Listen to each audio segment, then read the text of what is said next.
all walks of life eagerly waiting for the budget announcements.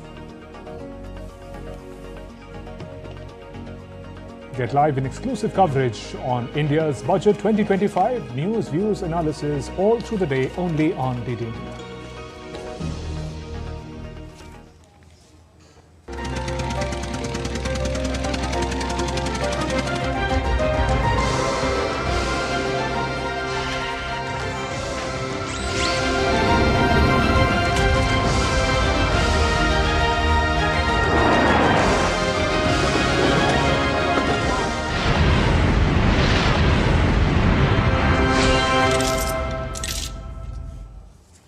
So Shubhendu, it's 10:58 by studio clock, which means exactly 2 minutes to go when India will be unveiling its financial roadmap for the upcoming fiscal year with the Union Finance Minister Nirmala Sitaraman presenting the Union Budget 2025-26 in a minute from now. Absolutely. Those visuals, of course, came in earlier. Finance Minister with her entire team just outside the door of the Parliament, the Makar Dwar of the Parliament building. And now, in just a minute, Finance Minister in the lower house of the Parliament, Lok Sabha, would begin the presentation of the Union Budget. All eyes on what it has she started for the her day. financial road ahead. Yes, she started her day with a visit to the Finance Ministry in North Block. And then she posed with the red Bahi Khata in her hand, containing the tablet this time around, which has a Union Budget 2025 in tandem with the Digital India initiatives of the Government of India before heading to the Parliament.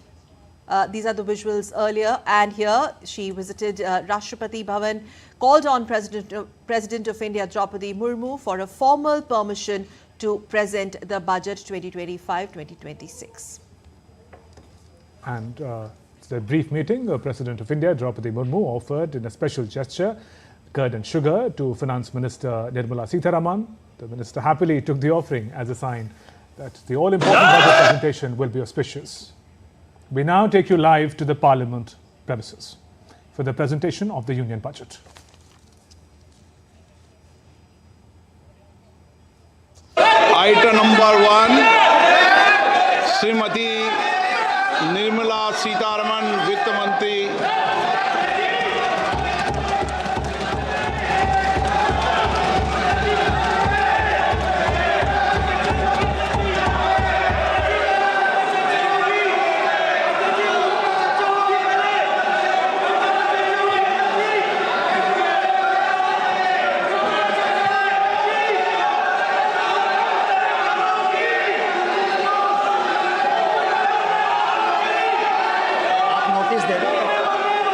सदस्यगण, budget के बाद राज्यपाल अभिभाषण में आपको पर्याप्त अवसर दूंगा। मेरा आपसे निवेदन है, नहीं माननीय अखिलेश जी, आपने संसद की मर्यादा को आप बना के रखें। कभी बजट भाषण के अंदर इस तरीके का नहीं हुआ, ये उचित नहीं है, ये उचित नहीं है। अखिलेश जी प्लीज, मैं आपको मौका दूंगा राज्यपाल अभिभाषण पे, प्लीज। नो, ये तरीका ठीक नहीं है। नो,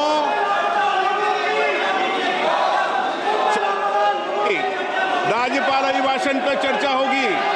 नो तरीका। Honorable Speaker, I present the budget for 25-26.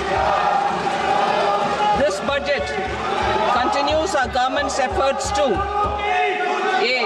Accelerate growth, B. Secure inclusive development, C. Invigorate private sector investments, D. Uplift household sentiments, and E. Enhance spending power of India's rising middle class. Together, we embark on a journey to unlock our nation's tremendous potential for greater prosperity and global positioning under the leadership of Honorable Prime Minister Shri Narendra Modi. As we complete the first quarter of the 21st century, continuing geopolitical headwinds suggest lower global economic growth over the medium term. However, our aspiration for a Vikasit Bharat inspires us, and the transformative work we have done during our government's first 2 terms guides us to march forward resolutely. Our economy is the fastest growing among all major economies. Our development track record for the past 10 years and structural reforms have drawn global attention. Confidence in India's capability and potential has only grown in this period. We see the next 5 years as a unique opportunity to realize Sabka Vikas, stimulating balanced growth of all regions. The great Telugu poet and playwright Gurujada Apparao had said, "Deshamante matti kadoy, deshamante manushuloy," meaning a country is not just its soil, a country is its people. In line with this, for us, Vikasit Bharat encompasses zero poverty, 100% quality good school education, access to high quality, affordable and comprehensive health care, 100% skilled labor with meaningful employment, 70% women in economic activities, and farmers making our country the food basket of the world. In this budget, the proposed development measures span 10 broad areas focusing on Garib, youth, Annadata and Nari, spurring agricultural growth and productivity, building rural prosperity and resilience, taking everyone together on an inclusive growth path, boosting manufacturing and furthering Make in India, supporting MSMEs, enabling employment-led development, investing in people, economy and innovation, securing energy supplies, promoting exports and nurturing innovation. For this journey of development, our 4 powerful engines are agriculture, MSME, investments and exports. The fuel, our reforms, our guiding spirit, inclusivity, and the destination, Vikasit Bharat. This budget aims to initiate transformative reforms across 6 domains. During the first 5 years, these will augment our growth potential and global competitiveness. The domains are taxation, power sector, urban development, mining, financial sector, and regulatory reforms. Agriculture as the first engine. Now I move to specific proposals, beginning with agriculture as the first engine. A number of senior and very senior citizens have very old national savings schemes accounts. As interest is no longer payable on such accounts, I propose to exempt withdrawals made from NSS by individuals on or after 29th August 2024. I am also proposing to allow similar treatment to NPS Vatsalya accounts as is available to normal NPS accounts subject to overall limits.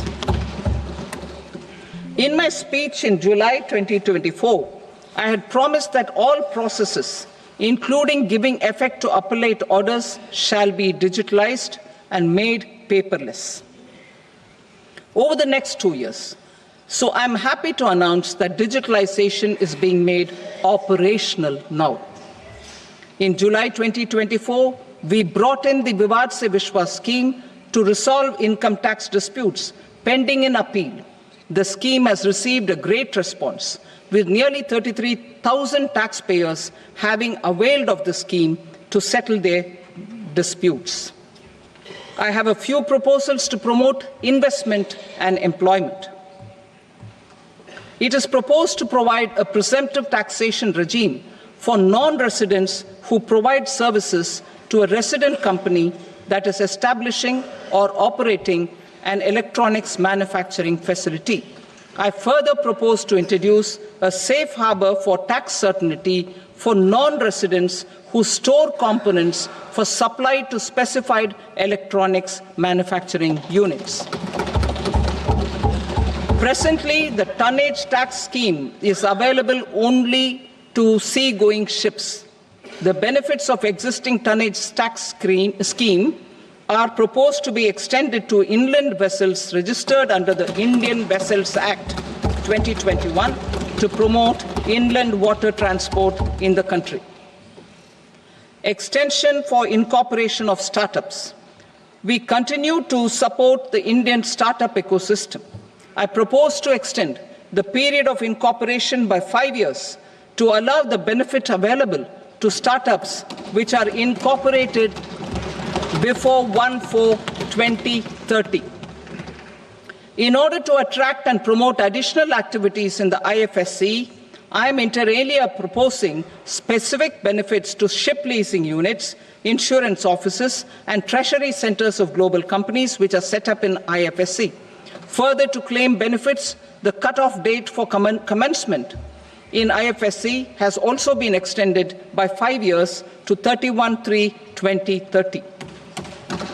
Category 1 and Category 2 AIFs are undertaking investments in infrastructure and other such sectors. I propose to provide certainty of taxation to these entities on the gains from securities, to promote funding from sovereign wealth funds and pension funds to the infrastructure sector. I propose to extend the date of making an investment by 5 more years up to 31st March 2030.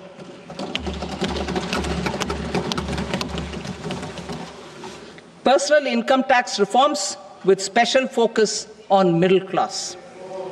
Democracy, demography, and demand are the key support pillars in our journey towards Vikasit Bharat. The middle class provides strength for India's growth. This government, under the leadership of Prime Minister Modi, has always believed in the admirable energy and ability of the middle class in nation building. In recognition of their contribution,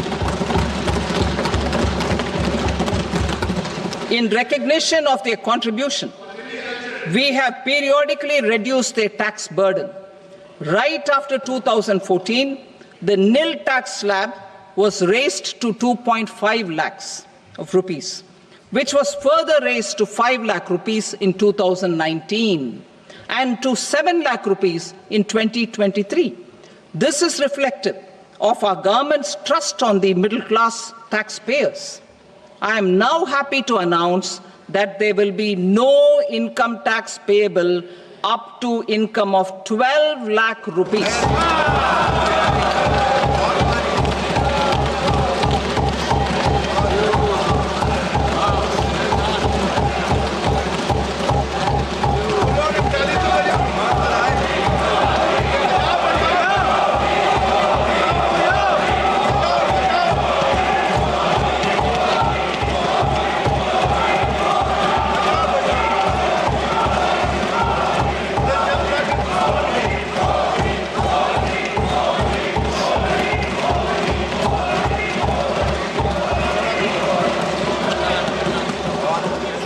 So, average income of 1 lakh per month, other than the special rate income such as capital gains, under the new regime.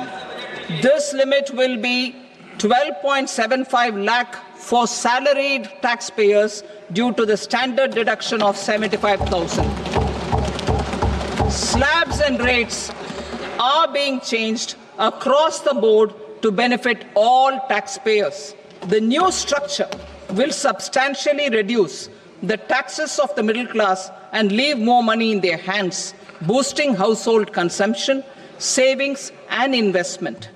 In the new tax regime, I propose to revise tax rate structures as follows: 0 to 4 lakh rupees nil, 4.8 lakh rupees to 4 to 8 lakh rupees 5%, 8 to 12 lakh rupees 10%, 12 to 16 lakh rupees 15%, 16 to 20 lakh rupees 20%, 20 to 24 lakh rupees 25%, and above 24 lakh rupees 30%. To taxpayers up to 12 lakh of normal income, other than special rate income such as capital gains. I read that again.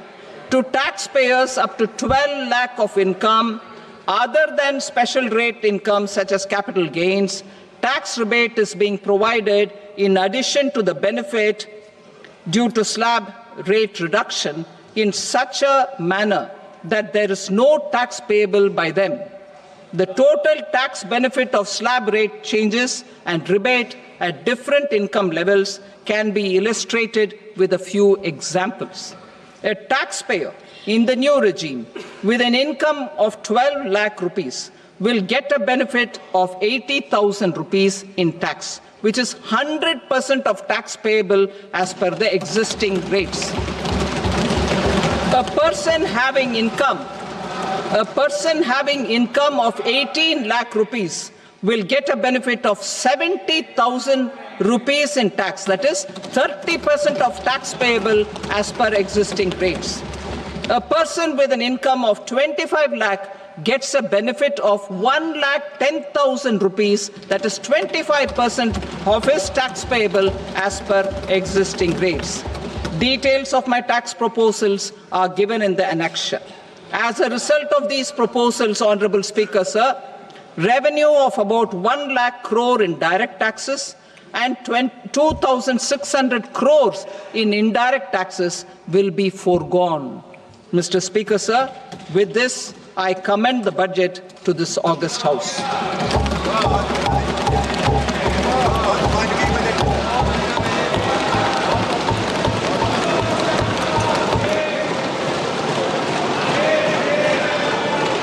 Item number 2, Srimati Nirmala Sitaraman. Sir, with your permission, I rise to lay on the table the following statements under Section 3(1) of the Fiscal Responsibility and Budget Management Act 2003. Medium-term fiscal policy cum fiscal policy strategy statement and macroeconomic framework statement. Item number 3, Srimati Nirmala Sitaraman. Sir, with your permission, I rise to move for leave to introduce the Finance Bill 2025. प्रश्न ये है कि विधेयक को पुनर्स्थापित करने की अनुमति प्रदान की जाए। जो सदस्य इसके पक्ष में हाँ गए, जो सदस्य विरोध में ना गए, मेरे विचार में निर्णय हाँ वालों के पक्ष में हुआ। हाँ वालों के पक्ष में अनुमति प्रदान की जाती है। माननीय मंत्री जी, अब विधेयक को पुनर्स्थापित करें। Sir, I introduce the bill. Thank you. सभा की कार्रवाई सोमवार दिनांक 3 फरवरी 2025 को प्राप्त 11 बजे तक के लिए स्थगित की जाती है।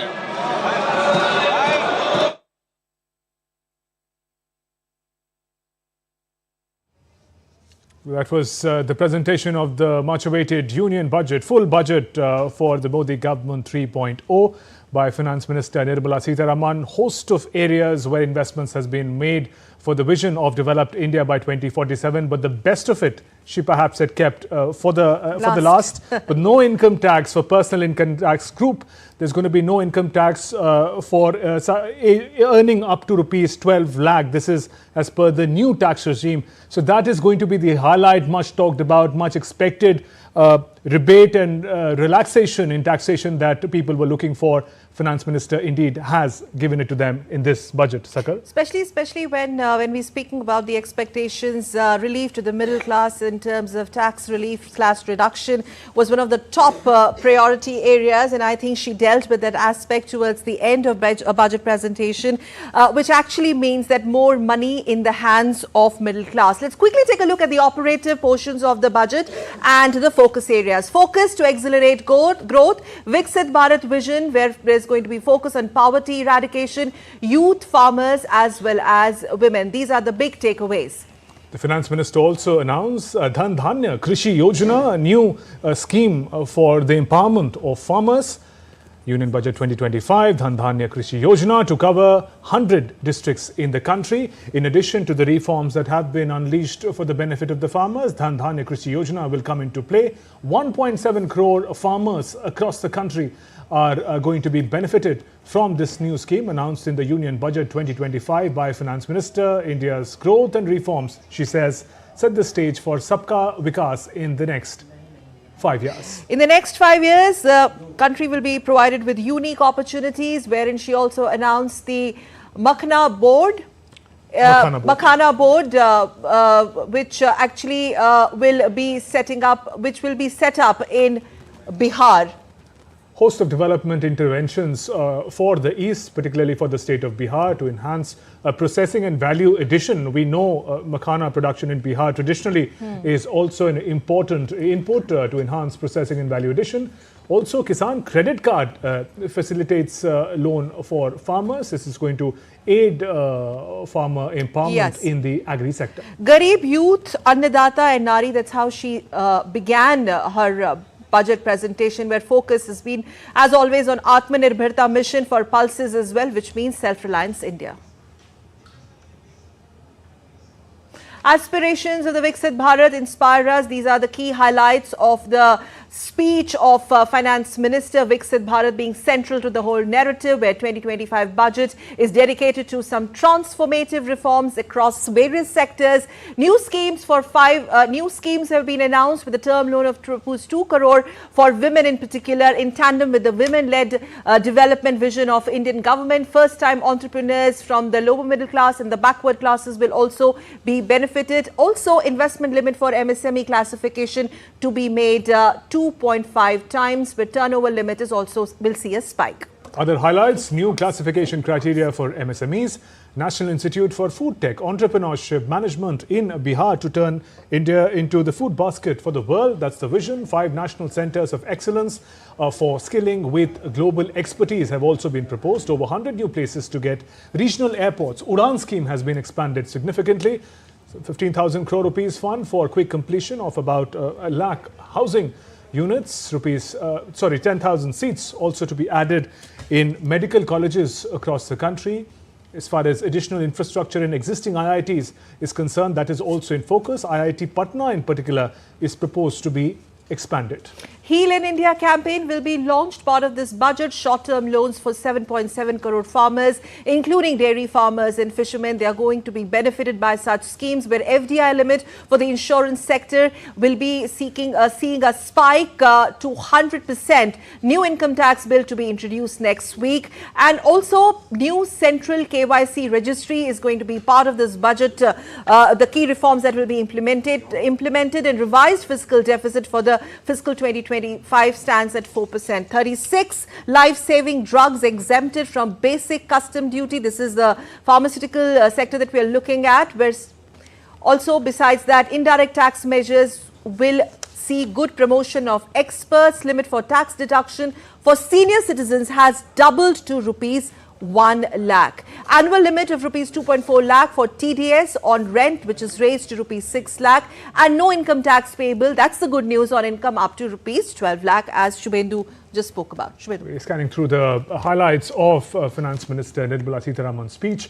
Host of areas where intervention has been made with the larger vision of creating a developed India. And Shama Mishra, our correspondent, a colleague in Mumbai, joins us at the moment. Shama, several takeaways, but one that was perhaps most anticipated. No income tax up to rupees 12 lakhs. Take us through how the budget provisions are being received in Mumbai and elsewhere.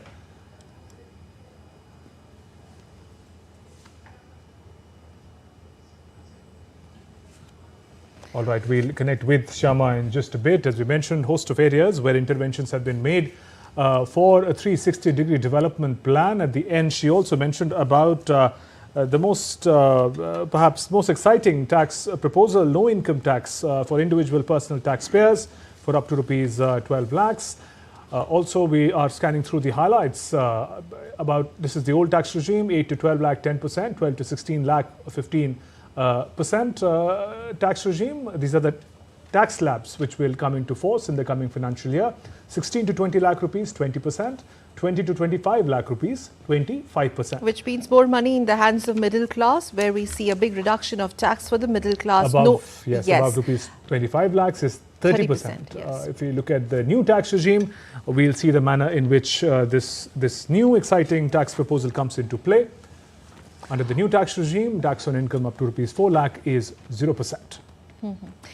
Besides the tax benefits auguring well for the middle class, from 8 to 12 lakh income group, 10% tax and rupees 12 to 16 lakh, we're looking at 15%. Rupees 16 to 20 lakh, these are basically the slabs, 20%, and 20 to 25 lakh income group, 25%. And those who have income above rupees 25 lakh, they're looking at 30% mark. So overall, good news when it comes to the tax rebate for middle class. And under new tax regime, there's going to be tax on income up to rupees 4 lakh. There's no tax on that. So 4 and below. Happy. Let's also take a look at the other big takeaways. Viksit Bharat inspires us, and many of these growth spurring schemes point in that direction. Aspirations of Viksit Bharat inspire us 2047. That's the bigger agenda. Developed India. Confidence in India's ability has grown. High points of Finance Minister's speech, aspirations of the Viksit Bharat being met there. She also, in fact, began, overall we can say, Shubhendu, a very futuristic and inclusive budget. She also spoke about how in the next 5 years there's going to be unique opportunities provided for India in various sectors. There's rationalization of tax, spurring economic growth. Those were the expectations. Most of them have been met. Of course, employment, relief to middle class, we talked about that, and also trust-based regulatory framework. New income tax bill, we're going to also examine those salient features with the experts in our studio. Yes, go ahead. And these are some of the highlights of what Finance Minister just spoke about. New classification criteria for MSMEs. National Institute of Food Tech Entrepreneurship Management in Bihar. That has been presented. 5 national centers of excellence for skilling with global expertise. Over 100 new places to get regional airports. So expansion of Udan scheme in a significant manner. Rupees 15,000 crore fund for quick completion of 1 lakh housing units. Medical college infrastructure has also been expanded by some 10,000 seats that has been proposed. Besides additional infrastructure in IITs to increase the number of students. IIT Patna, Bihar in focus as far as development interventions are concerned in these elections. Heal in India campaign will be launched alongside also promoting tourism in the country. Short-term loans for 7.7 crore farmers. Once again, let's try and connect with our correspondent in Mumbai, Shama Mishra. Shama, I hope you can hear us now. Take us through how the budget proposals are being received, particularly the one about no income tax up to rupees 12 lakhs. Shama. Well, yes, Shubhendu. Now we were expecting that this time around as well. 36 life-saving drugs have been exempted from basic customs duty. Also 6 life-saving drugs. Indirect tax measures to promote exports, where we see a limit for tax deduction for senior citizens, which has been doubled to rupees 1 lakh. So good news for senior citizens. Annual limit of 2.4 lakh for TDS on rent, which has been now raised to 6 lakh. No income tax payable on income up to 12 lakhs, and aspirations of Viksit Bharat. These, in fact, now on your screens are the highlights of Finance Minister's speech. She's already presented the budget. She began with farmers making country food basket of the world. That's and this budget is going to be dedicated to the Garib. That means those below poverty line or downtrodden or marginalized sections of society. She spoke about youth. She spoke about Annadata, being the farmers, and also Nari. Trust-based regulatory framework. There's been a thrust on that, and Viksit Bharat, which looks at, in a big way, eradicating poverty, more educational opportunities and employment opportunities for youth. Finance Minister also announced Dhanya Krishi Yojana, a big boost to the agro sector. There's been also a push to infrastructure push, if we look at Shubhendu, an overall education sector, especially the IITs and IIMs. Building on the National Action Plan on Toys is also part of the agenda, talking about farmers. 1.7 crore farmers will be benefited by these recently launched schemes. India's growth and reform set stage for Sabka Vikas in the next 5 years. That's the current government's mantra for the next 5 to 10 years. And Finance Minister also announced the Makhana board in Bihar. We'll talk about that as well and the significance of this, which will be set up in the Indian state of Bihar. Behind the lower fiscal deficit, there is also an expenditure squeeze. She talked about that as well. And also time to file tax returns has been extended. Rationalization of TDS, that was also part of the wish list, that has also been brought in. And we will be, in fact, very quickly joined by some guest experts in our studios. We will be talking to them as well. Kisan Atmanirbharta mission for Pulse has been launched. So besides defense, we have self-reliance mission for pulses as well, program to be spread over 6 years. There's a time-bound Prasanjit Basu, senior economist, is in our Delhi studio. And also welcoming Shibuboy Bhattacharjee, senior economic journalist. I can see both of them smiling there. But starting with you, sir. Yes, has it pretty much met the expectations? We will specifically talk about tax later, but your overview, inclusive and futuristic? Absolutely. I mean, in terms of the reduction in income tax rates, it, I think, goes beyond what expectations were.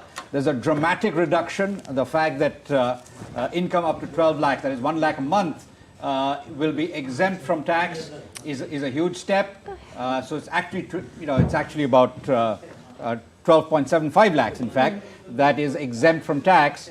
That is a massive step. There's a substantial reduction across the board in all tax rates, personal income tax, including the top rate being reduced to 30%. I think this is excellent. If India is to compete and if India is to attract back the NRI talent in technology, in sciences, even in things like finance, then reducing the tax rates is exactly the way to go. So I think that's futuristic. In terms of the spending aspects, there's a lot of focus on the broad agriculture sector, which including things like food processing. I like the fact that Bihar gets a lot of focus. That is India's poorest state. You definitely need. I mean, the poorest state needs as many legs up as possible. I think that as you see Bangladesh in political turmoil, there's an opportunity for states like Bihar, Orissa, West Bengal, Assam to attract a lot of investment from government and other manufacturers who are focused in Bangladesh and are being politically persecuted. So there's an opportunity there as well. So there is, in fact, a lot in this budget that is very, very positive. I think markets will respond very positively to it. And also, I like the fact that there's a very focused attempt at reducing customs duties, reducing the inversion of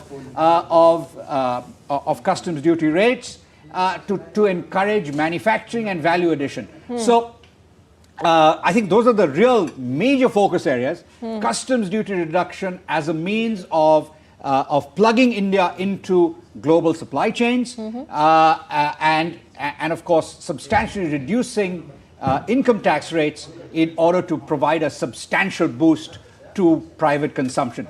Private consumption has been relatively weak. We need that to pick up, and I think this budget provides all of that. Okay.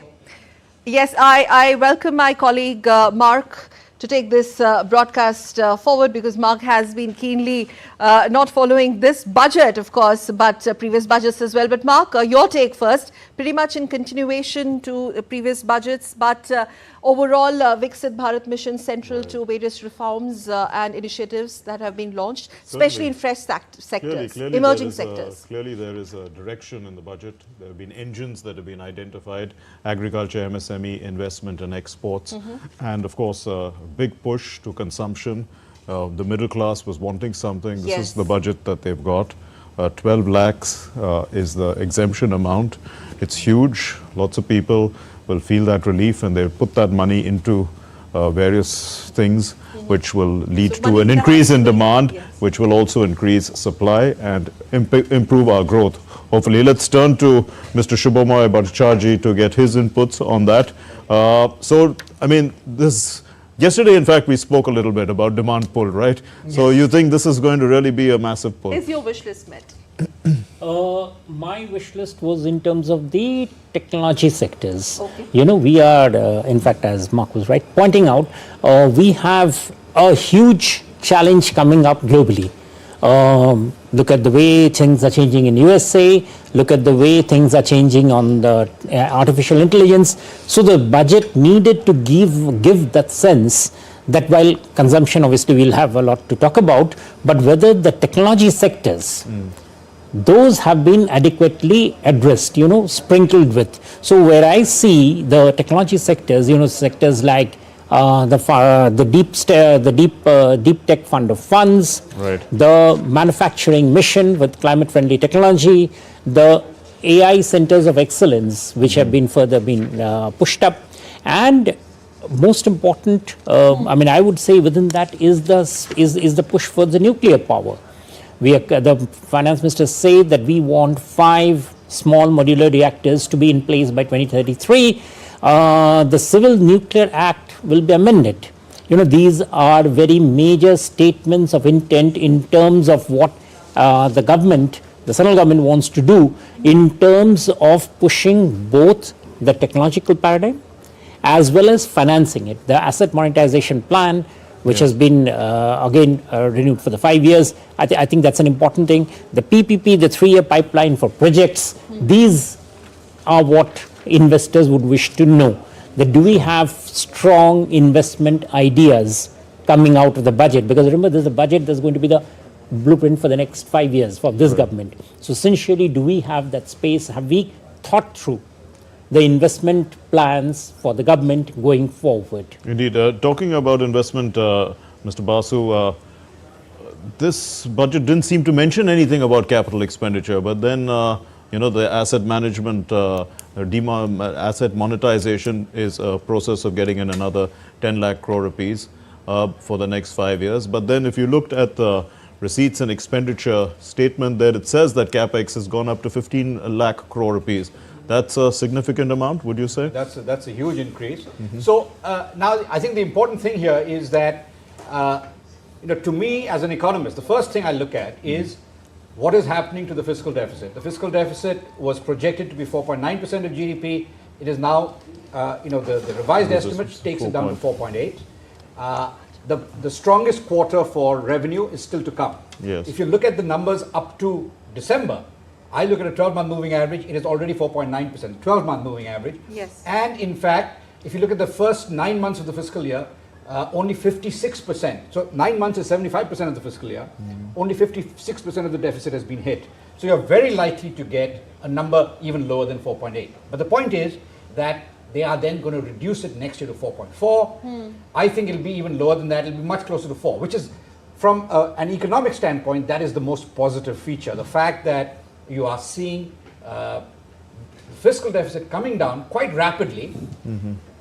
As an economist and a person of the liberal, of an economic liberal bent, I would have also preferred to see more action on privatization. Right. So there's nothing there.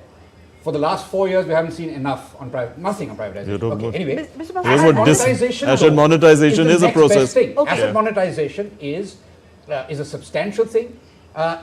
It doesn't catch the eye, but clearly it is continuing. It's a continuing process that was also announced by Nirmala Sitaraman 4 years ago. There were two aspects to her announcement: asset monetization and privatization. Privatization has been shelved, it looks like, but asset monetization continues. Okay. And that is helpful.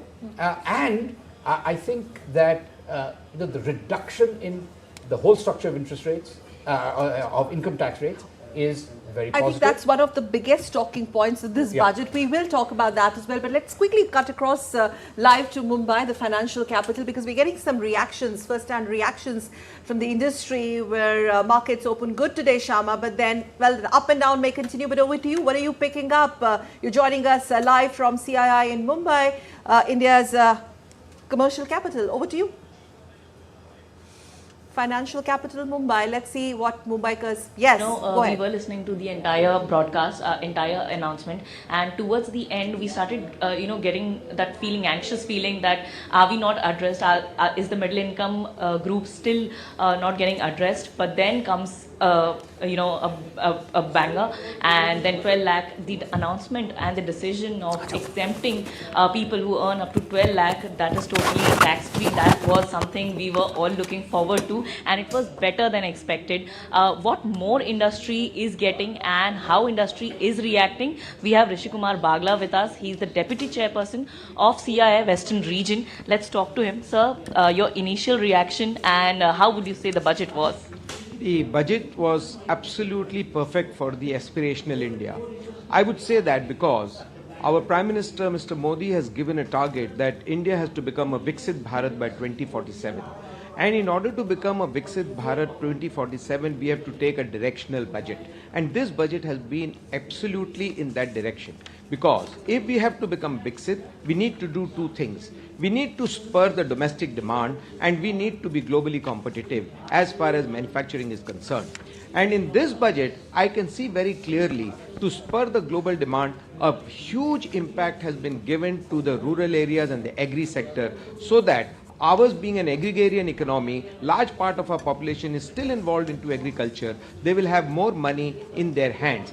And so also the other part of the salaried income people, where a salaried person drawing up to 12.75 lakh rupees per annum will have to pay no tax. Now this is an absolutely fantastic move, giving a lot of money into the hands of the masses, because it is the masses that will spend. And that is how the manufacturing will grow, that is how the employment will grow, and that is how India will become competitive. Apart from this, a lot of measures have been taken by this budget to ensure that India becomes competitive by way of ease of doing business, by giving more money in the hands of the people, by innovation, and providing a lot of impetus on skilling and employment. This would make India in the right direction, going towards a Viksit Bharat. And this is what I say, a budget we want. India, we want budget. All right. So Sakal, yes, industry has approved, and the markets also, if you're talking about markets, the markets are actually flat right now, somewhere around 0.40%, 0.44%, around both BSE and NSE, they are trading at that. So the market has not, either it's not disapproved nor approved, but it's a flat position. So overall, we could say Mumbai I like has the way you're approved putting of it up. Common person, Yes, common man has Shama. approved of it, and Disapproved or not approved. In fact, let me take that point to Prasenjit ji. Yes, you're also smiling there. So, well, is it, are we just, jumping the gun when it comes to quick market reaction to the whole budget presentation and the decisions or schemes? The market is always a bit confused. So, the first thing we give is it that some time to settle? The market rose sharply and then has fallen off. So at the moment it looks almost flat, which is actually, to my mind, a somewhat surprising reaction, given that we have a substantial reduction in the fiscal deficit. From a market standpoint, the most important, and especially from the standpoint of monetary policy, RBI is going to be meeting next week. So they, I think, will be enthused by the fact that the fiscal deficit is coming down, supposed to be 4.4% of GDP in the next fiscal year. In my view, it will be even less than that, but we are on a path to substantial reduction in the fiscal deficit. That will give comfort to the RBI and allow the MPC to cut rates, as it has almost hinted that it will do at next week's meeting. So if the markets are not yet enthused, then by the time the MPC meets and after it announces the decision on Friday, hopefully the market will respond positively. But I think for consumption, for private consumption to pick up, you do need to see some reduction in personal income tax rates. That should provide a boost. And I think a lot has been done in the budget to provide support to various aspects of the rural economy. So rural consumption is already doing reasonably well this year. It'll get a further boost from this. And urban consumption has been relatively weak over the past year. That I think will get the boost from reduction of personal income tax rates. So from an economic standpoint, this budget is a clear positive. Indeed, and we have with us Dr. Rajat Kathuria, Dean and Professor of Economics at Shiv Nadar University. Thank you for being with us. Let's look at it from, maybe the markets are missing the fact that CapEx was not publicly, personally announced by the finance minister. Last time she made a big announcement right at the start of her budget. This time the big announcement seems to be the 12 lakhs, tax exemption limit. What do you think? I mean, where is the money coming from for infrastructure development? So I think the markets sort of are, immediately they go up. But once the details come through and they recognize where the rupee is coming from, where the rupee is going, I think there's a little bit of a moderation. So over time, I think as Prasenjit is saying, over time, the market will probably be able to absorb sort of much more of what is written in the budget. Plus, I think the budget is one place where the finance minister announces reforms for the economy, where the rupee is coming from, tax rate rationalizations, customs duty rationalization, asset monetization plan. I think that's one place. And I think the details, the I's will be dotted and the T's will be crossed over a period of time. The budget is not the only place where reforms happen. So one will be able to identify where the money is going to come from. But I think the overall message that is coming through in this budget is, I think, a continuation of what had happened in July last year. And the aim is to look at sort of a developed country in 2047. Yes. And there, I think the budget is high on rhetoric, but it's also high on detail. Right? So it's high on rhetoric and make for India, make in India, heal in India. And I think those are the right noises because of course the finance minister has to provide a signal or has to provide a narrative where we are going, and we are going towards the Viksit Bharat in 2047. And I think Viksit Bharat in 2047 is a grave sort of challenge for us, and we should try and achieve what we can. But I think that's the narrative that has come through. And then there are details. What is missing for us to be a developed country?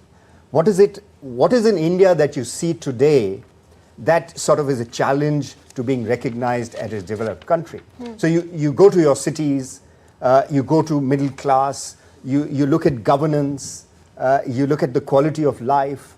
All these are inputs into a developed country. And I think coming back from sort of a global view to what the budget is trying to do in this regard is that urban governance, of course these are things that needed to be done long ago, but I'm glad that these are happening now.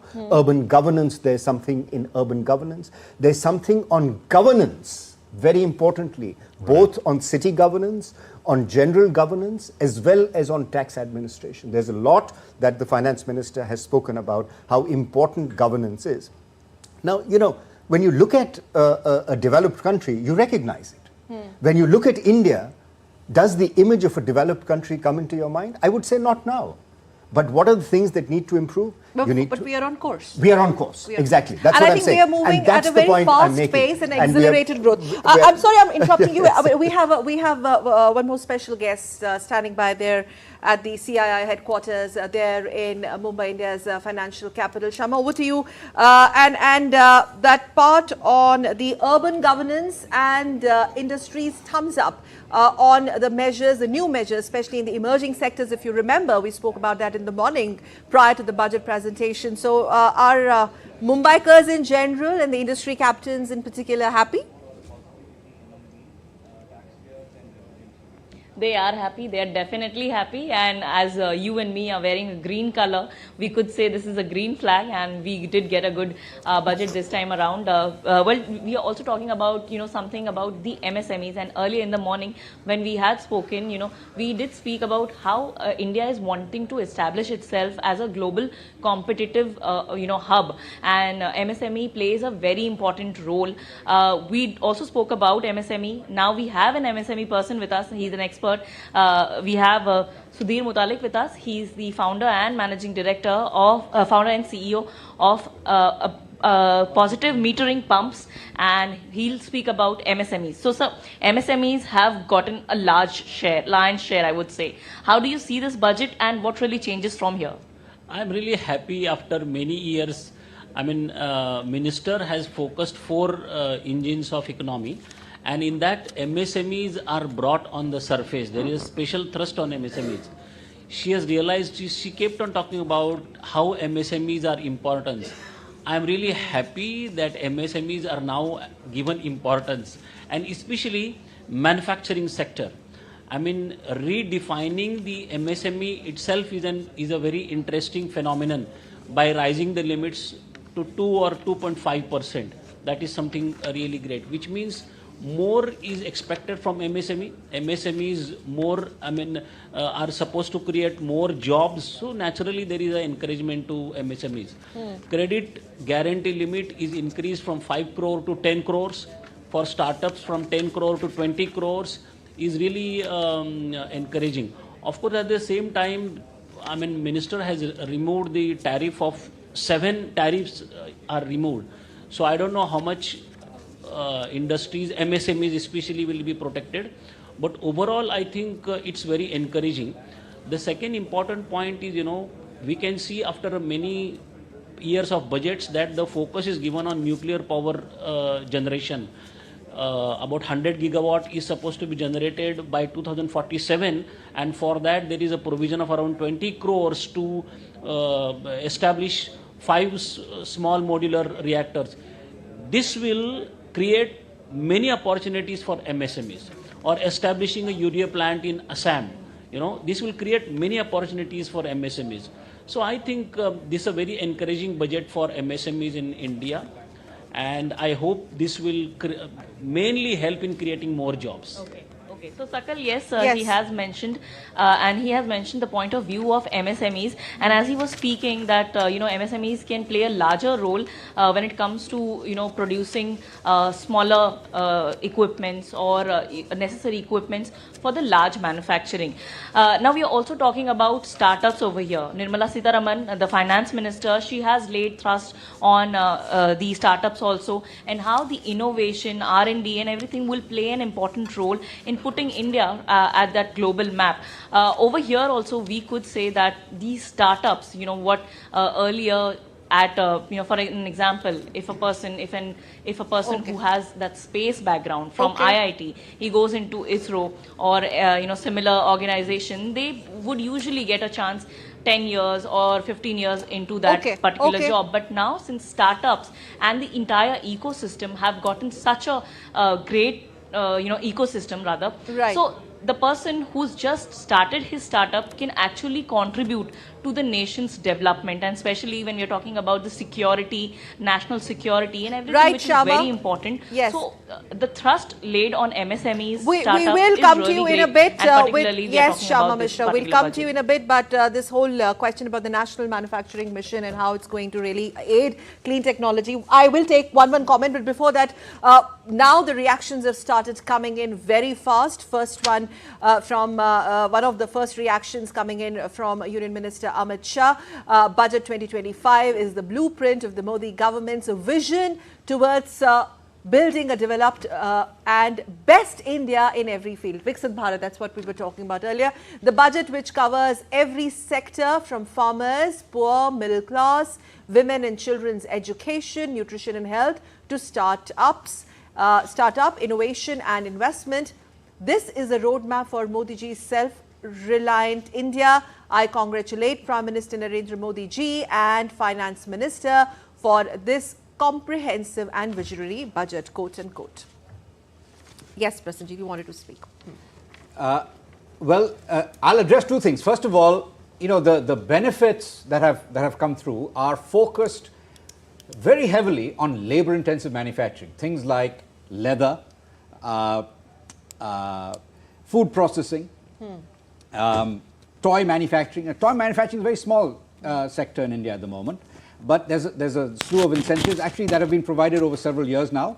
That continues here, and I think textiles and garments are another thrust area that present a huge opportunity now. Especially, I'd say that if you look at Bangladesh, all the largest entrepreneurs are in jail because they were close to Hasina. So there's an opportunity to attract some of those companies to invest in the neighboring states, in Bihar, in West Bengal, in Assam and Orissa, instead of being stuck in Bangladesh and in jail. So I think we have that opportunity.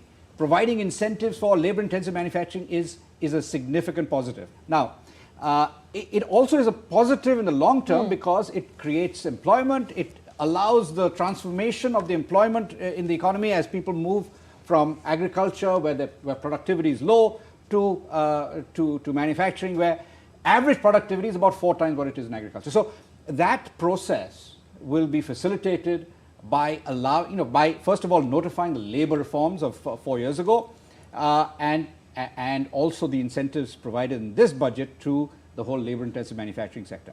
Now, why is the market not so enthused? I think partly markets want incentives for all parts of the existing. Now, you see, this time the budget has focused on trying to uplift parts of the economy that haven't done well. Okay. Labor-intensive manufacturing, I'd say we've lost every opportunity in the last 75 years. So, even with the WTO removing the multi-fiber arrangement between 1995 and 2007, there was a huge opportunity for India. That opportunity went to China and eventually to Bangladesh and Vietnam. So, we still have an enormous opportunity to gain market share, where we're the 4th biggest exporter of textiles and garments in the world.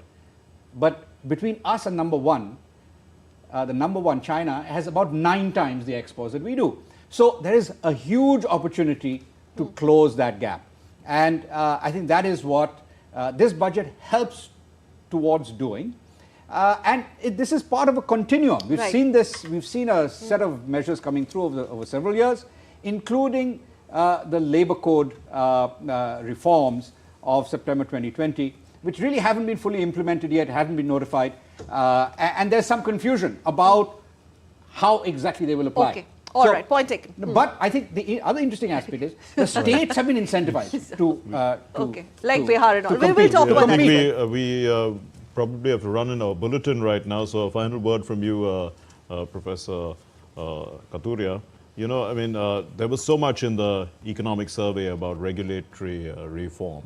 Right. And we seem to just have some suggestion here about a light touch regulatory framework based on principles that put trust, based on trust to unleash productivity and employment. Absolutely. What do you think? What do you think are we going to expect here? So, I think I will continue from what I was saying in my previous intervention, which is that there's a lot that has been said on governance, and it's extremely important that as we transition to a developed economy, we sort of incentivize the market to perform its role. Remember, post 1991, the role of the government sector has been reduced from intervention to a facilitator's role, to a regulatory role. That's what happened. In the middle, because the private sector wasn't investing, and it continues to sort of be a little low on investment, to incentivize the private sector to come in. What do you need? Apart from boosting the middle class, as that has been done here, apart from boosting labor-intensive manufacturing, what the government needs to do, and I want to make 2 quick points here, which is that you sort of implement what you say you're going to do. So it has to be high on implementation. Light touch should not remain rhetoric. You should actually do it and give the trust. You are not guilty until on that point, proven. when she says trust first, scrutinize later. So that's one important thing. The other is... so we need to take a very short break. One more point. Yes, regulatory impact assessments. Do regulatory impact assessments. We will come back to this discussion, a comprehensive discussion, but right now we really need to take a very short break. The discussion is getting very intense and we will be back after this short break. Stay with us.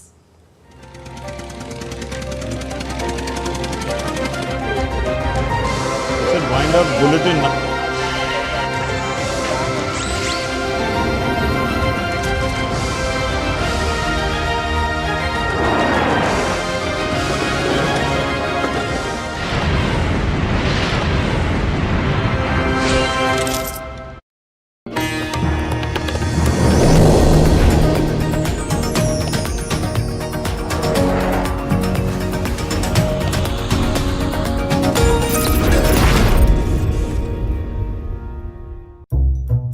ये हैं scammer साहब, बिजली का bill का भूत बनकर आपको डरा रहे हैं। और हमारे नादान मित्र को लगता है अब अंधेरा होने वाला है। रिमोट ऐप डाउनलोड का झांसा और अकाउंट से पैसे गायब। ओ भाई साहब, मत कीजिए क्लिक फ्रॉड लिंक पे। जब बिजली का स्कैम मैसेज आए तो अंधेरे से एसबीआई की रोशनी बचाए। नहीं जाएगी घर की लाइट, लेकिन पैसा जरूर होगा out of sight. Be scam safe.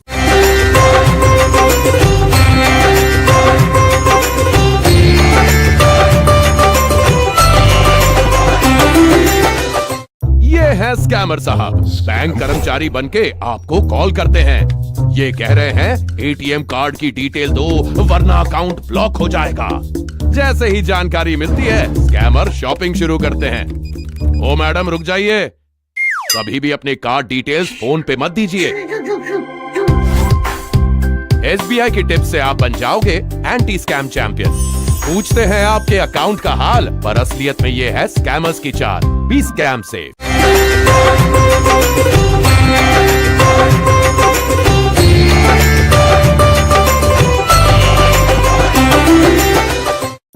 ये है कॉल सेंटर वाले स्कैमर, रिवॉर्ड्स का लॉलीपॉप लेकर आए हैं और हमारे नागरिक को लगता है कि इनकी किस्मत खुल गई है। खुशी से बैंक डिटेल्स डालना शुरू। एक एसएमएस, एक लिंक और ट्रैप तैयार। ओ मैडम रुक जाइए, अपने बैंक डिटेल्स डालने से पहले साइट तो वेरीफाई कर लीजिए। एसबीआई की स्कैम सेफ टिप से आप बनोगे स्कैम प्रूफ। ऐसे कॉल से रिवॉर्ड नहीं मिलने वाला, क्योंकि दाल में है कुछ काला। Be scam safe.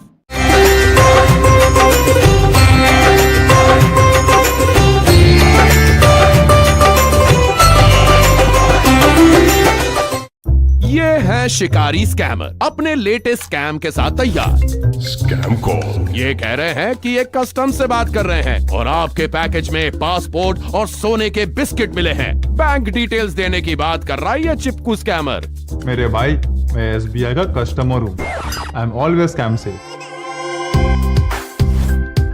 शाबाश, ये हुई ना बात। कोरियर स्कैम से बच के रहो, पर्सनल डिटेल्स कभी ना दो। Be scam safe.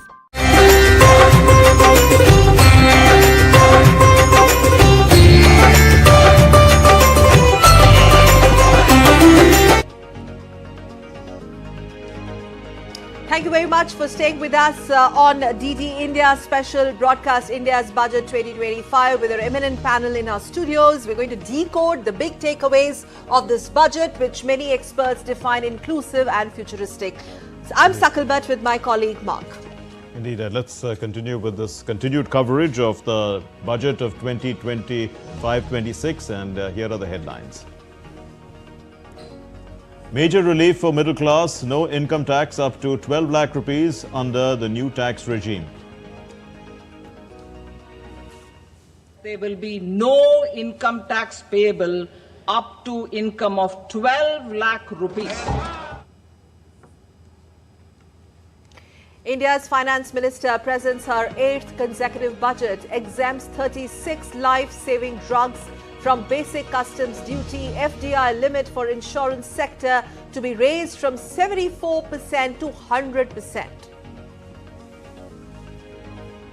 Finance Minister Nirmala Sitaraman says the Indian economy is the fastest growing among all major economies. The budget focuses on driving growth, inclusive development.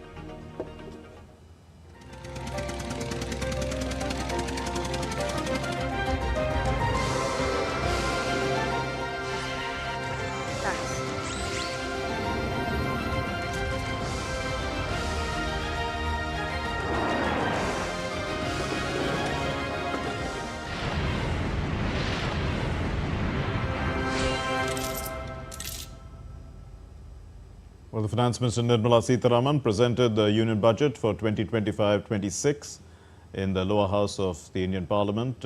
It marks a significant milestone with a record 8th consecutive budget that she has presented. And the focus is on the middle class. The Finance Minister said that the new tax regime will substantially reduce taxes of middle class, as there will be no income tax payable up to an income of 12 lakh rupees. Let's listen to what she said. This government, under the leadership of Prime Minister Modi, has always believed in the admirable energy and ability of the middle class in nation building. In recognition of their contribution,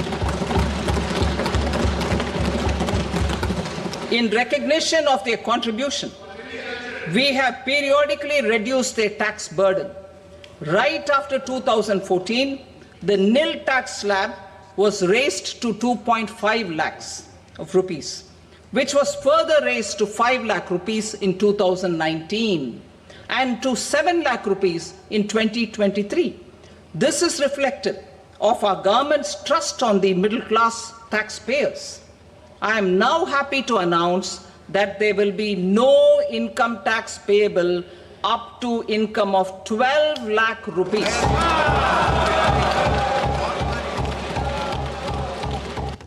In fact, Minister Sitaraman also said that a new tax bill will be introduced in the Parliament next week. Over the past 10 years, our government has implemented several reforms for convenience of taxpayers, such as faceless assessment, 2, taxpayer charter, 3, faster returns, 4, almost 99% returns being on self-assessment, and 5, Vivad Se Vishwas scheme. Continuing these efforts, I reaffirm the commitment of the tax department to trust first, scrutinize later.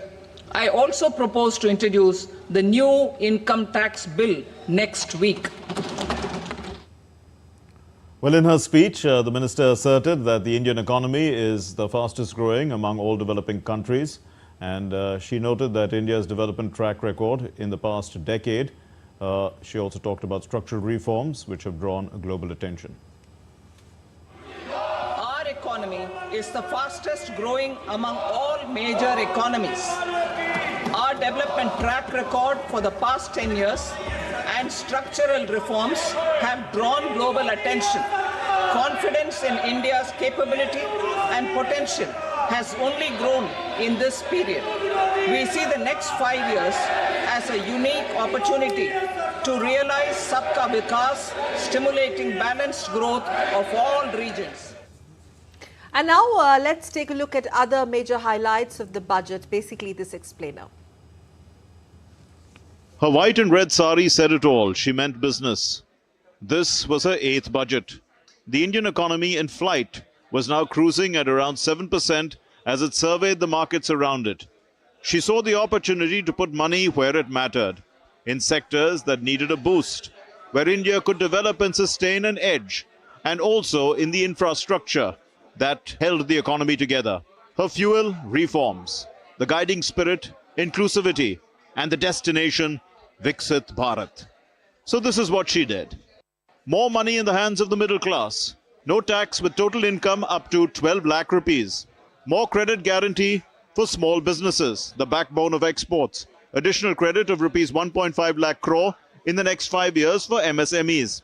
New fund of funds with expanded scope and fresh contribution of another 10,000 crore rupees to be set up for startups.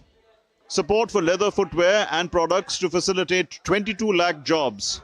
Create turnover of 4 lakh crore rupees and exports of rupees 1.1 lakh crore.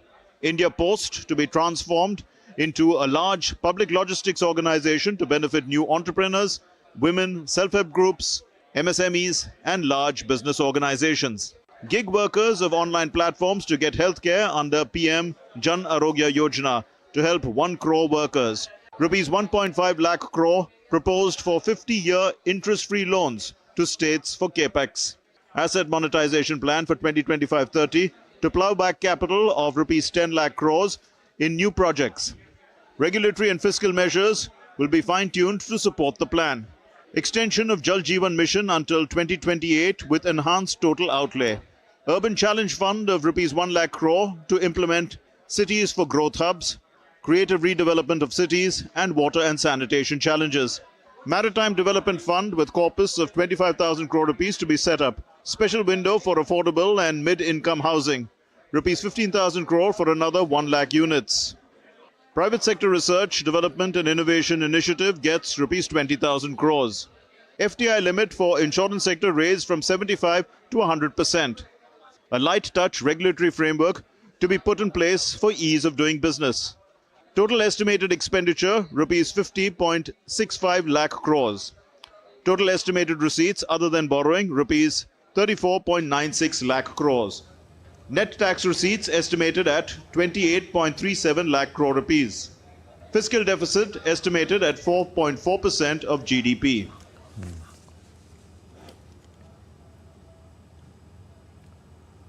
Okay, let's go across once again to Mumbai. Shama Mishra is with us and she continues to interview people from industry. She's at CII in Mumbai. Shama, so fill us in more reactions from industry, mostly positive, I suppose. But a lot of also, heavy lifting is now being shifted to the industry from government. So in that context, are they willing to do that job?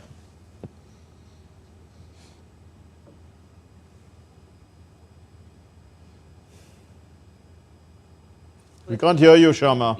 At CII. Okay, go ahead. So this time around we are talking about manufacturing, and you've heard Nirmala Sitaraman, the finance minister, talk a lot about manufacturing and how that particular sector will lead our Viksit Bharat journey. So we have Ajay Sambrani with us. He's from the manufacturing sector and MD of Tubasec. So your initial reaction and what's the takeaway for the manufacturing sector? Thank you.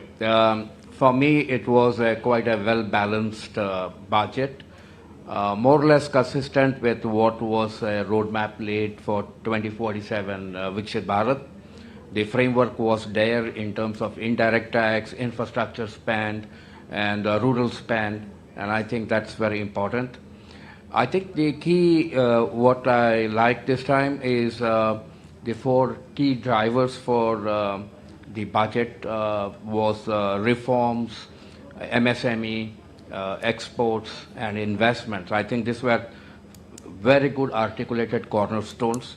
I think manufacturing has been we've lost some speed. If you see, we have been very consistent at 18% of the budget, GDP, sorry, and it's time now to propel. And I think creating this national manufacturing mission, also creating this kind of cluster manufacturing going forward. I think this will drive investment. We as India as a net imported country, and it's important that we localize. And I think this is the first year she has put that foundation on manufacturing, plus complementing with MSME, the kind of push she has brought in MSME. I think overall this will give huge benefit for manufacturing.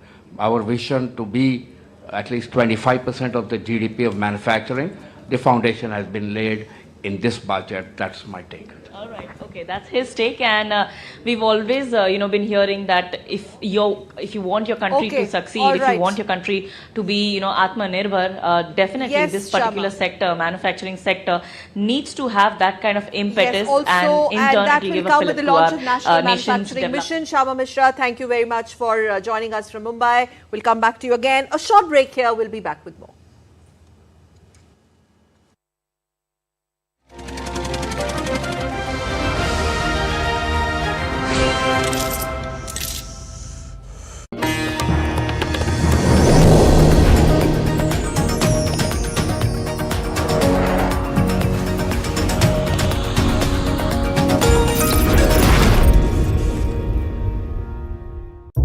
मिलिए इस scammer से जो फर्जी banking website चलाते हैं। बस phone आने की देरी और ये है हमारे हीरो, जिन्हें लगता है इन्हें मिला है हेल्पलाइन, लेकिन असलियत में है स्कैमर की लाइफलाइन। और असली हेल्पलाइन समझकर ये इन्हें देंगे अपनी बैंक डिटेल्स। अरे भाई साहब रुकिए, वेबसाइट फेक है। SBI आपको बताएगा इन फेक वेबसाइट से कैसे बचें। सर्च करते वक्त संभालो भाई, स्कैमर्स तैयार है with hello hi. Be scam safe. Address घर का या वेबसाइट का? चल पड़े हैं गांव, चल पड़ा इंडिया, चल पड़े हैं गांव, चल पड़ा इंडिया।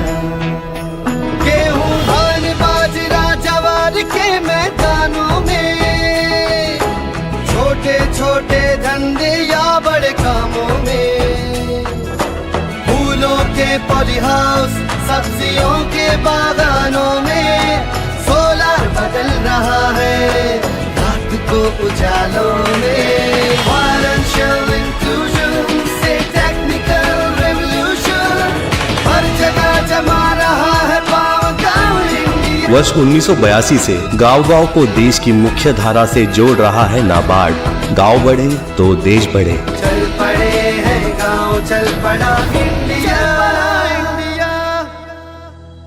पहले अधिकतर लड़कियां छोटा मोटा बिजनेस करती थी, लेकिन अब SBI देता है हर नारी को बिजनेस बढ़ाने के लिए कम टाइम में डिजिटल MSME बिजनेस लोन। इसलिए अब लड़कियां बड़ा बड़ा बिजनेस करती हैं।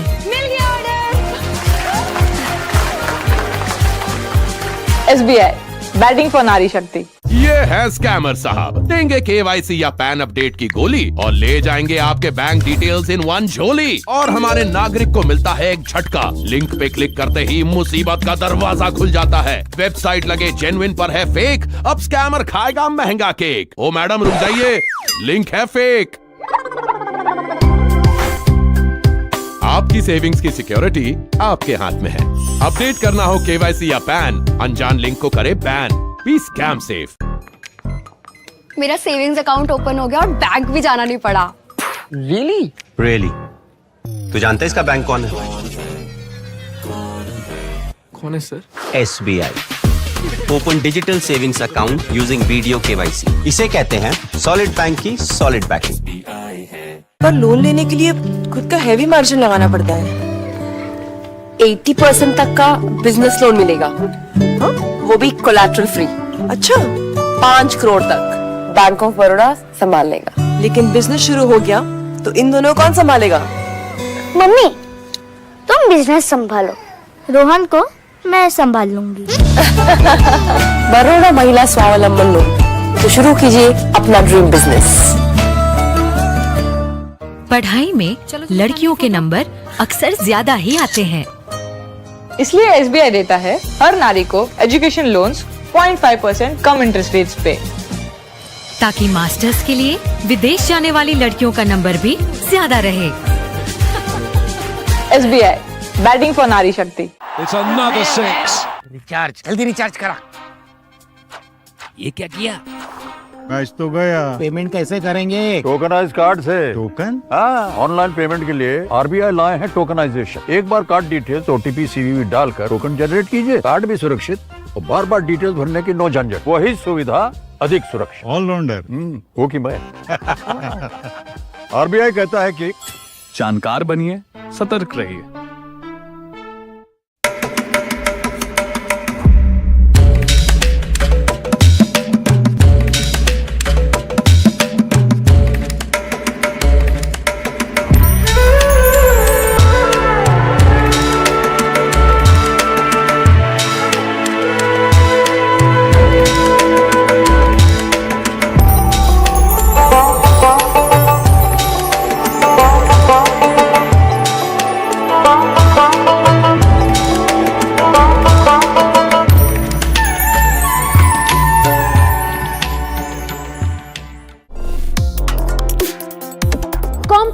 Issues, hidden agendas, twists and turns, strategic games.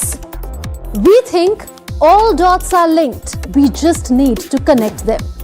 Join me every week as I connect the dots to unravel hidden designs in statecraft, mysteries, and decode issues that matter to you.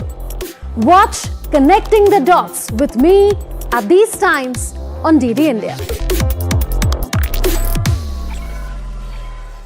पर loan लेने के लिए खुद का heavy margin लगाना पड़ता है। 80% तक का बिजनेस लोन मिलेगा, हाँ?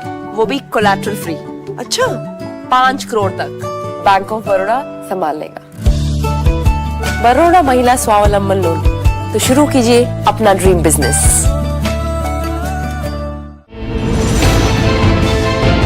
Geopolitics and trade deals. Economic challenges amid development. Hard work and the path to prosperity. It's the economy always.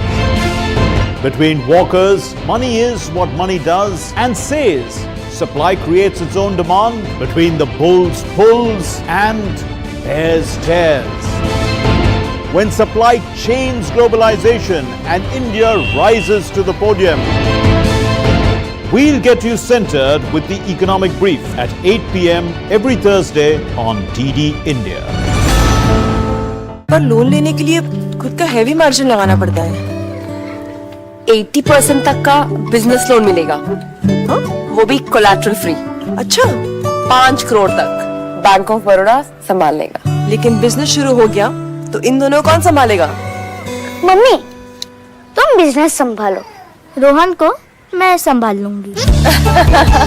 Baroda महिला स्वावलंबन लोन, तो शुरू कीजिए अपना ड्रीम बिजनेस।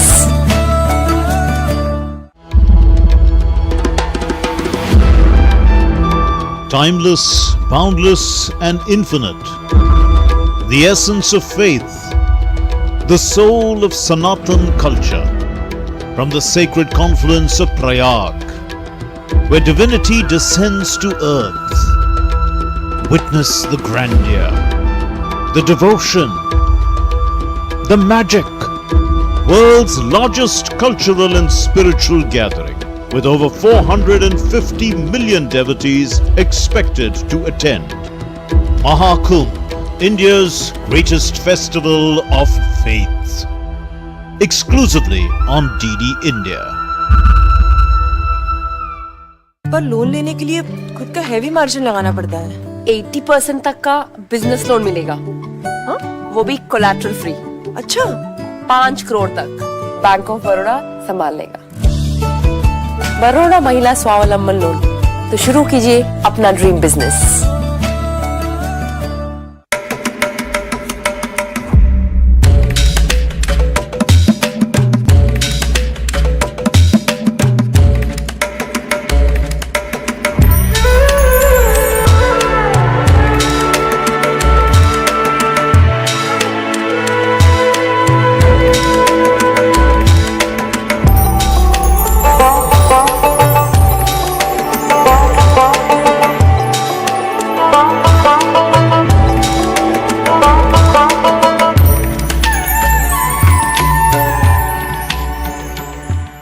पर लोन लेने के लिए खुद का हैवी मार्जिन लगाना पड़ता है। 80% तक का बिजनेस लोन मिलेगा, हाँ? वो भी कोलैटरल फ्री। अच्छा, 5 करोड़ तक बैंक ऑफ बड़ौदा संभाल लेगा। लेकिन बिजनेस शुरू हो गया तो इन दोनों कौन संभालेगा? मम्मी, तुम बिजनेस संभालो, रोहन को मैं संभाल लूंगी। बड़ौदा महिला स्वावलंबन लोन, तो शुरू कीजिए अपना ड्रीम बिजनेस। को भी आगे बढ़ाओ. Get us the story. What's the next story?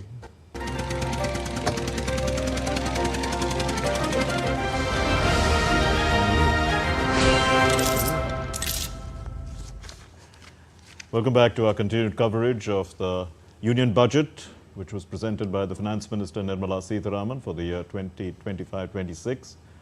February 1st is the day on which the budget is presented as per custom. That started in 2017, in fact, and it has become a nice tradition. So, Finance Minister Nirmala Sitaraman said that this budget will initiate reforms in 6 areas. This will augment our growth potential and also global competitiveness.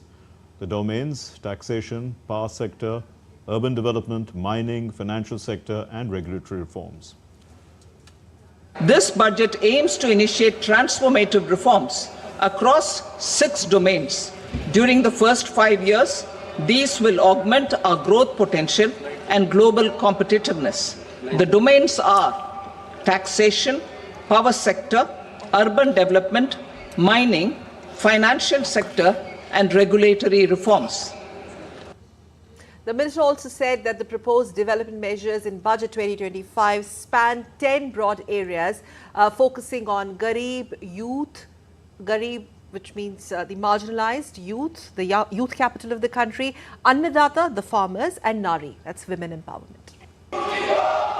In this budget, the proposed development measures span 10 broad areas, focusing on Garib, youth, Annadata, and Nari, spurring agricultural growth and productivity, building rural prosperity and resilience, taking everyone together on an inclusive growth path, boosting manufacturing and furthering Make in India, supporting MSMEs, enabling employment-led development, investing in people, economy, and innovation. Well, India's Minister for Information and Broadcasting, Ashwini Vaishnav, hailed the budget 2025 presented by the Finance Minister Nirmala Sitaraman. And taking to social media site X, the minister said that this year's budget lays the roadmap for Viksit Bharat, that is a developed India. And he also said that with growth, inclusion and innovation at its core, this budget covers all from farmers to fintech, MSMEs to AI.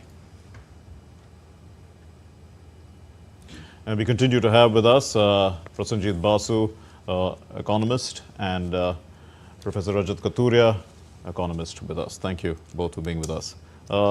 Professor Kathuria, let me come to you. Now, tax compliance is obviously going to improve, we can see, because things are made easier. People are also quite happy that they have more money in their hands. Do you see, I mean, that improving tax buoyancy? I do. In fact, one of the sort of bottlenecks, constraints in India has been getting more and more people into the tax net. Remember when GST had come on and we had asked everybody to register for GST, there was an initial reluctance for people to register themselves on the GST portal. And I remember talking to people, we were doing surveys as economists, we were looking at, because GST is a good thing. And we had waited to have a GST for 25 years. Unfortunately, the GST has been sort of complicated, and I think we're in the process of rationalizing the GST rates. But what people's reaction at that time was that they felt we would not register for fear of coming into the tax net, even the direct tax net. And people were basically afraid. They didn't mind paying taxes.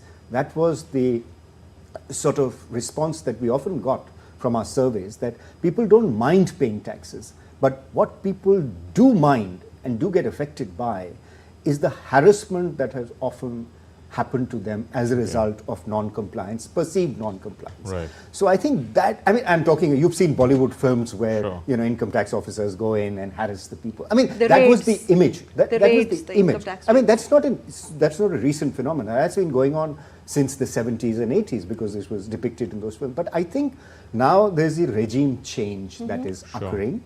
You say that taxpayers are going to pay their taxes, you bestow trust on them, and they will pay the taxes because they, you know, at the end of the day, they recognize that this is for nation building. And often taxpayers ask, what is it that I'm getting in return for what I pay? That is also another response of taxpayers.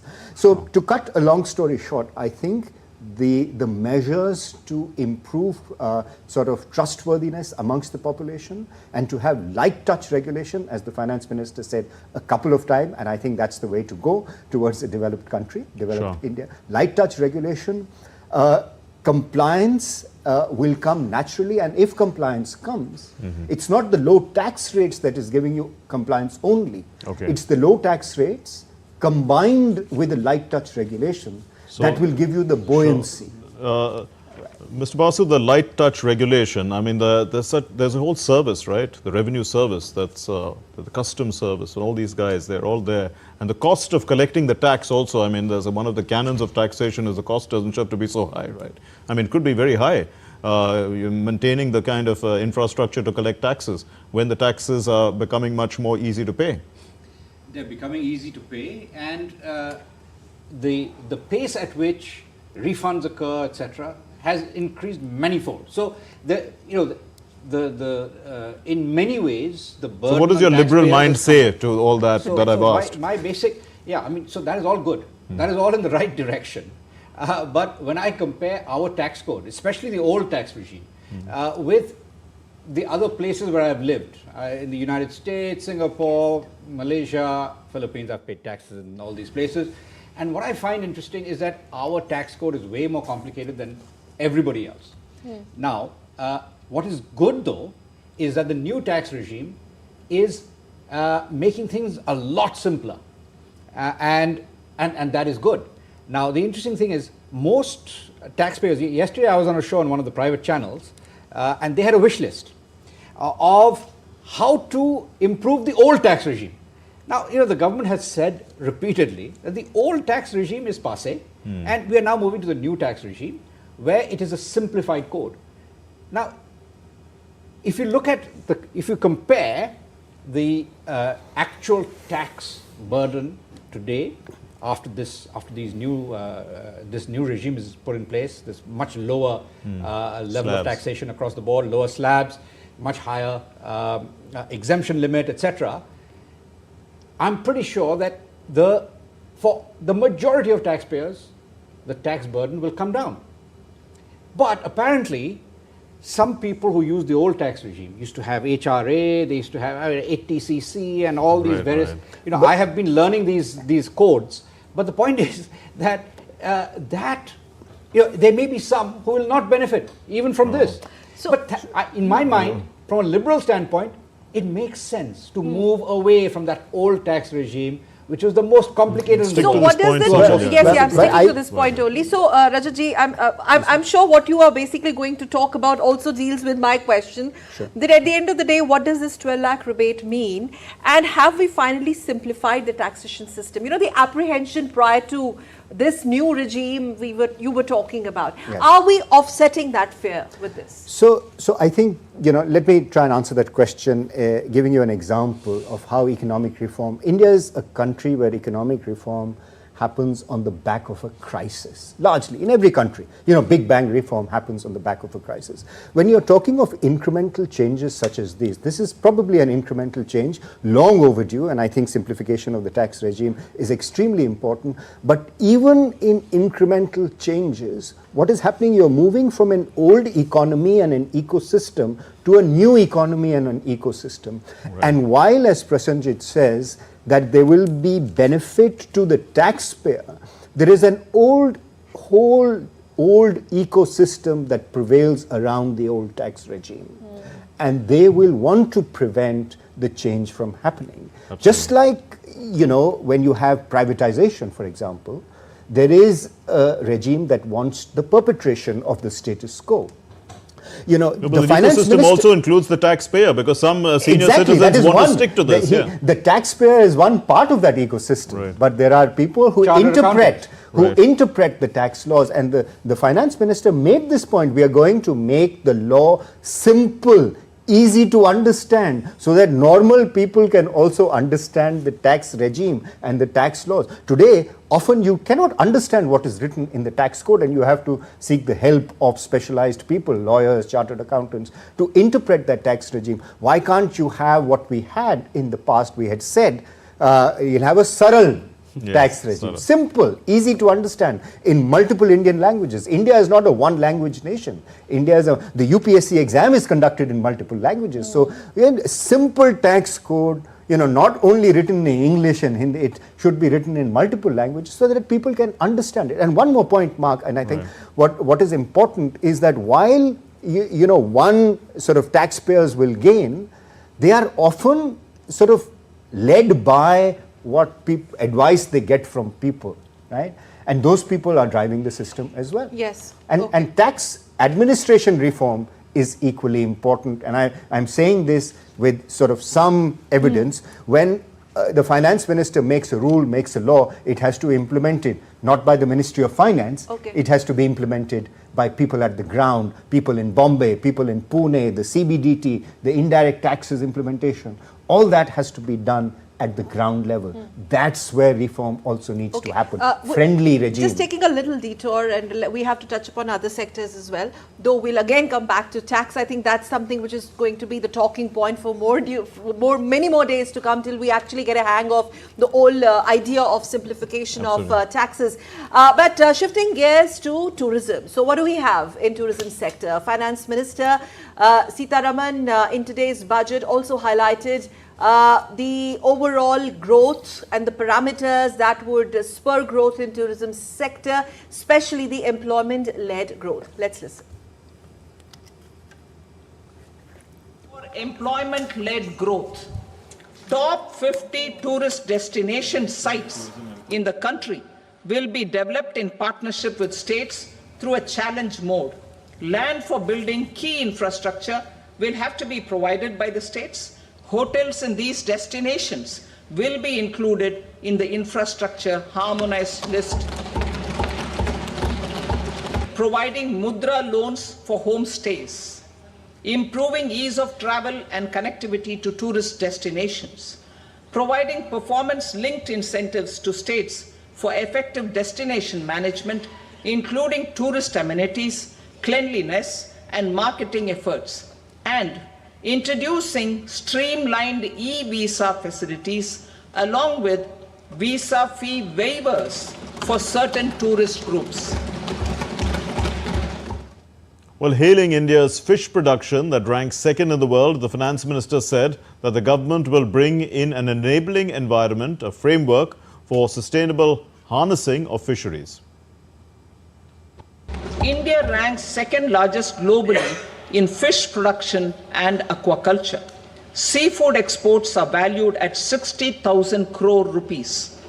To unlock the untapped potential of the marine sector, our government will bring in an enabling framework for sustainable harnessing of fisheries from Indian exclusive economic zone and high seas, with a special focus on the Andaman and Nicobar and Lakshadweep Islands. Okay, let's quickly go across to another special guest joining us on this broadcast, Shubhakant Panda. Of course, the past president, FICCI, and Managing Director, Indian Metals and Ferroalloys Limited, joining us on this special broadcast. Thank you very much, Mr. Panda, for sparing time. A quick overview and your take as far as budget interventions. Can we have him on the screen, please? Budget interventions in cutting across various sectors are concerned. And yes, there is a lot of chatter and talk now that how this new tax regime is going to put more money in the hands of people. And I think by and large, the Janata has given a heads up and, a positive nod to the announcements. Good afternoon, Sakal. It's a pleasure to be on Doordarshan with you talking about the budget. I think it's a budget which ticks all the boxes, and most certainly the finance minister saved the best for last with the blockbuster announcement about the tax relief with a focus on the middle class. 1 lakh crore going into the hands of people, I think, is a very, very significant number, which is bound to boost consumption going ahead, and that obviously augurs well. Because at a time when there are external headwinds, I think we have to look inwards, we have to look within, without, of course, forgetting the export markets. But, we have to rely on our own strengths and unified domestic market to achieve growth. I think the other thing which stood out was the statement about reforms as fuel. I think we got a precursor of that in the economic survey, which was presented yesterday. And clearly there is a thread of reforms being used to improve ease of doing business, ease of living, and generally to provide impetus. I think that came through. But if I were to talk a little bit about the manufacturing sector, which is what I represent, I think it's good to hear about the National Manufacturing Mission with a focus on labor-intensive sectors, because again, we cannot have a situation of jobless growth. It is important that jobs are created, and I've also been a firm believer that India's growth to a large extent has to be predicated on the manufacturing sector. So from that point of view, the National Manufacturing Mission, the Export Promotion Mission, these will all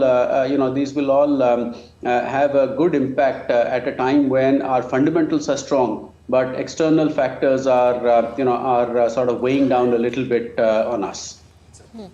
Right, Mr. Panda, also with regard to insurance, this is the announcement that the budget made of FDI limit for insurance sector being raised from 74 to 100%.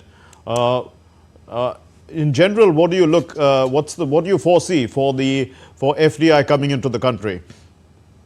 Well, this is certainly something which will, bring in more investment into the country, and insurance, of course, is a very important sector because it permeates throughout the economy. It's long-term money which comes in, and if I heard the FM right, this exemption is available provided all the premium income is invested within the country. I think that's a smart rider, if I can, use a pun related to the insurance industry.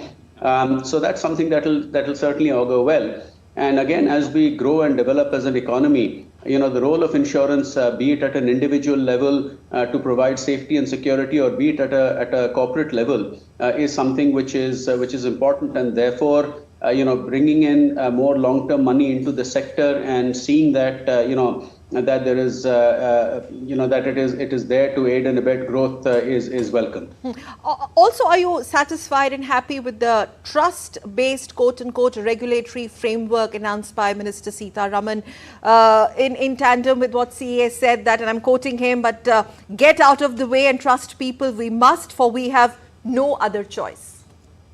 Absolutely, Sakal. That's that was what I think came through in the economic survey yesterday and the CEA's press conference, and also in the finance minister's statement today. The regulatory reforms and strengthening trust-based regulations, I think, is a wonderful move. And she cited examples, particularly with regard to income tax filings, where giving a little bit of leeway to people to sort of address any inadvertent issues in filing, etc., has paid strong dividends. So I think generally it is something that we must focus on. And that famous statement, trust but verify. So trust people. And ensure that anybody who misuses that trust faces the music. But by and large, I think most people, if are law-abiding and want to go about their lives, in a manner which enables them to sleep peacefully at night. Indeed, and from the manufacturing sector point of view, there are certain customs duties that have been reduced. Exemptions on open cell for LED, LCD TVs, looms for textiles, capital goods for lithium-ion batteries and mobile phones and EVs. This is to boost Make in India. How would you view this? So I look at that from two angles. One is, in as much as specific sectors are concerned where rates have been brought down, I think that's being done with a view to, as the finance minister said, to boost domestic manufacturing, to promote exports, to boost value addition. So I think some of these changes have been done keeping that in mind. But equally, I think what we must not miss out on is doing away with 7 tariff rates altogether and leaving only 8 in place. I think that's the sort of simplification that FICCI had advocated very strongly. We had also talked about simplifying TDS and TCS rates, and that seems to have been done to some extent. So I think these are, again, it boils down to making things simpler and literally, as was articulated, getting out of the way and allowing the private sector and citizens to do their bit. But I want to add one other point, which is that I think what is very striking is the fiscal glide path which has been maintained, because containing the fisc at 4.8% for the current year and estimating it to be 4.4% for the coming year is something which is significant, because what it means is that even as a lot of money has been pumped into the economy or is being proposed to be pumped into the economy, the finance minister is not doing that in a profligate manner. She's making sure the books are balanced, and she's making sure that the credibility of the whole budgeting exercise is maintained by sticking to the fiscal glide path. As a former FICCI chief, and I remember when we used to speak to you earlier, you would also speak about the big push that's needed in the MSME sector. Well, today, how do you view the launch of the export support mission, and also your final comments with that, Mr. Panda, very briefly? We're running short of time. Overall, an industry view on the budget, this budget, in terms of the wish list that you had, is this in continuation, and would you call it futuristic as well as inclusive?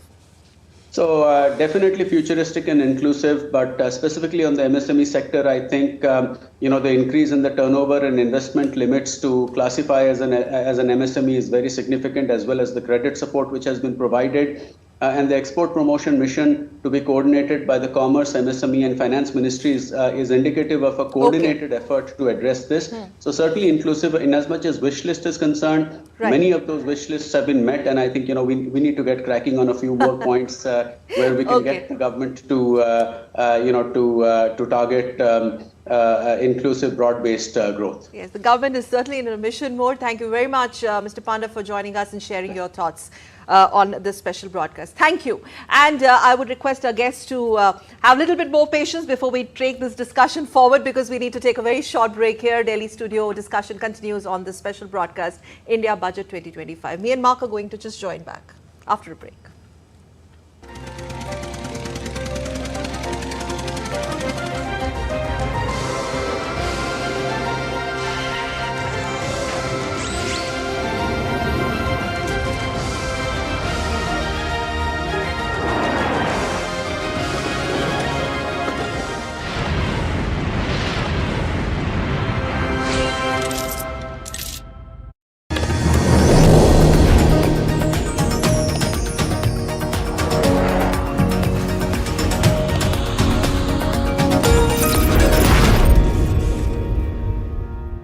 पर loan लेने के लिए खुद का heavy margin लगाना पड़ता है। 80% तक का बिजनेस लोन मिलेगा, वो भी कोलैटरल फ्री। अच्छा, 5 करोड़ तक बैंक ऑफ बड़ौदा संभाल लेगा। बड़ौदा महिला स्वावलंबन लोन, तो शुरू कीजिए अपना ड्रीम बिजनेस।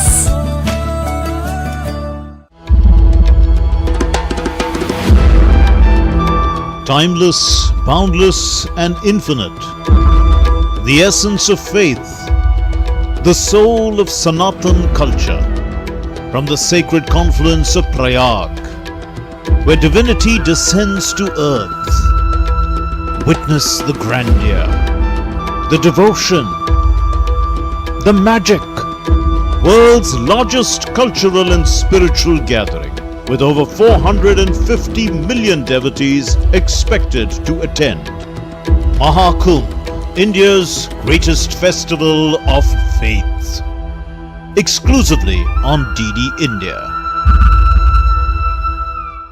पर लोन लेने के लिए खुद का हैवी मार्जिन लगाना पड़ता है। 80% तक का बिजनेस लोन मिलेगा, वो भी कोलैटरल फ्री। अच्छा, 5 करोड़ तक बैंक ऑफ बड़ौदा संभाल लेगा। लेकिन बिजनेस शुरू हो गया तो इन दोनों कौन संभालेगा? मम्मी, तुम बिजनेस संभालो, रोहन को मैं संभाल लूंगी।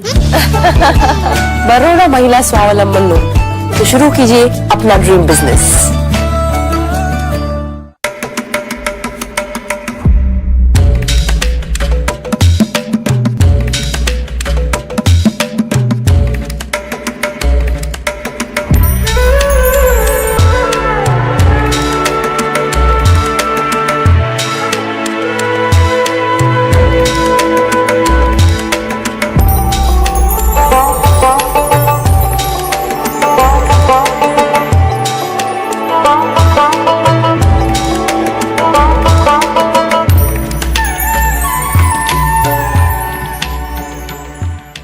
पर लोन लेने के लिए खुद का हैवी मार्जिन लगाना पड़ता है। 80% तक का बिजनेस लोन मिलेगा, वो भी कोलैटरल फ्री। अच्छा, 5 करोड़ तक बैंक ऑफ बड़ौदा संभाल लेगा। बड़ौदा महिला स्वावलंबन लोन, तो शुरू कीजिए अपना ड्रीम बिजनेस।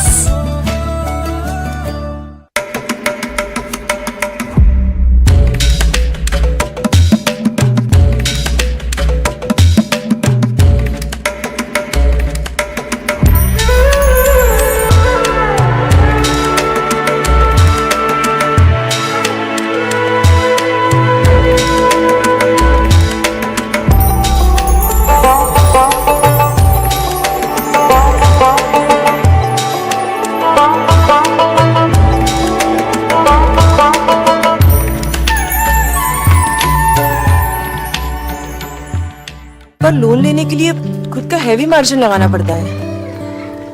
80% तक का बिजनेस लोन मिलेगा, हाँ? वो भी कोलैटरल फ्री। अच्छा, 5 करोड़ तक बैंक ऑफ बड़ौदा संभाल लेगा। लेकिन बिजनेस शुरू हो गया तो इन दोनों कौन संभालेगा? मम्मी, तुम बिजनेस संभालो, रोहन को मैं संभाल लूंगी। बड़ौदा महिला स्वावलंबन लोन, तो शुरू कीजिए अपना dream business. Geopolitics and trade deals. Economic challenges amid development. Hard work and the path to prosperity. It's the economy always. Between walkers, money is what money does and says. Supply creates its own demand. Between the bulls pulls and bears tears. When supply chains globalization and India rises to the podium, we'll get you centered with the economic brief at 8 p.m. every Thursday on DD India. पर loan लेने के लिए खुद का heavy margin लगाना पड़ता है। 80% तक का बिजनेस लोन मिलेगा, हाँ? वो भी कोलैटरल फ्री। अच्छा, 5 करोड़ तक बैंक ऑफ बड़ौदा संभाल लेगा। बड़ौदा महिला स्वावलंबन लोन, तो शुरू कीजिए अपना dream business.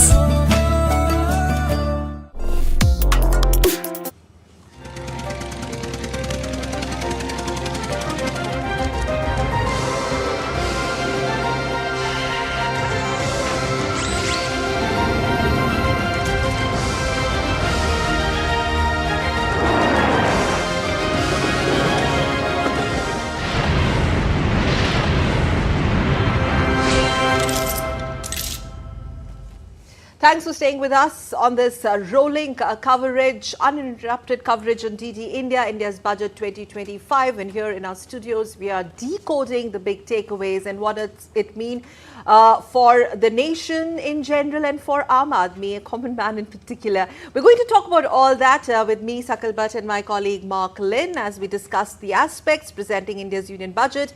Finance Minister earlier today pegged the fiscal deficit target at 4.4% of GDP for the financial year 25-26. And for 24-25, the fiscal deficit, in fact, target has been revised from 4.9% of the gross GDP to 4.8%, Mark. Right, indeed. And the budget also promises to continue the government's efforts to accelerate growth, to secure inclusive development, to invigorate private sector investments, to uplift household sentiment, as well as to enhance spending power of India's rising middle class. Let's look at the report. In a bid to continue the Indian economy's journey on course of fiscal consolidation, Finance Minister Nirmala Sitaraman announced a 50.65 lakh crore budget, the biggest in the history of India, with an aim to maintain economic growth and keep the fiscal deficit on the declining path. Our economy is the fastest growing among all major economies. Our development track record for the past 10 years and structural reforms have drawn global attention. Confidence in India's capability and potential has only grown in this period. We see the next 5 years as a unique opportunity to realize Sabka Vikas, stimulating balanced growth of all regions. As per the budget estimates 2025-26, the total receipts other than borrowings is pegged at rupees 34.96 lakh crore, and the total expenditure or the total size of the budget has been kept at rupees 50.65 lakh crore.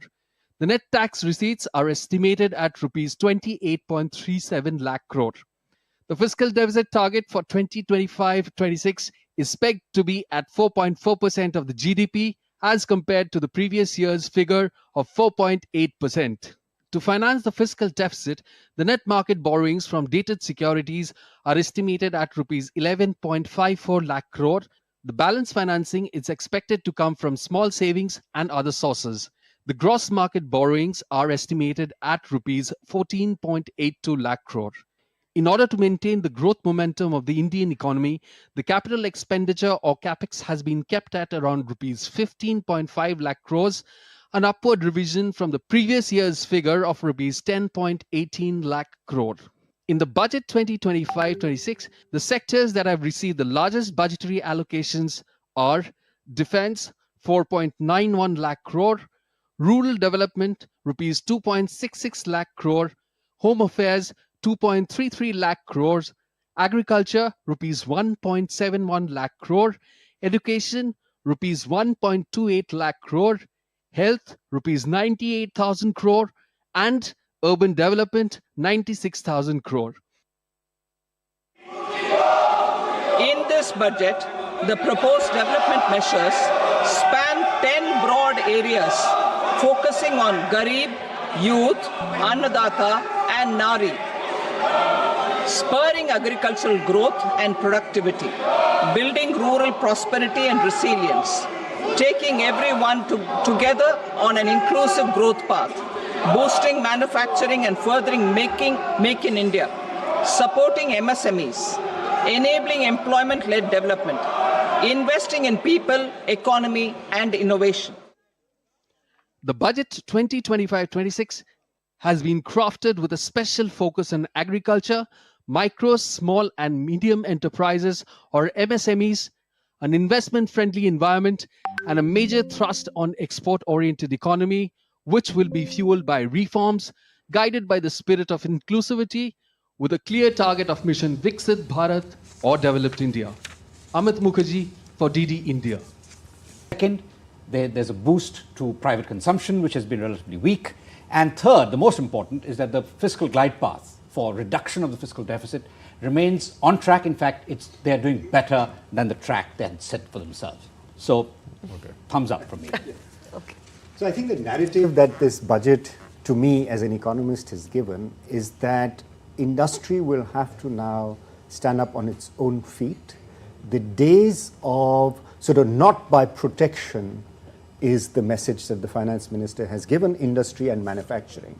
So we will provide you benefits in terms of easing the regulatory burdens, logistics costs will come down. In fact, there's a research that shows a 10% decrease in logistics costs works better for manufacturing and exports than a 10% increase in tariffs.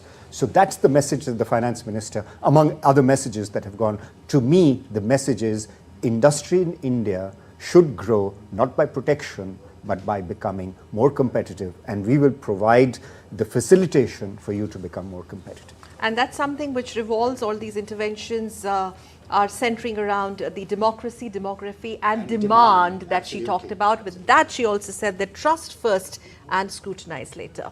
Well, that's it we have for you in this special broadcast. Let me thank our special guests for being with us and decoding it in such a beautiful manner. Thank you very much, both of you gentlemen.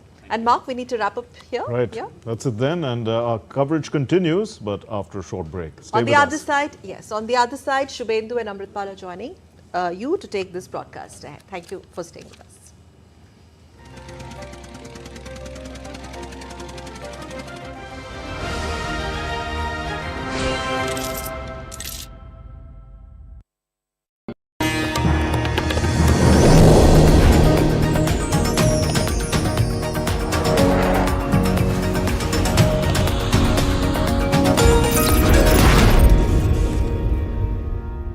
पर loan लेने के लिए खुद का heavy margin लगाना पड़ता है। 80% तक का बिजनेस लोन मिलेगा, हाँ? वो भी कोलैटरल फ्री। अच्छा, 5 करोड़ तक बैंक ऑफ बड़ौदा संभाल लेगा। लेकिन बिजनेस शुरू हो गया तो इन दोनों कौन संभालेगा? मम्मी, तुम बिजनेस संभालो, रोहन को मैं संभाल लूंगी। बड़ौदा महिला स्वावलंबन लोन, तो शुरू कीजिए अपना dream business.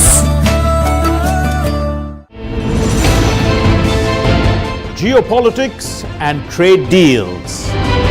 Economic challenges amid development. Hard work and the path to prosperity. It's the economy always.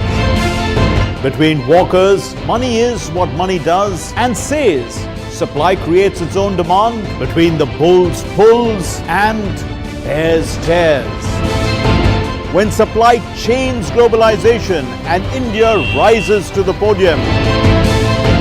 We'll get you centered with the economic brief at 8 p.m. every Thursday on DD India. पर loan लेने के लिए खुद का heavy margin लगाना पड़ता है। 80% तक का बिजनेस लोन मिलेगा, वो भी कोलैटरल फ्री। अच्छा, 5 करोड़ तक बैंक ऑफ बड़ौदा संभाल लेगा। बड़ौदा महिला स्वावलंबन लोन, तो शुरू कीजिए अपना dream business.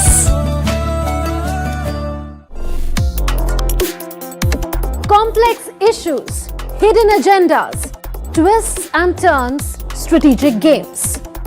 We think all dots are linked. We just need to connect them. Join me every week as I connect the dots to unravel hidden designs in statecraft, mysteries, and decode issues that matter to you. Watch Connecting the Dots with me at these times on DD India. पर loan लेने के लिए खुद का heavy margin लगाना पड़ता है। 80% तक का बिजनेस लोन मिलेगा, वो भी कोलैटरल फ्री। अच्छा, 5 करोड़ तक बैंक ऑफ बड़ौदा संभाल लेगा। लेकिन बिजनेस शुरू हो गया तो इन दोनों कौन संभालेगा? मम्मी, तुम बिजनेस संभालो, रोहन को मैं संभाल लूंगी। बड़ौदा महिला स्वावलंबन लोन, तो शुरू कीजिए अपना ड्रीम बिजनेस।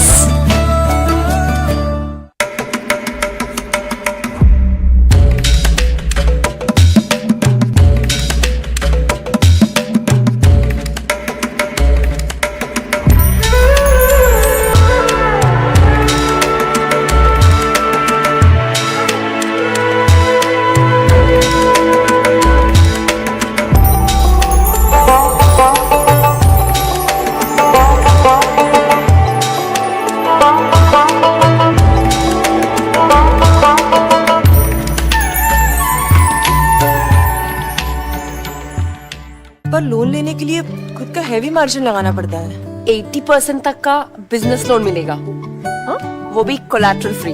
अच्छा, 5 करोड़ तक बैंक ऑफ बड़ौदा संभाल लेगा। बड़ौदा महिला स्वावलंबन लोन, तो शुरू कीजिए अपना dream business.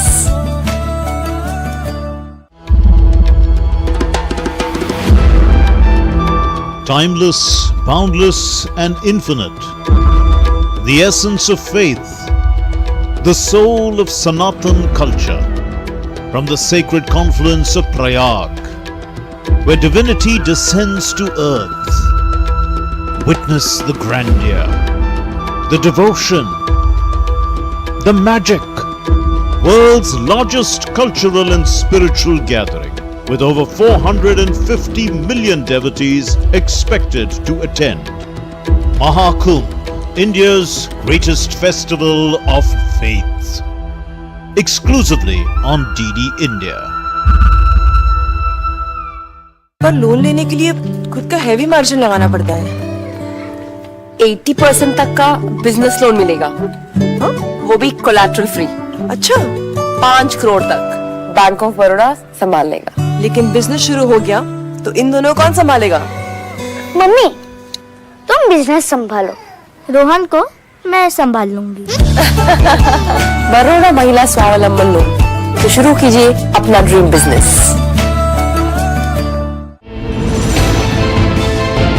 Geopolitics and trade deals. Economic challenges amid development. Hard work and the path to prosperity. It's the economy always. Between walkers, money is what money does and says.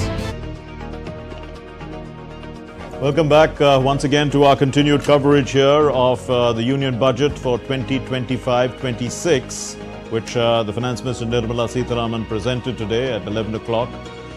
It was a budget speech that lasted about an hour and a half, and she had covered several subjects.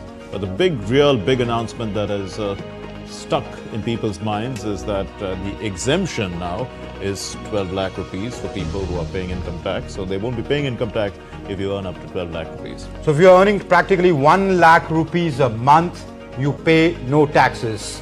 That is what we make of the Finance Minister's announcement while she was presenting the budget, with an added exemption of 75, the standard deduction of 75,000. So that makes it, if you're earning about 1,06,000 rupees a month, you pay no taxes. That is what we make That's what we make of the statement. Yes. The statement of the announcement that the finance minister made on the floor of the House while presenting the budget. As things emerge, we'll go into the fine print. We'll get to know as to what the slabs mean and how the tax structure will play out. But let's begin with the headlines. Yes. With the headlines, yes. India's Finance Minister Nirmala Sitaraman announces major relief for the middle class. No income tax up to 12 lakh rupees under the new tax regime. There will be no income tax payable up to income of 12 lakh rupees. She presents her 8th consecutive budget, exempts 36 life-saving drugs from basic customs duty, FDI limit for insurance sector to be raised from 74% to 100%. Yes, Nirmala Sitaraman also says that the Indian economy is the fastest growing among all major economies. The budget focuses on driving growth, inclusive development.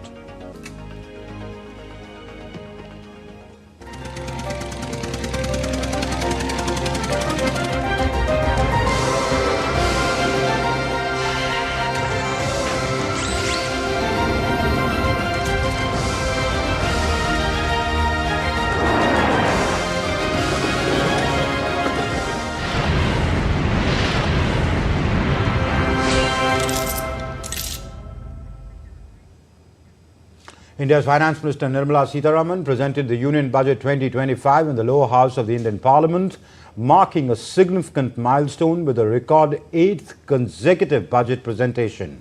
With focus on the middle class of the country, the Finance Minister said that the new tax regime will substantially reduce taxes on the middle class, as there will be no income tax payable up to an income of 12 lakh rupees.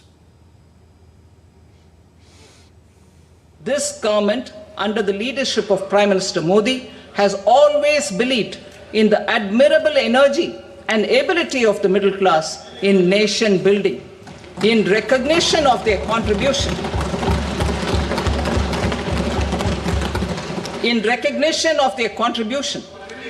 we have periodically reduced their tax burden. Right after 2014, the nil tax slab was raised to 2.5 lakhs of rupees, which was further raised to 5 lakh rupees in 2019 and to 7 lakh rupees in 2023. This is reflective of our government's trust on the middle class taxpayers. I am now happy to announce that there will be no income tax payable up to income of 12 lakh rupees.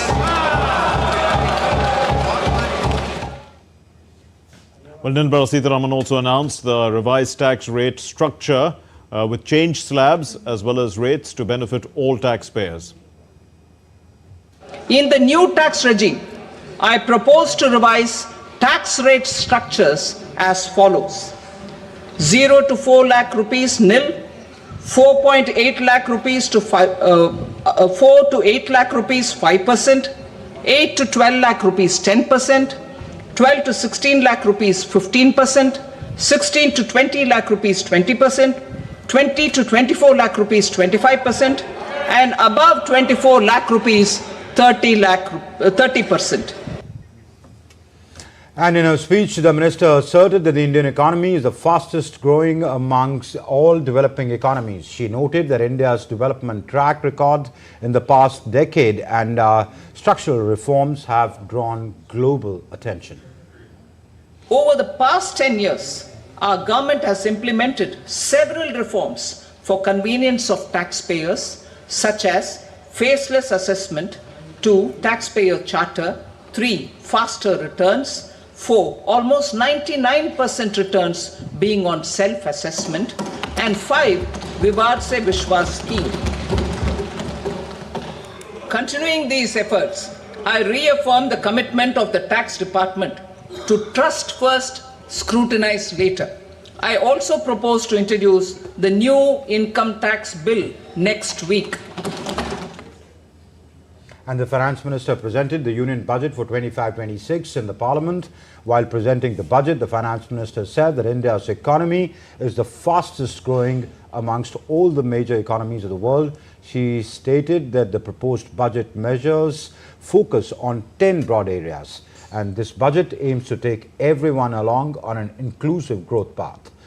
Sitaraman added that this budget is dedicated to accelerating growth driven by our aspirations for Viksit Bharat. Let's take a look at the highlights of the Union Budget. Her white and red sari said it all. She meant business. This was her 8th budget. The Indian economy in flight was now cruising at around 7% as it surveyed the markets around it. She saw the opportunity to put money where it mattered, in sectors that needed a boost, where India could develop and sustain an edge, and also in the infrastructure that held the economy together. Her fuel, reforms. The guiding spirit, inclusivity. And the destination, Viksit Bharat. So this is what she did. More money in the hands of the middle class. No tax with total income up to 12 lakh rupees. More credit guarantee for small businesses, the backbone of exports. Additional credit of rupees 1.5 lakh crore in the next 5 years for MSMEs. New fund of funds with expanded scope and fresh contribution of another 10,000 crore rupees to be set up for startups. Support for leather footwear and products to facilitate 22 lakh jobs. Create turnover of 4 lakh crore rupees and exports of rupees 1.1 lakh crore. India Post to be transformed into a large public logistics organization to benefit new entrepreneurs, women, self-help groups, MSMEs and large business organizations.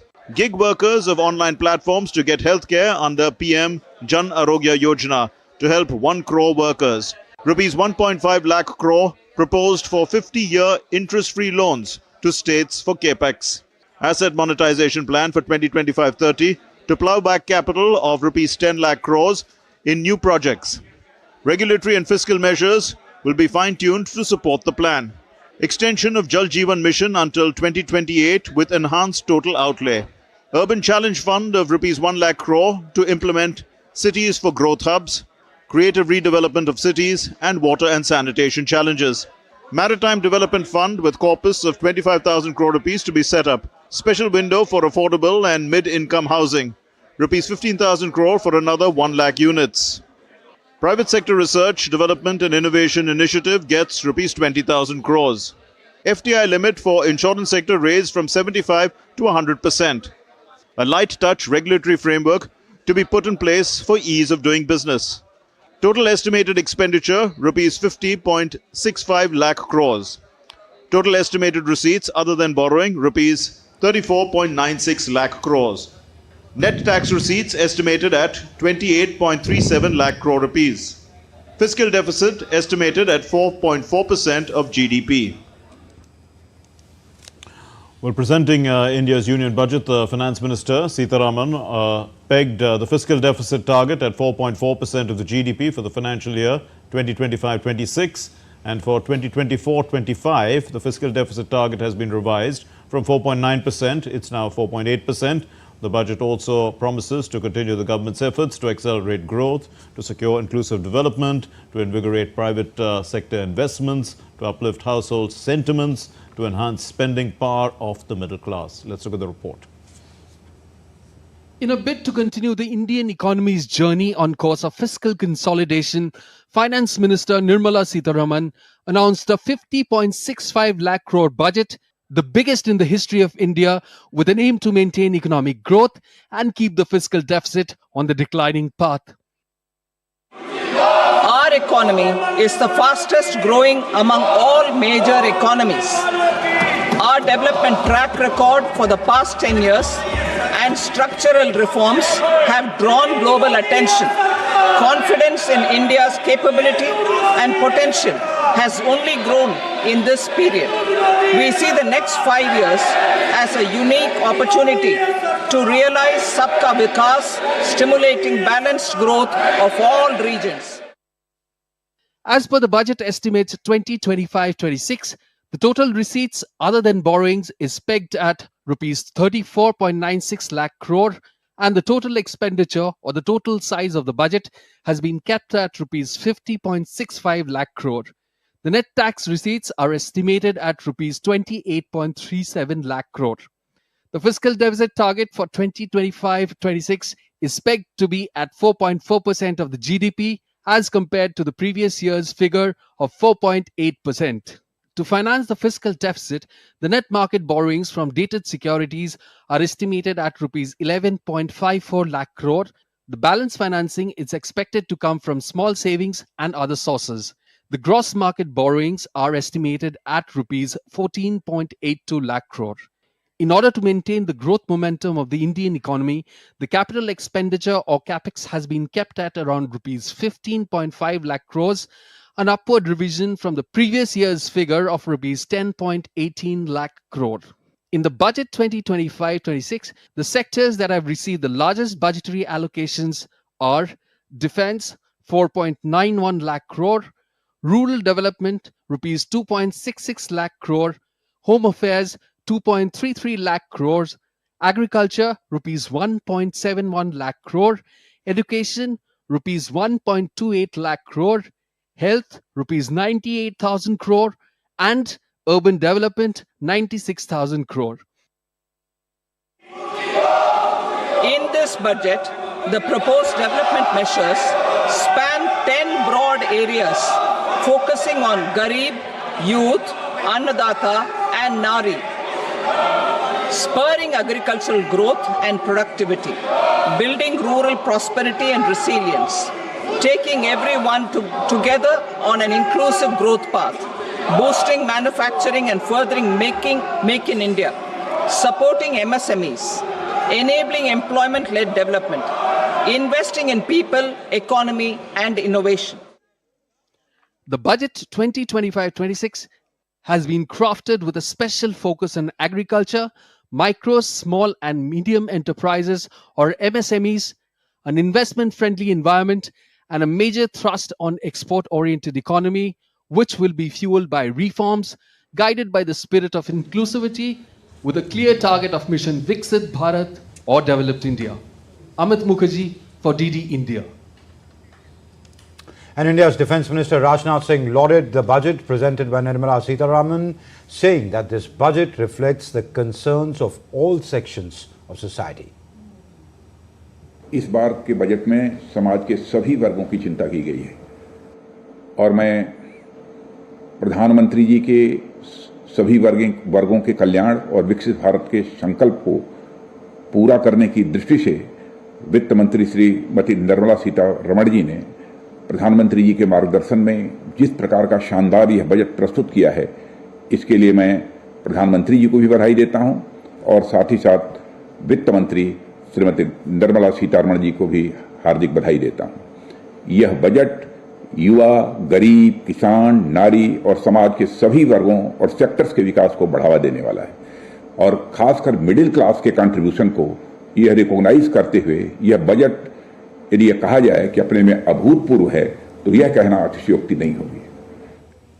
Well, India's Minister for Information and Broadcasting, Ashwini Vaishnav, also hailed the budget of 2025 presented by the Finance Minister, and he took to social media site X. The Minister said that this year's budget lays the roadmap for Viksit Bharat, that is, developed India. He also said that with growth, inclusion and innovation at its core, this budget covers all from farmers to fintech, MSMEs to AI.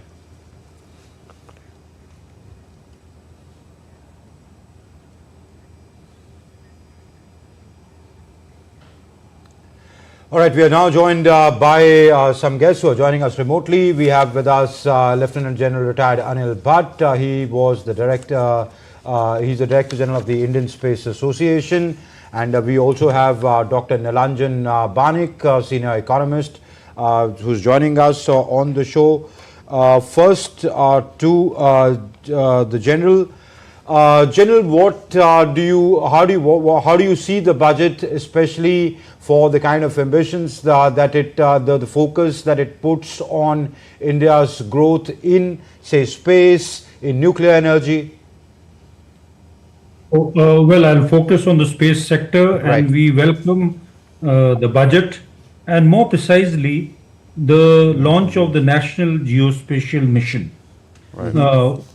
This is a commitment of the government for using downstream capabilities, and they have specified for modernization of land records, for urban planning and design of infrastructure. We have always believed that in the whole space economy, the most important part is downstream usages, and the government's focus on this is a welcome. As per our study, by 2031, this downstream sector is going to go up to $610 billion. Also, the fund of funds declared for deep tech would also help the space sector and help growth in this sector. All right. There have been 50,000 Atal labs which have been announced, and many of them in future would contribute towards the space sector. Okay. The startups minimum enhanced of the credit guarantee from doubling it up from to 10 to 20 crores is also welcomed by all members of the space sector. Let's go across to Professor Nilanjan Banik, economist.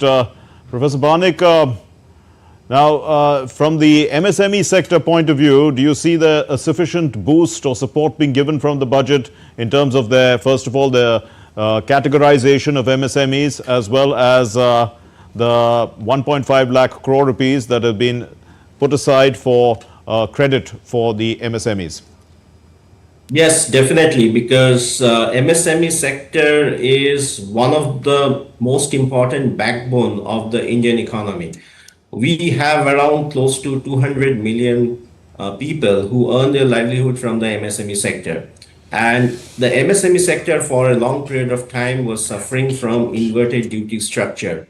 Now, if you see what has happened today, FM has promised to reduce the import tariff on some of the inputs which are being used by the MSME sector. So from the perspective of the MSME sector, this is a very welcome move, because most of the bottom 40 percentile of our population in terms of income, these are the people who are actually employed with the MSME sector. And MSME sector also has the distinction of creating labor-intensive mode of production, which means they are able to create more jobs at a time when jobs are hard to come by. So in that way, this increase in credit guarantee for the MSME sector, as well as in terms of classifying the MSME, reclassification of the MSME sector, I think we have a long way to go. In addition to that, you also have been mentioning about the income tax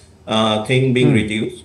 And this again will have a very salutary effect on increasing our consumption, because as you know that the consumption expenditure is the most important component of GDP. So although India has been growing at the fastest pace, in addition to what we see around the world, for instance, if I look into the growth rate of the major developed countries like US, Germany, UK, all of them are growing below 2% level. Even within the Asian community, if we see Japan and South Korea, they are also growing below 2% level. The only country which is growing the fastest is India, in excess of 6.3. And yesterday we have heard the economic survey pointing out the economy is likely to grow between 6.3 to 6.8%. So in that way, this boost to MSME sector as well as the tax cut is going to boost our consumption, which is going to sustain this growth that we are seeing at this point of time, and which is also quite important for us to reach the milestone of Viksit Bharat.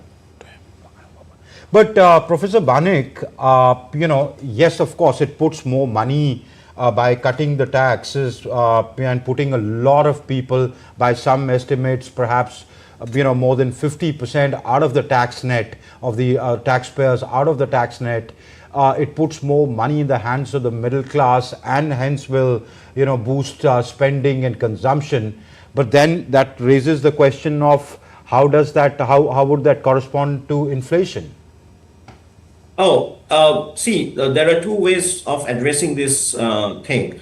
If you look into the inflation, in particular, what impact the middle class, it is the food price inflation. Now, over the last 2 years, India has done a fabulous job when it comes to the growth of the agricultural sector. So agricultural sector has been performing well, and we hope that at least in this quarter, you are going to see further ease of food price inflation, which is already in a downtrend. So in that way, I don't think this is going to further fuel inflation. Also, what you see, because after Trump has taken to power, there is a possibility of some of the war which is happening. Already we are seeing that in Gaza, the war has stopped, which also means that the crude price is going to ease down further. And crude being the intermediate input, it also has a impact on how much inflation any country like import dependent country like India has. So going by that exogenous factor also, we are hopeful that the inflation is going to come down further, and this consumption boost or the way to see that more money is getting into the hand of the people is actually a move. Because if the last quarter, the consumption was actually quite tepid. In that way, this will help to rejuvenate the consumption as well as... Yeah, perhaps that is why the tax cuts have been given, so that there is a dire need to boost the consumption, which was on a decline. So, Mr. Basu, boosting consumption is likely to boost, growth, because that's going to be a pull factor for that. But at the same time, I mean, there's got to be entrepreneurship that has to increase, right, to fill the capacity. So do you see enough being given in this budget for startups? There's a continuation of the 10,000 crore rupee fund of funds and perhaps more. Yeah, I mean, startups remain a major focus area for this government. And in addition, there's a lot of incentives for the MSMEs to grow. The fact that the MSME ceilings have been raised substantially is a big positive. And essentially, if you look at economic surveys from 2 or 3 years ago, one of the major problems with the small scale sector is that they used to be encouraged under the old regime to remain dwarfs. Whereas what you really need is economies of scale in almost every sector, scale economies, reduce the unit cost of production, and therefore enable you to become much more productive, much more competitive. So we were acting with our hands behind our backs for the entire MSME sector, and that it has been altered substantially in this budget. Of course, I would like to see that ceiling continue to be raised every year, because it should not be held at this level for the next 5 or 10 years. It should continue to be raised steadily so that firms can continue to grow along with the growth of nominal GDP. So at any rate, what is happening here is the right steps.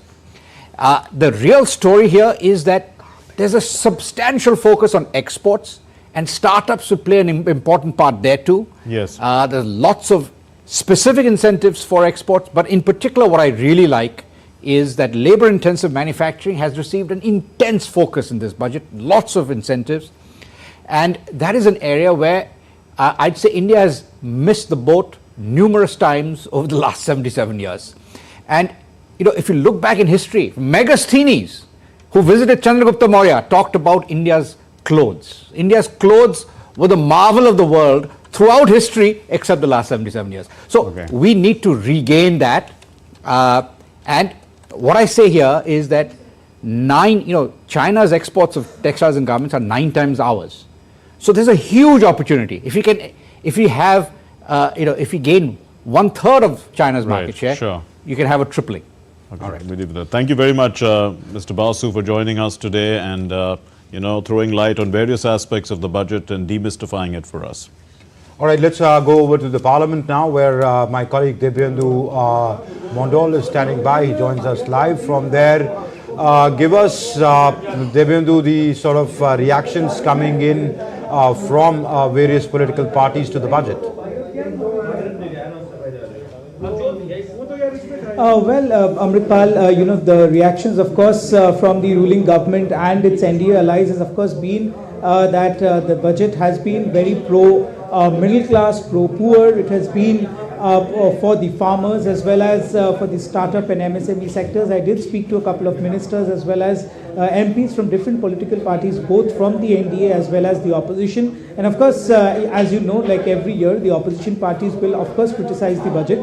But the NDA partners, including the leaders from Bihar, which has got a substantial amount of schemes, as well as different kinds of fundings will be given to Bihar.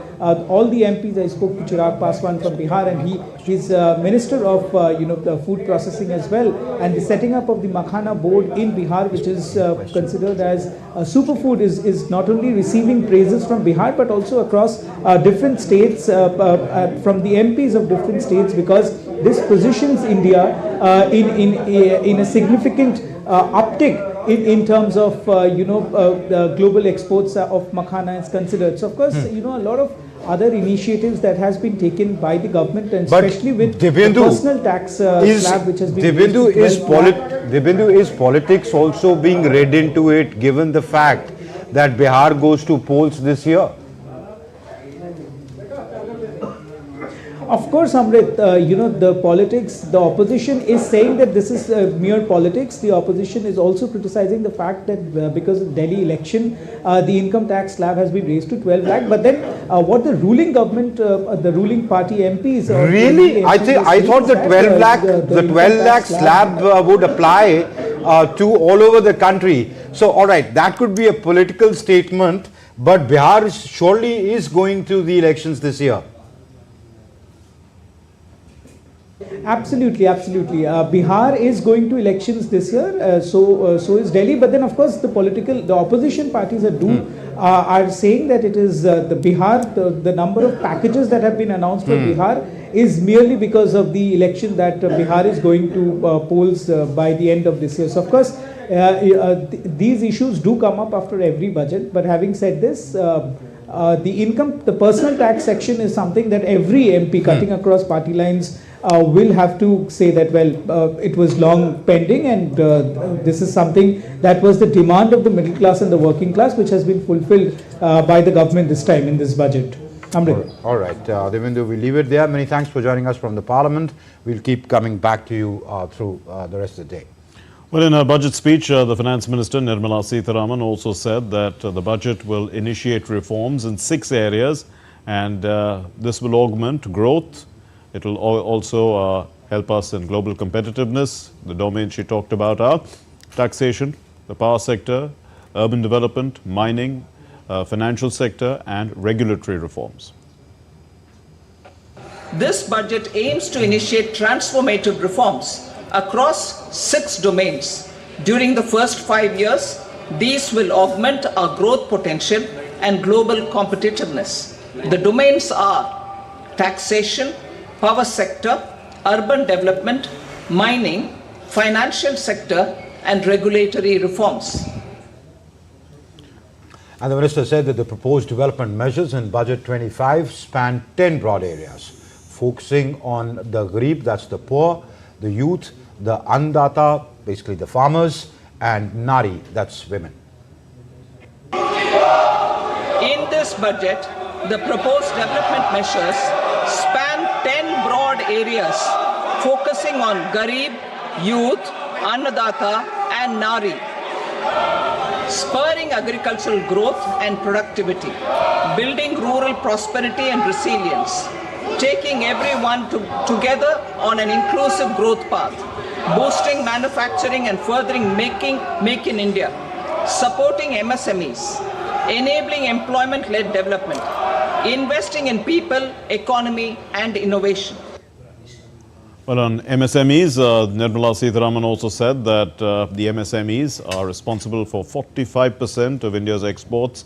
Hence, investment and turnover limits for the classification of MSMEs are to be enhanced to 2.5 and 2 times respectively. And this is also to give them the confidence to grow and generate employment for the youth. With their quality products, these MSMEs are responsible for 45% of our exports. To help them achieve higher efficiencies of scale, technological upgradation, and better access to capital, the investment and turnover limits for classification of all MSMEs will be enhanced to 2.5 and 2 times respectively. This will give them the confidence to grow and generate employment for our youth. To improve access to credit, the credit guarantee cover will be enhanced for micro and small enterprises from 5 crore to 10 crore rupees, leading to additional credit of 1.5 lakh crores in the next 5 years. And Nirmala Sitaraman also said that the government will set up an export promotion mission that will provide an easy access to export credit. A digital infrastructure for international trade called Bharat Trade Net is to be set up for trade documentation and financial solutions. We will set up an export promotion mission with sectoral and ministerial targets driven jointly by the Ministries of Commerce, MSME. Okay, we're going to go across live now and listen to what Prime Minister Narendra Modi has to say about the budget. Here's his reaction. आज भारत की विकास यात्रा का एक महत्वपूर्ण पड़ाव है। ये 140 करोड़ भारतीयों की आकांक्षाओं का बजट है। ये हर भारतीय के सपनों को पूरा करने वाला बजट है। हमने कई सेक्टर्स युवाओं के लिए खोल दिए हैं। सामान्य नागरिक विकसित भारत के मिशन को ड्राइव करने वाला है। ये बजट एक फोर्स मल्टीप्लायर है। ये बजट सेविंग्स को बढ़ाएगा, इन्वेस्टमेंट को बढ़ाएगा, कंजम्पशन को बढ़ाएगा और ग्रोथ को भी तेजी से बढ़ाएगा। मैं वित्त मंत्री निर्मला सीतारमण जी और उनकी पूरी टीम को इस जनता जनार्दन का बजट, पीपल्स का बजट, इसके लिए बहुत बहुत बधाई देता हूं। साथियों, आमतौर पर बजट का फोकस इस बात पर रहता है कि सरकार का खजाना कैसे भरेगा, लेकिन ये बजट उससे बिल्कुल उल्टा है। लेकिन ये बजट देश के नागरिकों की जेब कैसे भरेगी, देश के नागरिकों की बचत कैसे बढ़ेगी और देश के नागरिक विकास के भागीदार कैसे बनेंगे, ये बजट इसकी एक बहुत मजबूत नींव रखता है। साथियों, इस बजट में रिफॉर्म की दिशा में महत्वपूर्ण कदम उठाए गए हैं। न्यूक्लियर एनर्जी में प्राइवेट सेक्टर को बढ़ावा देने का निर्णय बहुत ही ऐतिहासिक है। ये आने वाले समय में सिविल न्यूक्लियर एनर्जी का बड़ा योगदान देश के विकास में सुनिश्चित करेगा। बजट में रोजगार के सभी क्षेत्रों को हर प्रकार से प्राथमिकता दी गई है। लेकिन मैं दो चीजों पर ध्यान आकर्षित करना चाहूंगा। उन रिफॉर्म्स की मैं चर्चा करना चाहूंगा जो आने वाले समय में बहुत बड़ा परिवर्तन लाने वाले हैं। एक, इंफ्रास्ट्रक्चर स्टेटस देने के कारण भारत में बड़े शिप्स के निर्माण को बढ़ावा मिलेगा। आत्मनिर्भर भारत अभियान को गति मिलेगी और हम सब जानते हैं कि शिप बिल्डिंग ये सर्वाधिक रोजगार देने वाला क्षेत्र है। उसी प्रकार से देश में टूरिज्म के लिए बहुत संभावना है। महत्वपूर्ण 50 टूरिस्ट डेस्टिनेशन, वहां पर जो होटल्स बनाएंगे उस होटल को पहली बार इंफ्रास्ट्रक्चर के दायरे में लाकर टूरिज्म पर बहुत बल दिया है। इससे हॉस्पिटैलिटी सेक्टर को, जो रोजगार का बहुत बड़ा क्षेत्र है, और टूरिज्म जो रोजगार का सबसे बड़ा क्षेत्र है, एक प्रकार से चारों तरफ रोजगार के अवसर पैदा करने वाला एक क्षेत्र को ऊर्जा देने वाला काम करेगा। आज देश विकास भी विरासत भी इस मंत्र को लेकर चल रहा है। इस बजट में भी इसके लिए भी बहुत महत्वपूर्ण और ठोस कदम उठाए गए हैं। 1 करोड़ पांडुलिपियों के लिए संरक्षण के लिए, मैन्युस्क्रिप्ट के लिए ज्ञान भारतम मिशन लॉन्च किया गया है। साथ ही भारतीय ज्ञान परंपरा से प्रेरित एक नेशनल डिजिटल रिपोजिटरी बनाई जाएगी। यानी टेक्नोलॉजी का भरपूर उपयोग किया जाएगा और हमारा जो परंपरागत ज्ञान है उसमें से अमृत निचोड़ने का भी काम होगा। साथियों, बजट में किसानों के लिए जो घोषणा हुई है वो कृषि क्षेत्र और समूची ग्रामीण अर्थव्यवस्था में नई क्रांति का आधार बनेगी। पीएम धन धान्य कृषि योजना के तहत 100 जिलों में सिंचाई और इंफ्रास्ट्रक्चर का डेवलपमेंट होगा। किसान क्रेडिट कार्ड की लिमिट 5 लाख तक होने से उन्हें ज्यादा मदद मिलेगी। साथियों, अब इस बजट में 12 लाख रुपए तक की आय को टैक्स से मुक्त कर दिया गया है। सभी आय वर्ग के लोगों के लिए टैक्स में भी कमी की गई है। इसका बहुत बड़ा फायदा हमारे मिडिल क्लास को, नौकरी पेशे करने वाले जिनकी आय बंधी हुई है, ऐसे लोगों को, मिडिल क्लास को इससे बहुत बड़ा लाभ होने वाला है। उसी प्रकार से जो नए नए प्रोफेशन में आए हैं, जिनको नए नए जॉब मिले हैं, इनकम टैक्स की ये मुक्ति उनके लिए एक बहुत बड़ा अवसर बन जाएगी। साथियों, इस बजट में मैन्युफैक्चरिंग पर 360 डिग्री फोकस है ताकि एंटरप्रेन्योर्स को, एमएसएमईज को, छोटे उद्यमियों को मजबूती मिले और नई जॉब पैदा हो। नेशनल मैन्युफैक्चरिंग मिशन से लेकर clean tech, leather, footwear, toy industry जैसे अनेक सेक्टर्स को विशेष समर्थन दिया गया है। लक्ष्य साफ है कि भारतीय प्रोडक्ट्स ग्लोबल मार्केट में अपनी चमक बिखेर सके।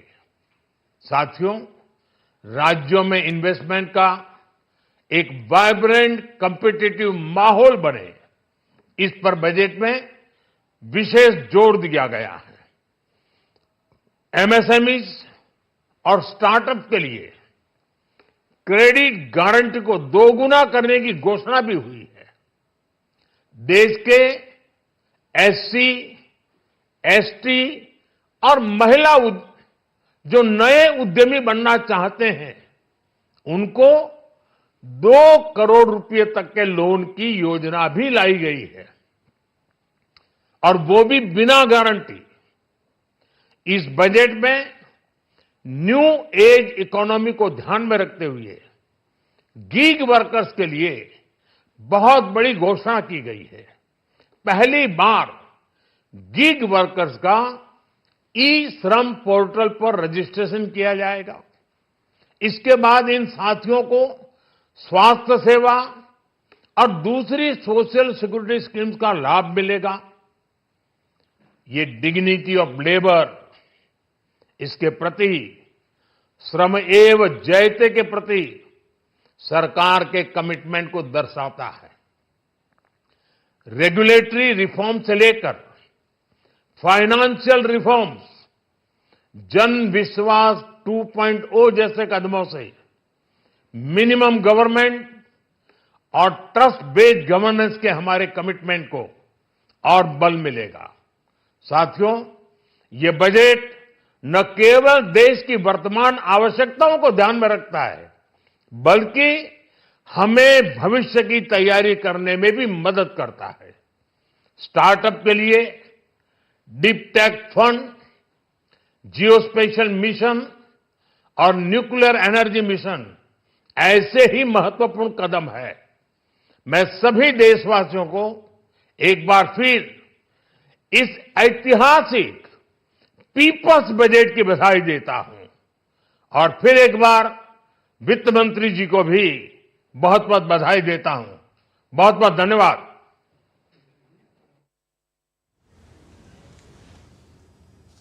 So that was Prime Minister Narendra Modi giving his first reaction to the Union Budget presented by the Finance Minister in the Parliament some time back. The Prime Minister said various things. He said this budget reflects the aspirations of 140 crore Indians, crore being 10 million. So he says this will increase savings, investments, consumption, fuel growth. He says it will put this budget, he says generally budgets are about filling in government coffers, but this budget is putting the money in the citizens' pocket, increasing their savings by giving tax cuts.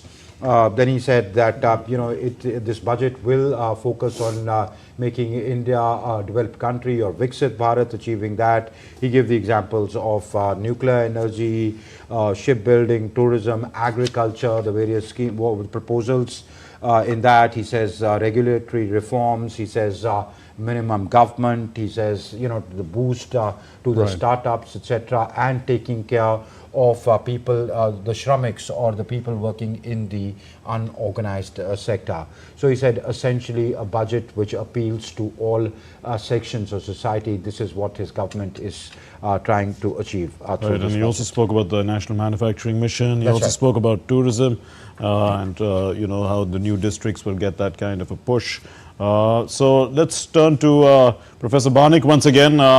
Professor Banik, so you listened to the Prime Minister's reaction. And it's a budget for everyone. That's the way the Prime Minister has described it. But also from the point of view of putting more money in the pockets of individuals, how do you view this? From the economic point of view. Let's not look at it from the political point of view. So, Mark, we live in an era where increasingly we are seeing that the jobs are being taken by the machines. So at this point of time, what was more necessary is to give incentive to the sectors which can employ more people. And what are these sectors? Of course, MSME is there. We also heard Honorable Prime Minister speaking about the tourism. Now, if you look into the multiplier effect of tourism, it is the second most in terms of all other sectors that we find in the economy, be it education, be it let's say healthcare and things like that. Now, tourism also contribute almost 7% of the GDP, and this is the sector which is purely labor-intensive type of sectors where typically you find the gig workers, also the small times restaurant owners, small times auto drivers, small time rickshaw pullers, even the small time vegetable sellers. They are earning their livelihood. So I think it's a very important thing when the finance minister allocated a portion of her budget towards development of the tourism sector. Again, 7% of the GDP is driven by the tourism sector. And when we talk about the agricultural sector, we also heard that in terms of the loan scheme being given to the farmers, we see an increment. Now, 400 million of our workers are earning their livelihood from the agricultural sector. So in that way, this is also quite a welcome move in the sense that this is also going to create and boost the consumption in the rural economy.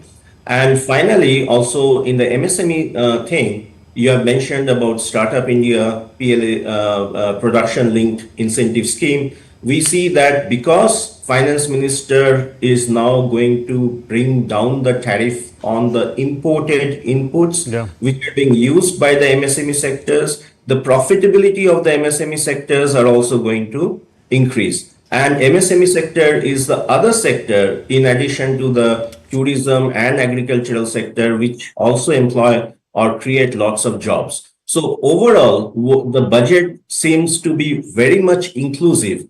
And this has happened after a long period of time. I haven't come across a budget which is so much inclusive in nature when it comes to income generation, when it comes to job creation, and when it comes to boosting the consumption that we are talking about. Right. We'll take a short break and after that we'll go back. We'll continue with our discussion. We'll also go to Mumbai, but first a short break.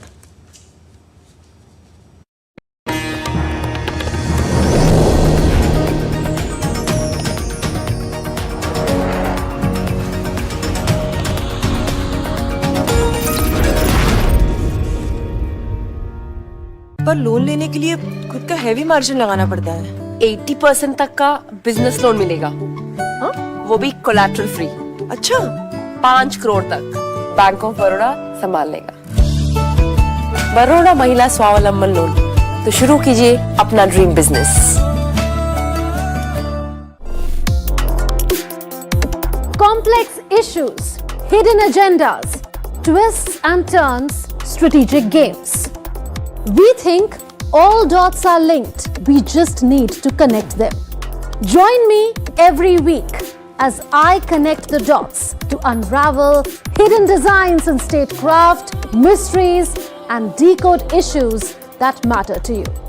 Watch Connecting the Dots with me at these times on DD India.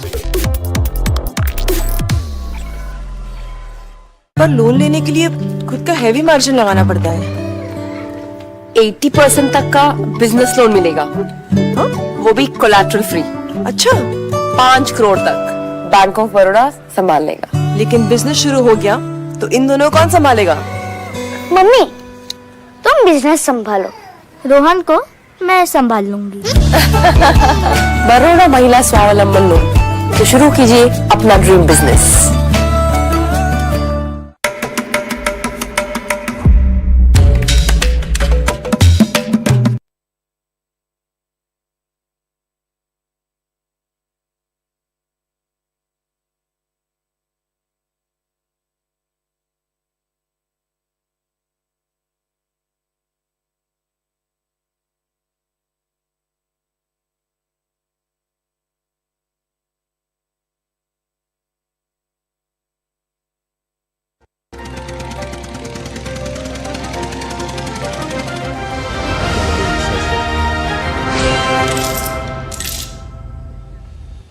Welcome back. As India's Finance Minister Nirmala Sitaraman presented the budget in the Lok Sabha, union ministers have hailed the budget and termed it as growth-oriented. Listen in.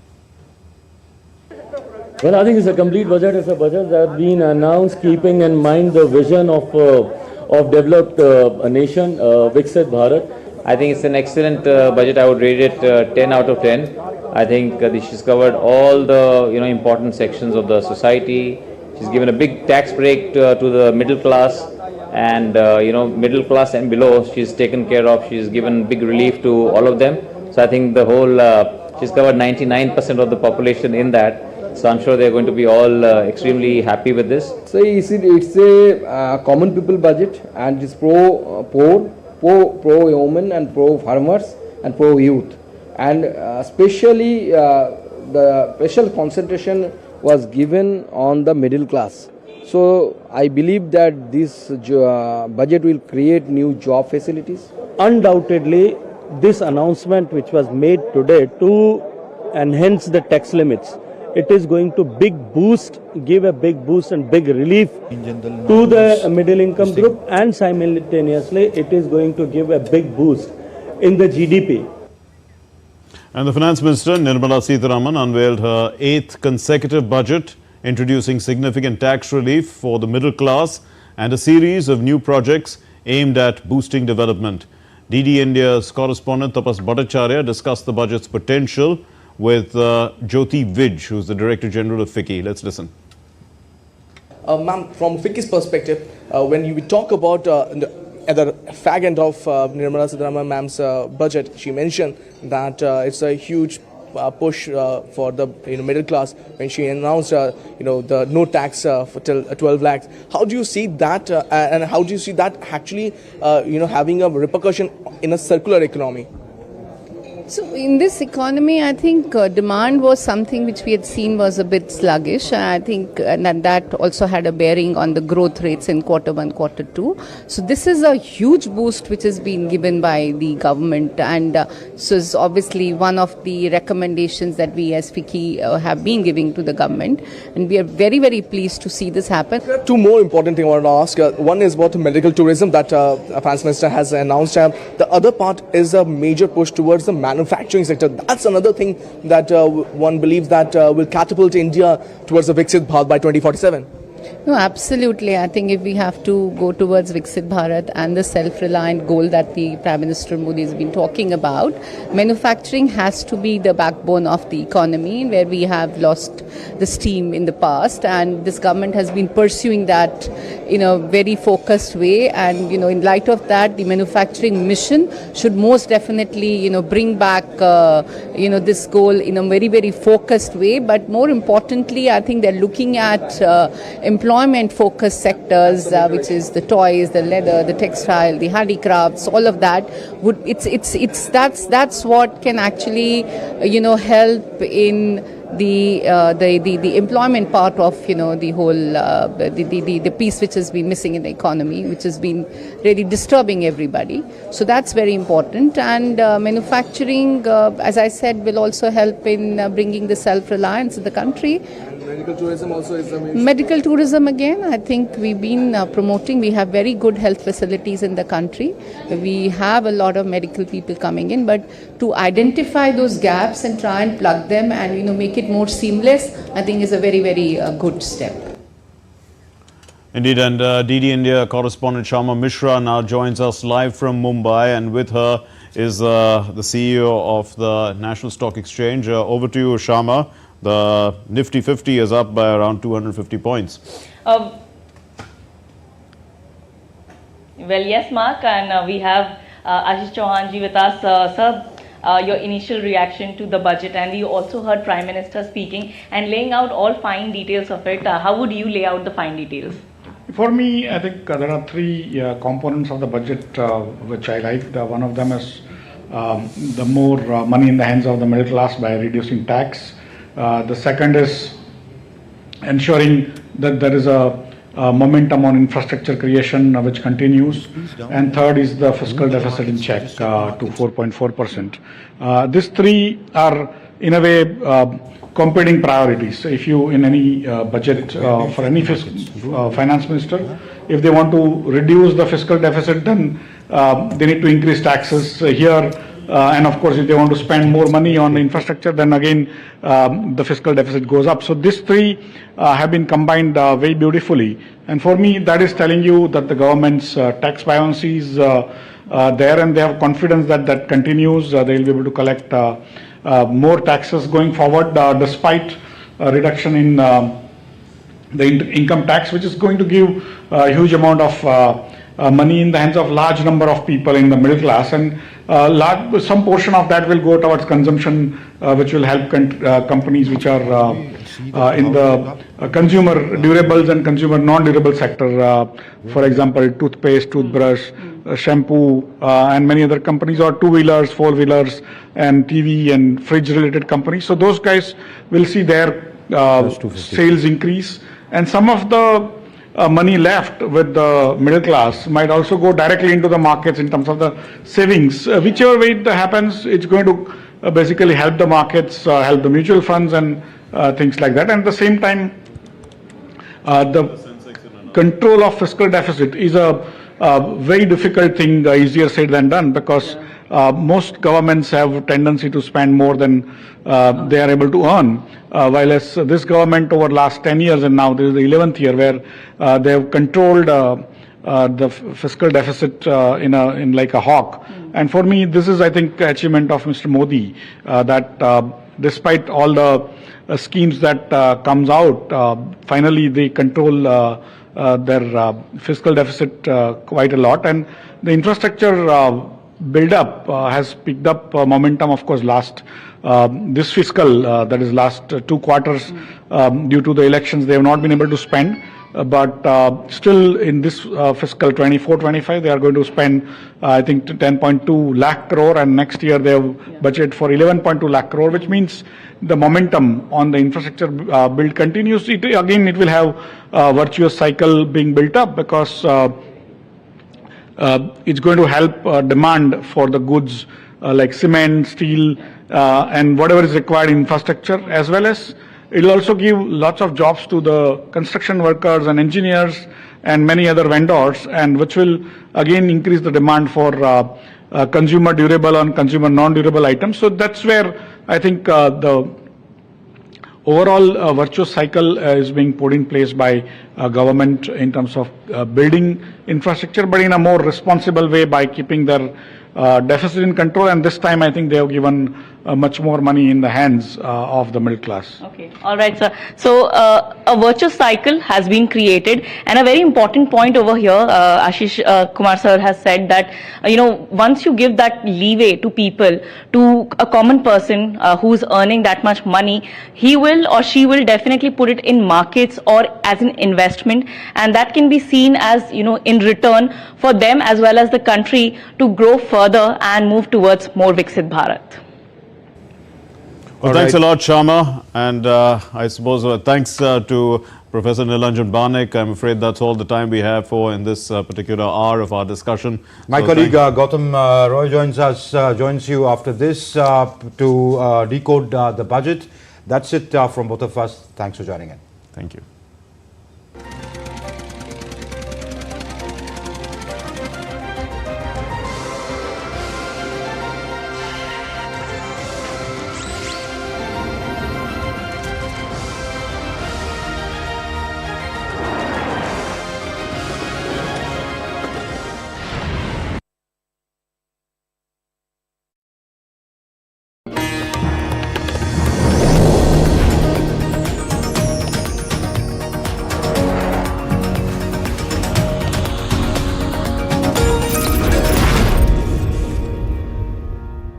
पर loan लेने के लिए खुद का heavy margin लगाना पड़ता है। 80% तक का बिजनेस लोन मिलेगा, वो भी collateral free.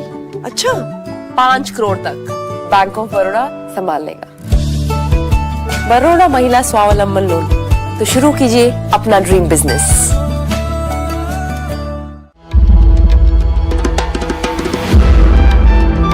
Timeless, boundless and infinite, the essence of faith, the soul of Sanatan culture, from the sacred confluence of Prayag, where divinity descends to earth. Witness the grandeur, the devotion, the magic, world's largest cultural and spiritual gathering, with over 450 million devotees expected to attend. Mahakumbh, India's greatest festival of faith, exclusively on DD India. पर loan लेने के लिए खुद का heavy margin लगाना पड़ता है। 80% तक का बिजनेस लोन मिलेगा, वो भी कोलैटरल फ्री। अच्छा, 5 करोड़ तक बैंक ऑफ बड़ौदा संभाल लेगा। लेकिन बिजनेस शुरू हो गया तो इन दोनों कौन संभालेगा? मम्मी, तुम बिजनेस संभालो, रोहन को मैं संभाल लूंगी। बड़ौदा महिला स्वावलंबन लोन, तो शुरू कीजिए अपना ड्रीम बिजनेस। पर लोन लेने के लिए खुद का हेवी मार्जिन लगाना पड़ता है। 80% तक का बिजनेस लोन मिलेगा, वो भी कोलैटरल फ्री। अच्छा, 5 करोड़ तक बैंक ऑफ बड़ौदा संभाल लेगा। बड़ौदा महिला स्वावलंबन लोन, तो शुरू कीजिए अपना dream business.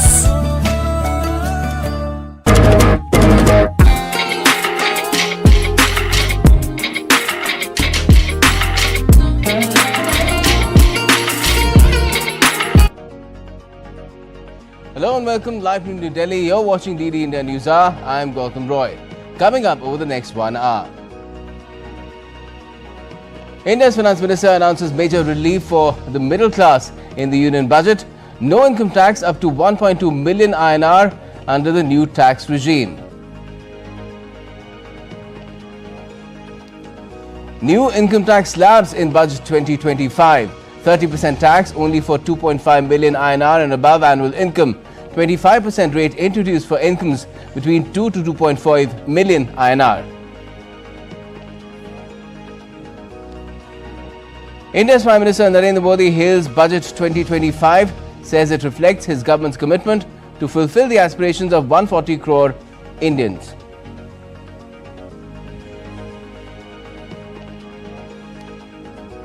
The Hamas hands over 3 more Israeli hostages in a 4th round of release of captives under the first phase of the Gaza ceasefire deal.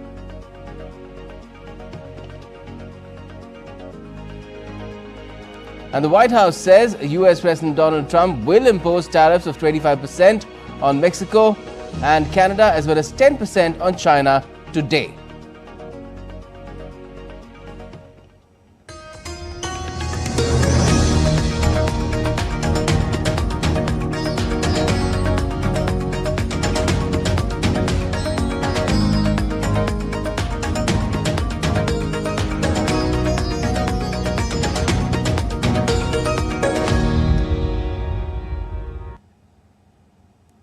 First up, all the updates and the decoding of the Union Budget 2025.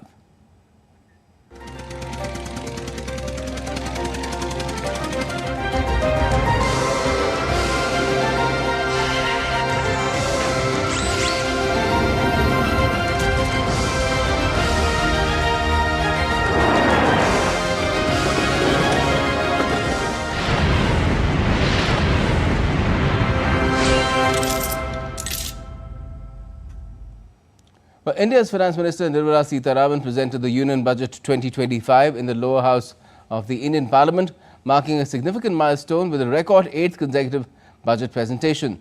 With focus on the middle class of the country, the FM said that the new tax regime will substantially reduce taxes of the middle class, as there will be no income tax payable up to income of 1.2 million Indian rupees. This government, under the leadership of Prime Minister Modi, has always believed in the admirable energy and ability of the middle class in nation building. In recognition of their contribution,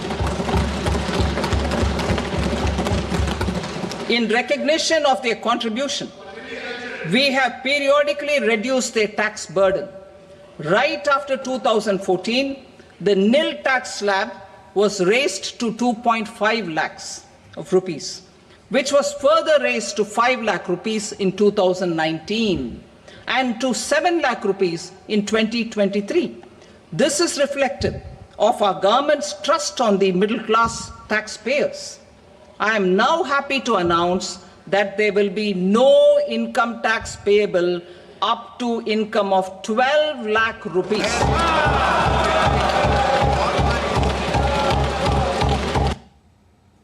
The Finance Minister also announced the revised tax rate structure with changed slabs and rates to benefit all taxpayers in the new tax regime.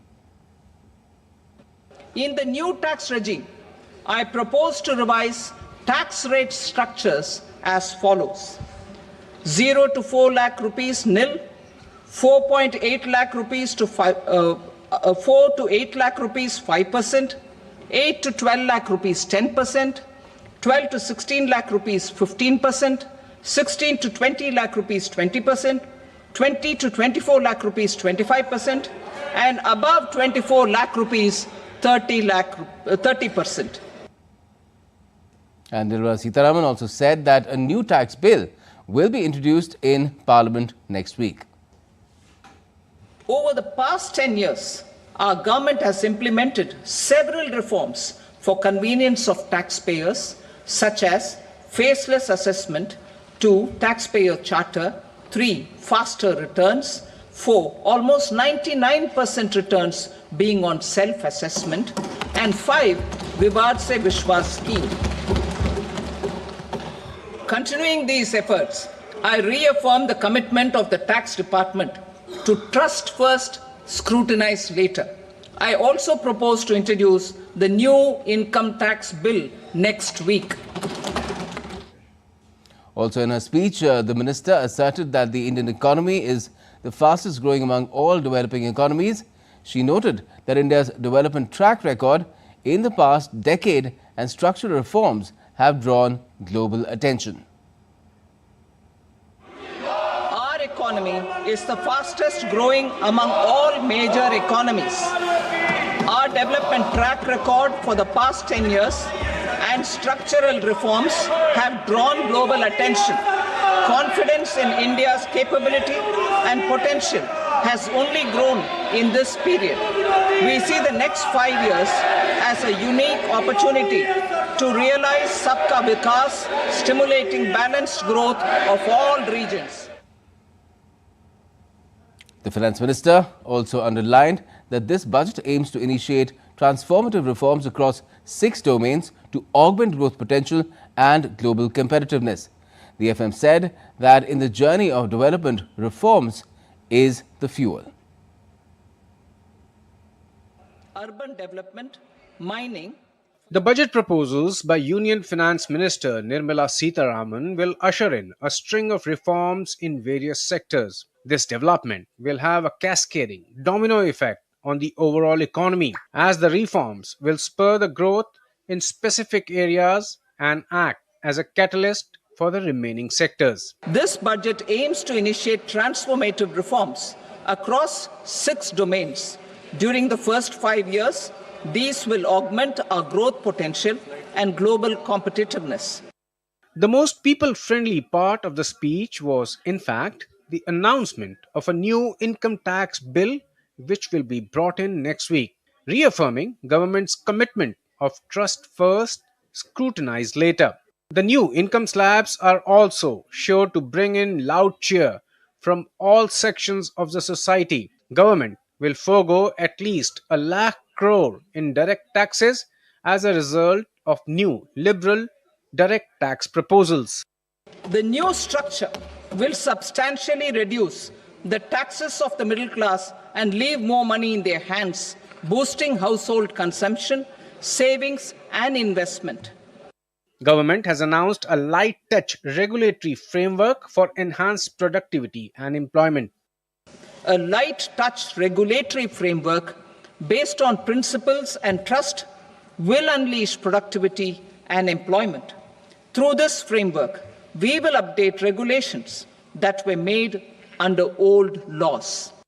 This feature will entail a new high-level committee on regulatory reforms which will submit recommendations within a year. Launch of an investment friendliness index for states, FSDC mechanism and Jan Vishwas Bill 2.0 to further decriminalize 100 more provisions in various laws.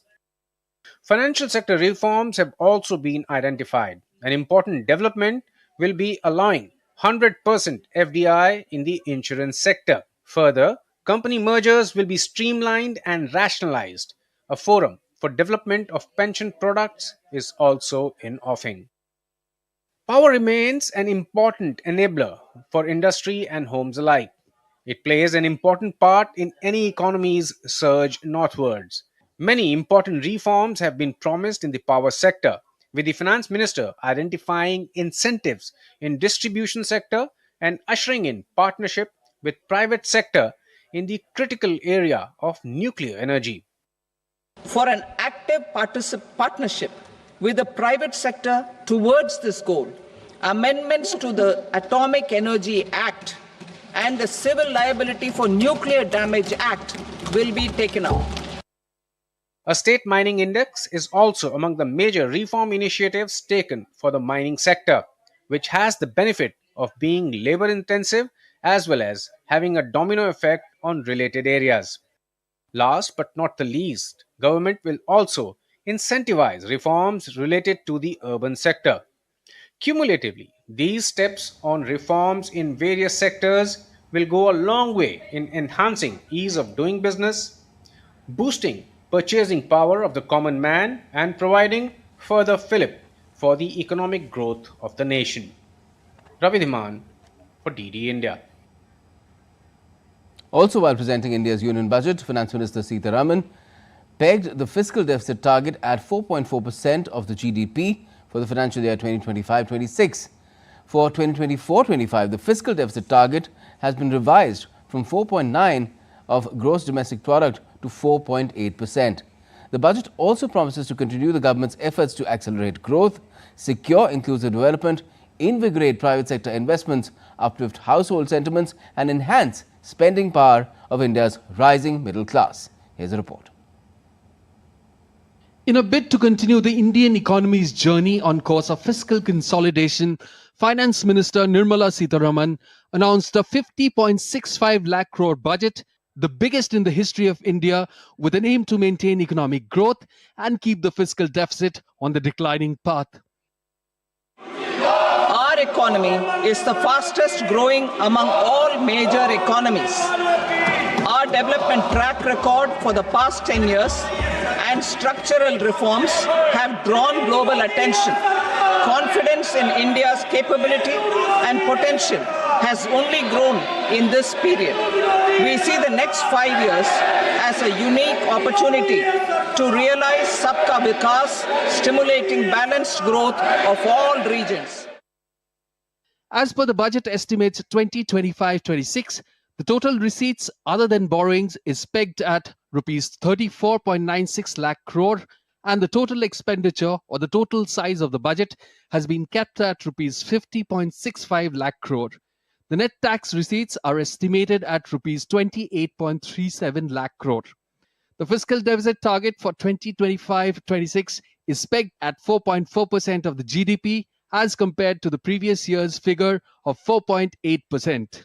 To finance the fiscal deficit, the net market borrowings from dated are estimated at rupees 11.54 lakh crore.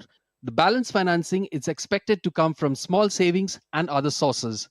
The gross market borrowings are estimated at rupees 14.82 lakh crore.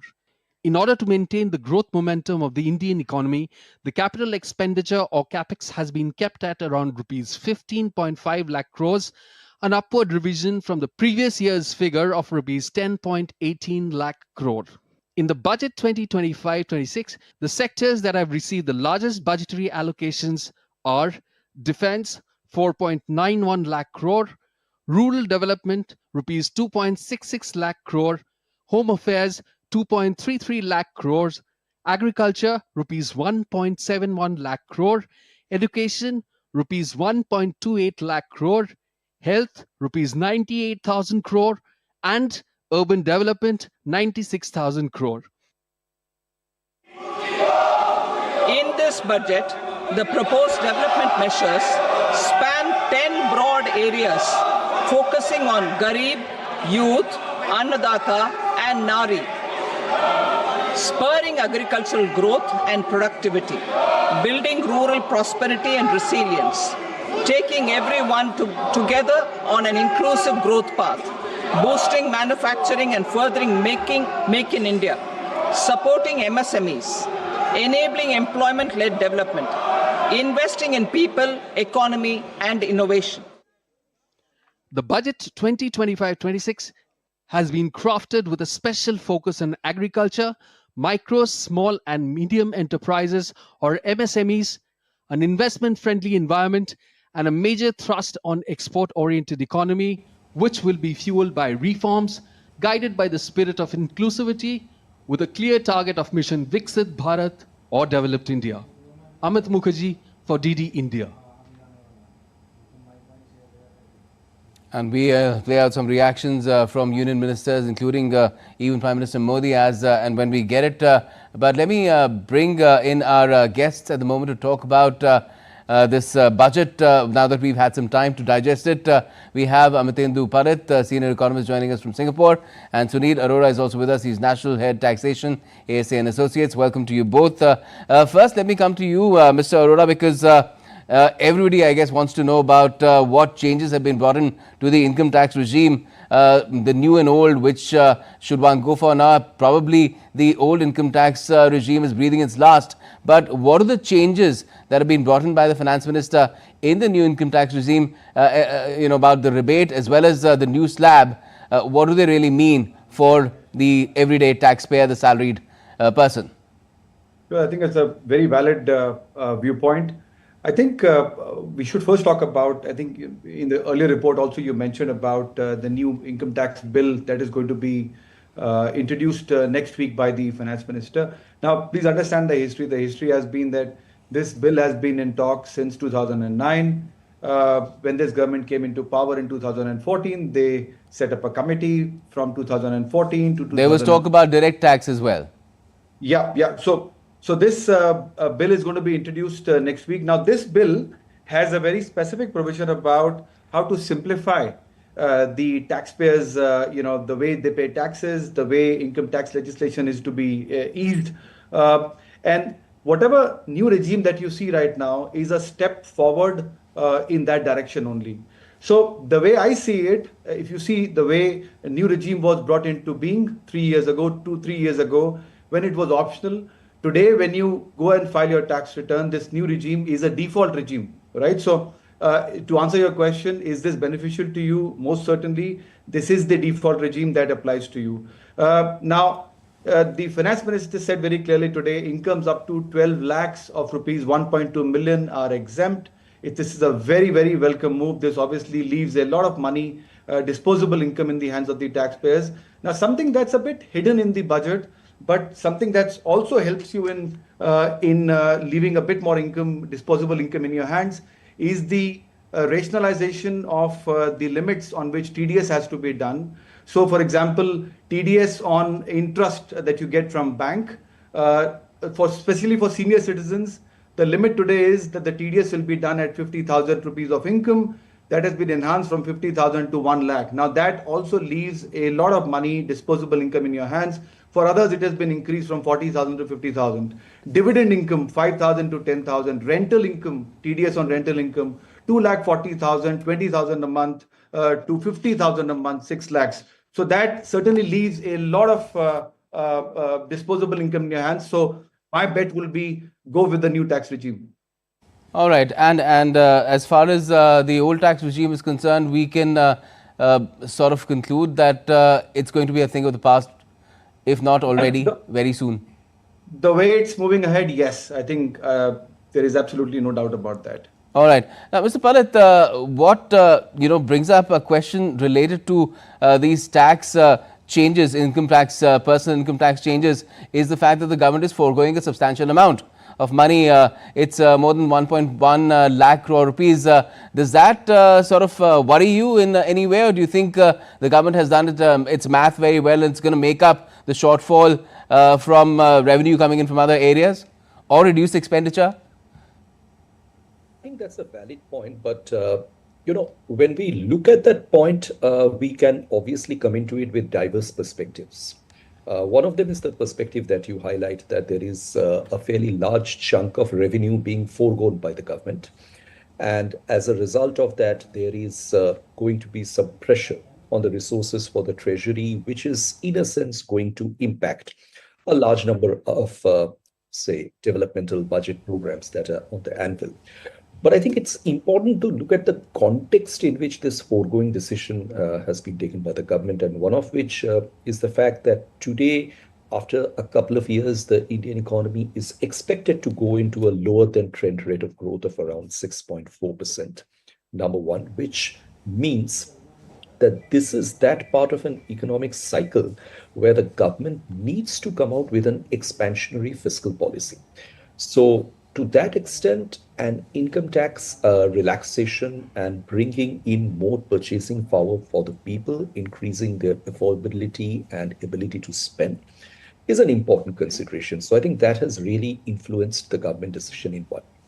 But there's another thing. I think it's also taking a look at the totality, and it's not just the income taxes that we look at in this budget. We have also seen significant changes allowed in the area of customs duty. And these customs duty changes have all been introduced with the intention of bringing down the cost of production, especially for exporters and MSMEs. Now, what that would mean is that this is also an incentive, a systemic policy incentive being given to these producers and exporters to enhance their production and obtain larger shares of the global export market. Now, if that happens, then there is a possibility that the revenues come back to the economy through larger foreign exchange earnings and greater industrial domestic turnover, which also influences the GST collections. So I think the calculation has more or less been based on what one can call calculated risk projections. And given the context that the economy is riding on at this point in time, this is perhaps something which is not an unanticipated or not unseen through risk. All right. So you think it's been well weighed. Sunil Arora, if I could again come to you just to understand, because there's still a lot of confusion in people's mind as to how these new changes, the 12 lakh rebate, which was 7.5 lakh earlier in the new tax regime, and these new tax slabs again in the new regime, nothing's changed for the old one, right? Everything changes for the new regime. And to what extent does it change? How much would a person save depending on how much that person earns? Could you quickly explain that to us if it's possible? So I think if you see the slabs, earlier there were 6 slabs, now there are 7 slabs. If you read between the lines, if you read these slabs, there is a slab number 2 and number 3. The slab that takes you to the 12 lakh income. So slab number 2 says 4 lakh to 8 lakh, 5% income. That means a tax of about 20,000 rupees. Slab number 3 takes you from 8 lakhs to 12 lakhs. That means a 10% tax. That means additional tax of 40,000 rupees. Now that makes a total of 60,000 rupees. Now what the government has cleverly done is, other than tinkering too much with these slabs, they have said, if you have an additional tax burden of up to 60,000 rupees, we are going to give you a relief of up to 60,000 rupees. So effectively, your 12 lakh income, the tax on 12 lakh income, more so for salaried, because for salaried you have the standard deduction also. So for salaried it becomes 12 lakhs plus 75,000. So what they're saying is, if you have the 12 lakh income, we will give you rebate enough for you to not pay any tax on the 12 lakhs. So that's the real math behind it. You don't see any... And what happens when you earn even a rupee about 12 lakh rupees? You are taxed at 15%. 15% for the part of your salary which is between 12 and 16 lakh? Which is above 12 lakhs and up to 16 lakhs. Yes. Okay, and below that it's according to the slabs? Below that is according to the slabs, yes. Okay, so if a person is, say, earning 50 lakh rupees, then what is that person's tax liability?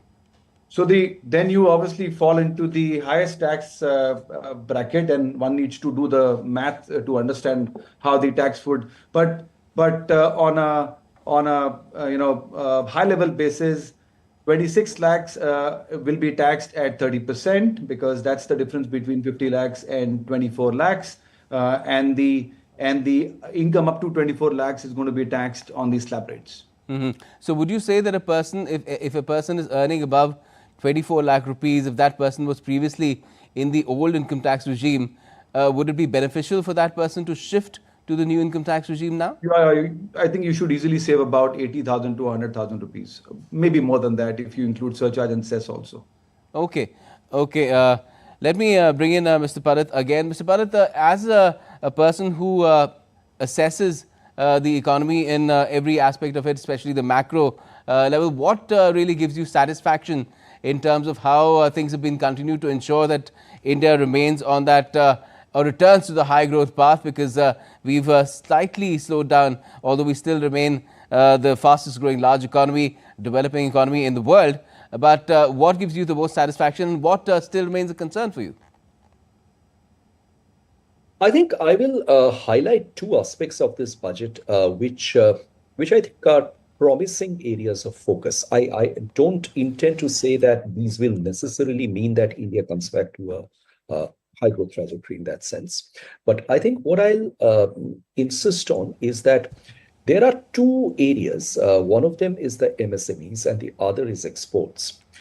These two are areas which, on an average, we don't get to see being covered with as much of care and sensitivity as they have been done in the current budget. And I'm choosing my words quite carefully over here, because when we look at the articulation of, let us say, the MSMEs and the recognition of the fact that their investment and turnover limits are going to get changed, they are going to be provided a credit guarantee cover, especially the exporter ones. There is an implicit recognition of the fact that the MSMEs have been very important to the economic prospects of the country, and perhaps to that extent, the policy ecosystem which goes behind their nurturing needs to be that much more supportive and complementing in their efforts. So they are contributing between themselves almost half of the country's exports. Now, if the MSMEs themselves are put in a position where their cost of compliance comes down, there is a light touch regulatory system, and at the same time, they are being brought into the specificities of industrial production, making them capable of joining industrial value chains, supply chains globally, then it's a win-win combination for the economy. And this is precisely where I want to also emphasize upon the fact that today, the Indian trade scenario, looked at it from a global perspective, is encountering quite a few unpredictable issues. We have had issues from the past. The Ukraine war continues. The dollar is exceptionally high. This is making it very challenging for exporters to invoice their products in dollar. India is trying to shift more towards trade in Indian currency, but that has its structural limitations. So at this point in time, the kind of efforts that have been brought in for encouraging exports, and let me pick out two of this. First is the fact that there's a national framework which is being proposed for global capability centers. And as we have seen, the latest trends show that the global capability centers have been instrumental behind Indian service exports exceeding the manufacturing exports. Right. And they're really also playing a very significant role in pushing India up the ladder as a technology and innovation hub, integrating India into the service value chains, and also generating domestic jobs. So I think if that kind of a framework comes in, where the GCCs are being enough space to move out in various parts of the country and not get congested in a handful of cities, we are definitely expecting to see a much robust growth of services exports from the country, along with concomitant benefits. And the final point over here, which I'd like to mention, is that for a very long time, there has been this complaint that when one looks at India's customs duty structure, it tends to suffer from what we call the inverted duty, legacy issue, where the customs duties on imported inputs are much higher than those on the final products, which completely overlooks the fact that in many cases, exporters need to actually import inputs for assembling their products, and that is where an inverted duty structure makes them lose their competitiveness. I'm very happy to note that in the current budget, this problem has been substantively addressed with an effort to improve India's export competitiveness and bring down overall cost of production. So that is why, going back to what I said in the beginning, I think these two taken together are very promising areas of focus. Not that they are going to probably generate the benefits immediately within a period of 6 months or 3 quarters, but they are certainly steps in the right direction. Sounds great. Sounds great.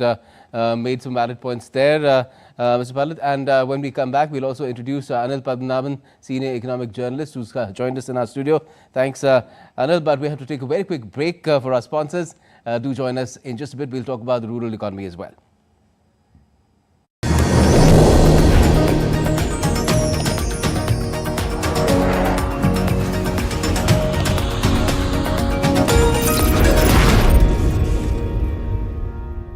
पर loan लेने के लिए खुद का heavy margin लगाना पड़ता है। 80% तक का बिजनेस लोन मिलेगा, वो भी कोलैटरल फ्री।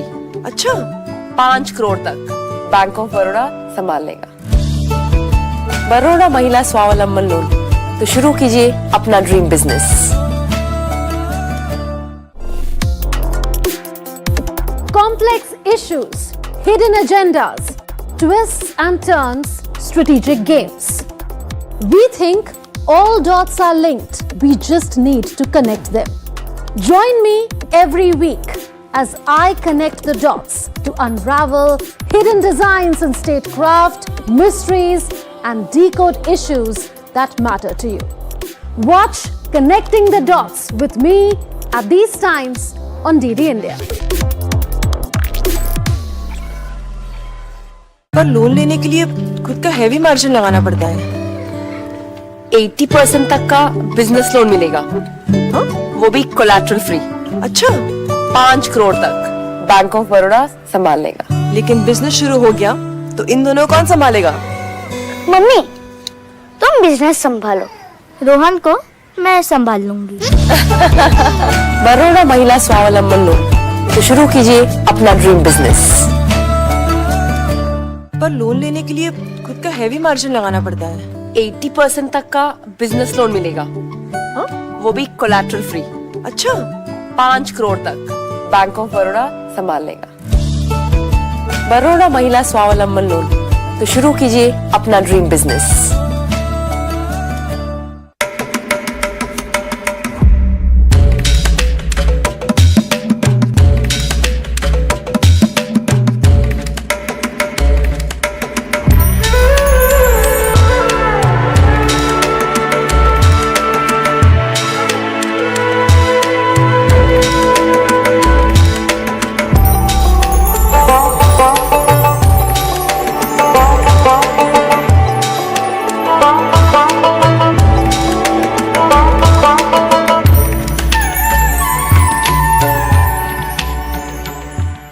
पर लोन लेने के लिए खुद का हैवी मार्जिन लगाना पड़ता है।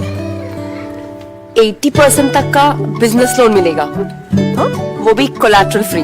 अच्छा, 5 करोड़ तक बैंक ऑफ बड़ौदा संभाल लेगा। लेकिन बिजनेस शुरू हो गया तो इन दोनों कौन संभालेगा?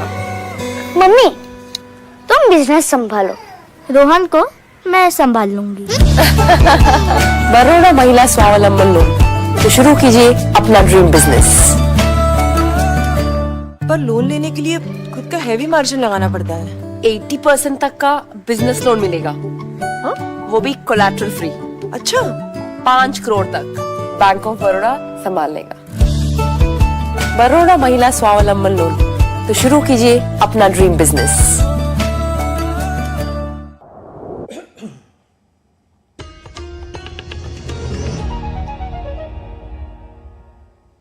Welcome back. You're watching DD India News Hour. I'm Gautam Roy. Now, as India's Finance Minister Nirmala Sitaraman presented the Union Budget in the Lok Sabha, Union ministers have hailed the budget and have turned it growth-oriented. Listen in.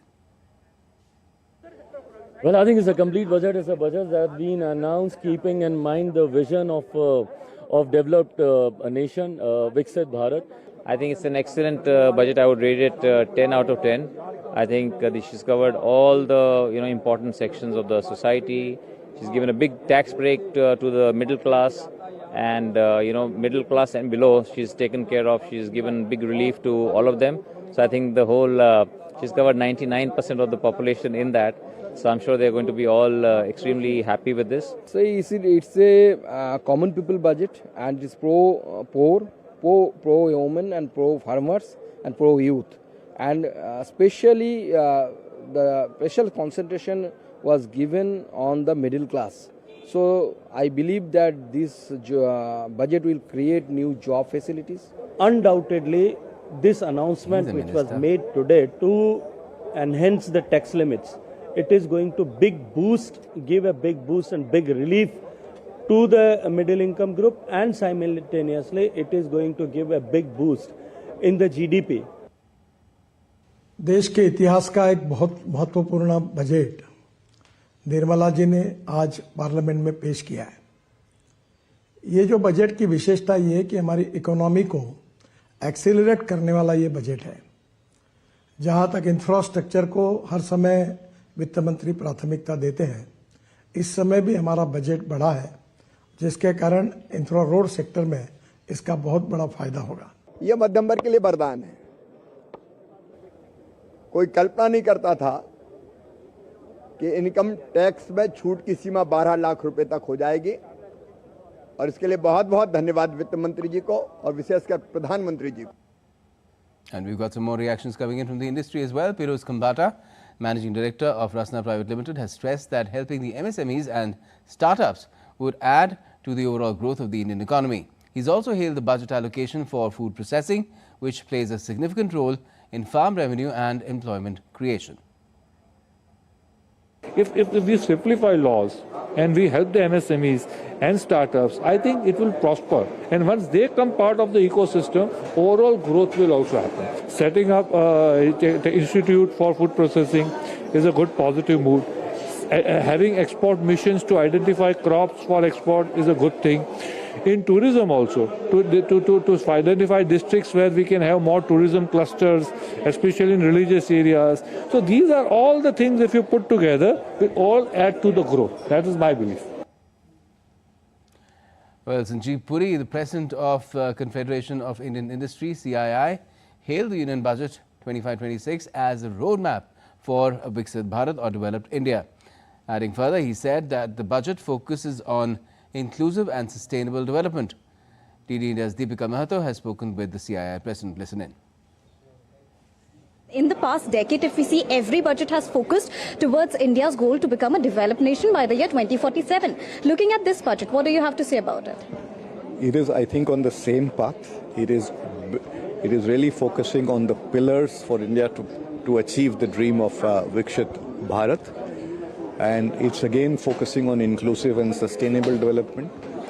The budget has focused on several sectors that are labor intensive, very important from an economic point of view, to boost economic activity and therefore generate employment, which in itself, over time will improve consumption and create further investments, a virtuous cycle.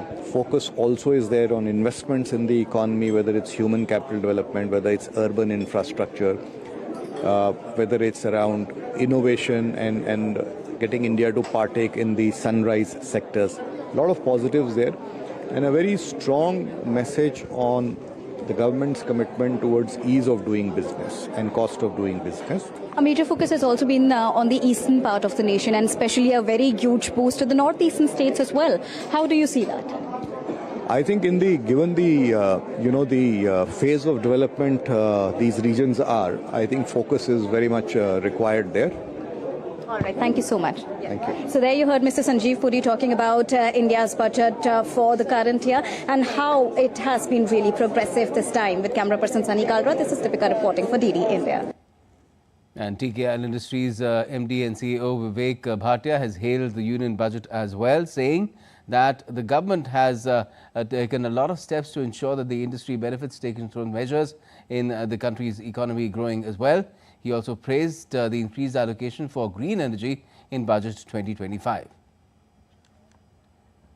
How do you see India's growth and its progress towards becoming a developed nation by the year 2047 specifically?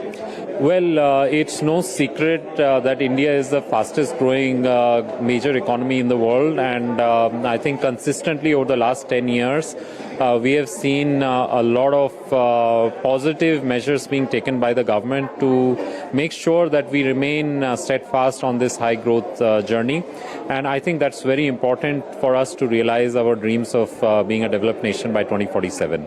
And there's also been a focus on public-private partnership, and especially when we talk about becoming a developed nation and taking everybody together. And when we talk about green energy as well, the green sector, how have you seen the increasing boost in that? Well, I think this is a very positive budget. Firstly, I must congratulate our finance minister.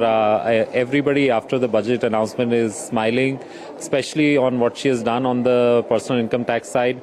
And mind you, she has made all these positive investment announcements while keeping fiscal deficit in control, and we are looking towards 4.4%.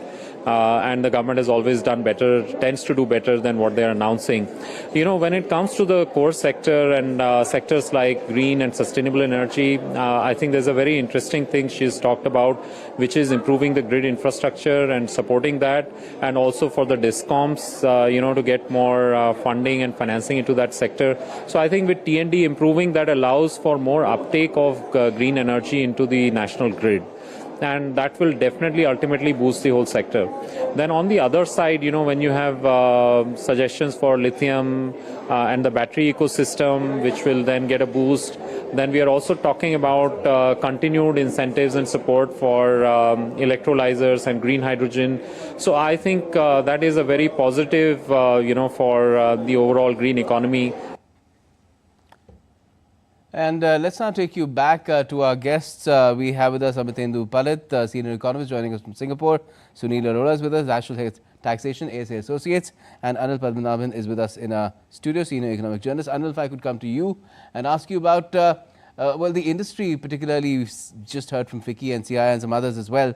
They seem pretty pleased with the budget. Do you think there is reason enough for them to feel that as far as their businesses are concerned, they can go about it with less regulatory burden, compliance burdens in the coming days? There'll be more ease of doing business? Oh, definitely, Gautam. Ahead of the presentation of the budget, a key pain point for industry was exactly this regulatory burden and the tax overreach. So if you recall, the FM made two specific comments.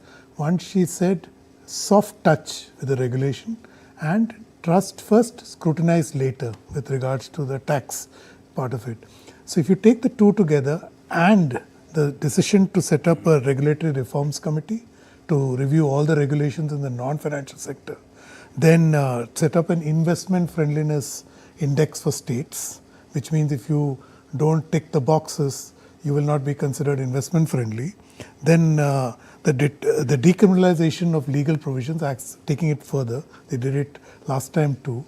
So you pull all these together, there's a clear instance of ease of doing business that they are signaled.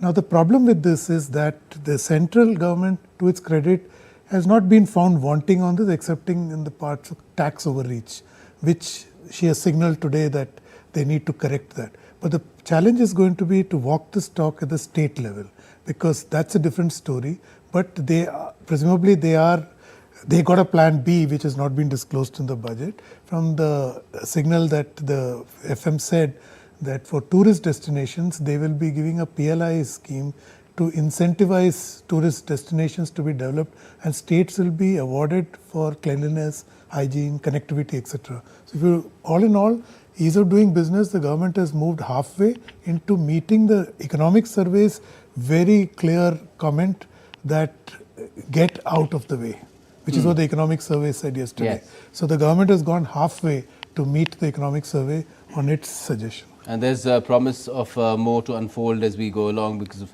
the report that will come in from this committee that has been... Also, the next step should be GST. See, it's for last nearly 2 years, they have been debating on how and when to rationalize the bands. So in terms of, in principle, they've taken a call. But now with this budget having set the foundation, I hope the GST Council now meets. The GST is out of the purview of the budget. That's why I said, after taking the cue from the budget, I hope the GST Council meets and carries through the effort, which rationalization, which is long overdue, which will be a huge improvement in ease of doing business. Okay. I'll come to our other guests as well, but let's just lay out how Prime Minister Narendra Modi has reacted to this union budget. He's thanked the Finance Minister for a people's budget and said that this budget fulfills the dreams of the common people. Listen in. आज भारत की विकास यात्रा का एक महत्वपूर्ण पड़ाव है। ये 140 करोड़ भारतीयों की आकांक्षाओं का बजट है। ये हर भारतीय के सपनों को पूरा करने वाला बजट है। हमने कई सेक्टर्स युवाओं के लिए खोल दिए हैं। सामान्य नागरिक विकसित भारत के मिशन को ड्राइव करने वाला है। ये बजट एक फोर्स मल्टीप्लायर है। ये बजट सेविंग्स को बढ़ाएगा, इन्वेस्टमेंट को बढ़ाएगा, कंजम्पशन को बढ़ाएगा और ग्रोथ को भी तेजी से बढ़ाएगा। मैं वित्त मंत्री निर्मला सीतारमण जी और उनकी पूरी टीम को इस जनता जनार्दन का बजट, पीपल्स का बजट, इसके लिए बहुत बहुत बधाई देता हूं। साथियों, आमतौर पर बजट का फोकस इस बात पर रहता है कि सरकार का खजाना कैसे भरेगा, लेकिन ये बजट उससे बिल्कुल उल्टा है। लेकिन ये बजट देश के नागरिकों की जेब कैसे भरेगी, देश के नागरिकों की बचत कैसे बढ़ेगी और देश के नागरिक विकास के भागीदार कैसे बनेंगे, ये बजट इसकी एक बहुत मजबूत नींव रखता है। इस बजट में रिफॉर्म की दिशा में महत्वपूर्ण कदम उठाए गए हैं। न्यूक्लियर एनर्जी में प्राइवेट सेक्टर को बढ़ावा देने का निर्णय बहुत ही ऐतिहासिक है। ये आने वाले समय में सिविल न्यूक्लियर एनर्जी का बड़ा योगदान देश के विकास में सुनिश्चित करेगा। And we've got some more reactions coming in. DD India's Tapas Bhattacharya has spoken about the budget's potential impact with Jyoti Wij, Director General of FICCI, exploring how these measures could transform the developmental landscape. Ma'am, from FICCI's perspective, when we talk about at the fag end of Nirmala Sitaraman ma'am's budget, she mentioned that it's a huge push for the middle class when she announced the no tax for till 12 lakhs. How do you see that and how do you see that actually having a repercussion in a circular economy? So in this economy, I think demand was something which we had seen was a bit sluggish. I think that also had a bearing on the growth rates in Q1, Q2. So this is a huge boost which has been given by the government, and so is obviously one of the recommendations that we as FICCI have been giving to the government, and we are very, very pleased to see this happen. Two more important things I want to ask. One is about medical tourism that Finance Minister has announced. The other part is a major push towards the manufacturing sector. That's another thing that one believes that will catapult India towards the Viksit Bharat by 2047. No, absolutely. I think if we have to go towards Viksit Bharat and the self-reliant goal that the Prime Minister Modi has been talking about, manufacturing has to be the backbone of the economy, where we have lost the steam in the past, and this government has been pursuing that in a very focused way. And in light of that, the manufacturing mission should most definitely bring back this goal in a very, very focused way. But more importantly, I think they're looking at employment-focused sectors, which is the toys, the leather, the textile, the handicrafts, all of that. That's what can actually, help in the employment part of the whole the piece which has been missing in the economy, which has been really disturbing everybody. So that's very important. And manufacturing, as I said, will also help in bringing the self-reliance in the country. Medical tourism also is a major. Medical tourism, again, I think we've been promoting. We have very good health facilities in the country. We have a lot of medical people coming in, but to identify those gaps and try and plug them and make it more seamless, I think is a very, very good step. Let me now go back to my panel of guests. I have Amatendu Palit with us, senior economist, joining us from Singapore, Sunil Arora, National Head Taxation, ASA and Associates, and Anil Padmanabhan, senior economic journalist in our studio. If I could come to you, Mr. Palit, again and talk about what do you think is really standing out as far as giving a boost to the rural economy is concerned in this budget? The agricultural sector has been in focus, a lot of focus on Bihar as well. A lot of agrarian activity there will benefit from the provisions of the budget as well, do you think? I think the agriculture sector, there's no denying the fact that even if it's not mentioned that way in the previous budgets or the other budgets that we have seen, agriculture is always a priority insofar as the union budget done by the Ministry of Finance and allocation of resources and funding is concerned. So that said, this particular year, I think the budget has been a little bit more mindful about the fact that agriculture today is subject to a certain variety of challenges which were not existing maybe 5 or 6 years ago. Let's, for example, extreme weather events tend to impact agriculture much more these days. There are issues surrounding water adequacy. There are issues surrounding agri-tech. There are issues surrounding innovation. And most importantly, I think the information that is available with farmers in terms of the patterns that they need to adjust with, the kind of strategies they need to prepare, it's more of an idea of strategic preparedness on part of the agriculture producers. That I think is an important issue. And to that extent, I think the budget has made an interesting beginning.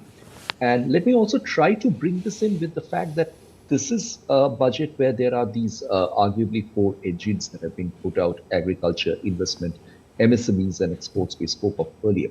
I think there's an interesting element to this budget that there has been an effort to somehow synergize these 4 engines together, because it's not always that we get to see budgets where this synergy element is visible. Very often one tends to see that the focus and priorities are running in silos. But this is for once where one does tend to see that there is a connection, let's say, for example, between the agriculture focus and the fisheries sector and the textile sector and the improvement sector and so on and so forth. So I think that element is worth noting, and that is something, again, which is purposeful. Yes, and Anil, if I could ask you in terms of how this budget has also been chalked out for even the sections of society which have not really benefited to that extent as was expected. If you talk about women, if you talk about creating more opportunities for the youth, and even startups which have had a lot of resources being devoted as far as fund of fund is concerned. There's talk of another fund of fund, and there's a focus on deep tech as well. Do you feel that this will also there's an exploration for a deep tech fund of fund as well? So do you feel that these will also give a lot of fillip to the kind of economic activities that we're looking to employ our people in the coming years? Oh, absolutely, Gautam. I would in fact highlight one instance from the budget which answers all your queries, which is, it may not be, headline news in most media, but the government's FM's decision for Makana, to set up a Makana board in Bihar. Most people don't realize that Makana has grown, most of India's Makana has grown in 3 districts in Bihar. And the farmers there get nothing. It's exported out to neighboring states like Karnataka, and then value added and export. Now they have decided to take growth to the people there. So the whole idea is you create a Makana board, and today Makana is a superfood, as you know. A decade ago, none of us knew Makana, but few of us, did. So that tells you that the entire approach is to make it inclusive, whether it's youth, women, or those outside. In fact, the PM's remarks were very interesting. He said that this is a budget to create new stakeholders. You see, if you step back and look, those who are not part of the system, at one time India had about 40% poor in this country. So they were outside the system looking in. Today, 400 million people have been given a bank account in the last 10 years. So they are now inside looking out. So moves like Makana and all these other initiatives they have taken to include all the demographic segments you mentioned do contribute in that fashion. Wonderful. Well, thank you so much for joining us and talking about it. Anil Padmanabhan and Amitabh Palit as well, joining us from Singapore to talk about these vital budget provisions that are expected to take India further on where the quest to reach the goal of becoming a developed nation by 2047 is concerned. Thank you for joining us for the moment. This special look into the budget will continue with my colleague Ramesh Ramachandran in the next 1 hour of the broadcast from here on DD India. For now, thank you for joining us for the moment. And that's all we have for this edition of DD India News Hour, but let us know your thoughts on the news of the day. And for those on the go, you can get all the latest news and updates from India and across the world on DD India's mobile app.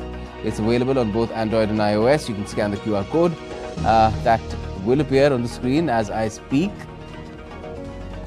Well, scan that QR code and download the app now. We'll be back with more news as it breaks here on DD India. I'm Gautam Roy from all of us here in Delhi. Thanks for watching DD India News Hour.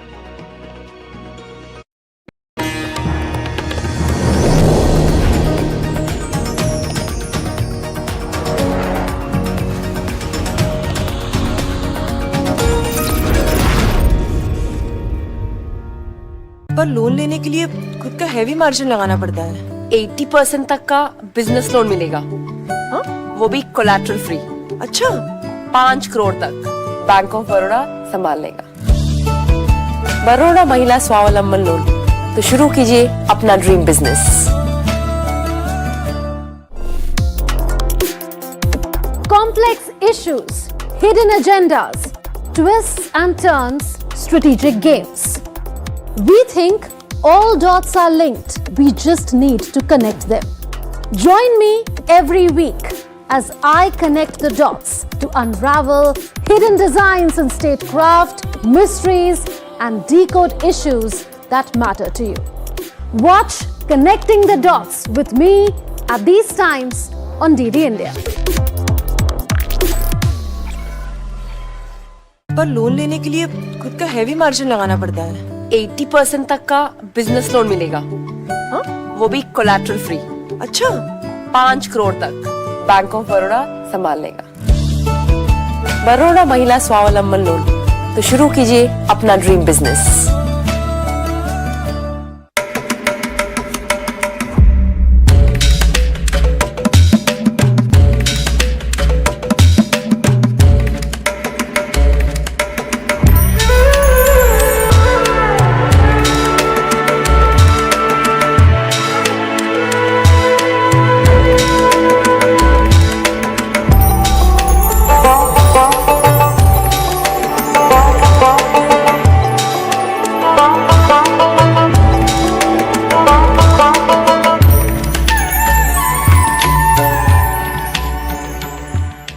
पर loan लेने के लिए खुद का heavy margin लगाना पड़ता है। 80% तक का बिजनेस लोन मिलेगा, हाँ?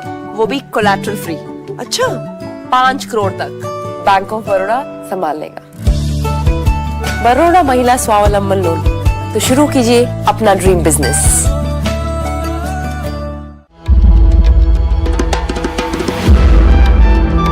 Timeless, boundless and infinite. The essence of faith. The soul of Sanatan culture, from the sacred confluence of Prayag, where divinity descends to earth. Witness the grandeur, the devotion, the magic, world's largest cultural and spiritual gathering, with over 450 million devotees expected to attend. Mahakumbh, India's greatest festival of faith, exclusively on DD India. पर loan लेने के लिए खुद का heavy margin लगाना पड़ता है। 80% तक का बिजनेस लोन मिलेगा, हाँ? वो भी कोलैटरल फ्री। अच्छा, 5 करोड़ तक बैंक ऑफ बड़ौदा संभाल लेगा। बड़ौदा महिला स्वावलंबन लोन, तो शुरू कीजिए अपना dream business.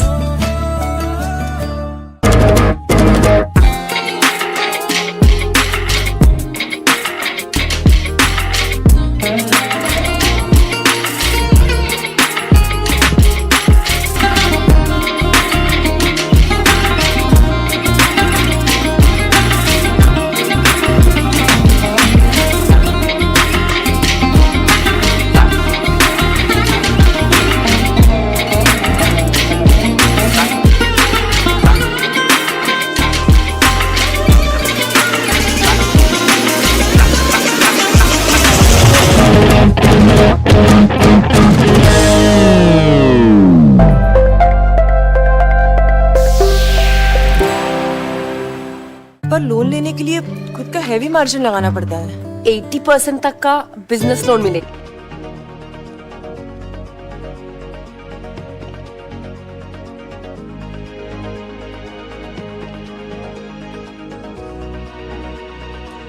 Live from New Delhi, you're watching DD India News Hour, India's Voice to the World. I'm Ramesh Ramachandran. Coming up in the next hour, India's Prime Minister Narendra Modi lauds 2025 budget as People's Budget, says it will give momentum to making the country self-reliant. India's Finance Minister Nirmala Sitaraman announces a major relief for the middle class. No income tax up to rupees 12 lakh under the new tax regime.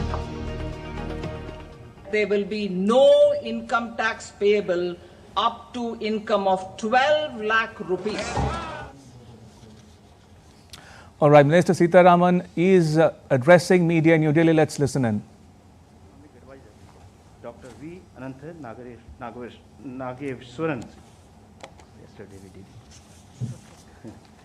Friends, first the Honorable Finance Minister will make her opening remarks. Thereafter, we will take questions.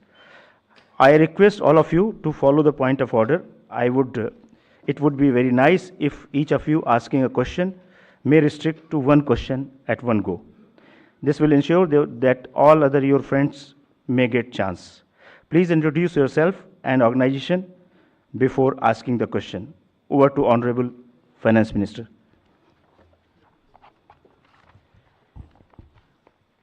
Thank you and good evening to all of you all. I'm happy to be here talking about today's budget.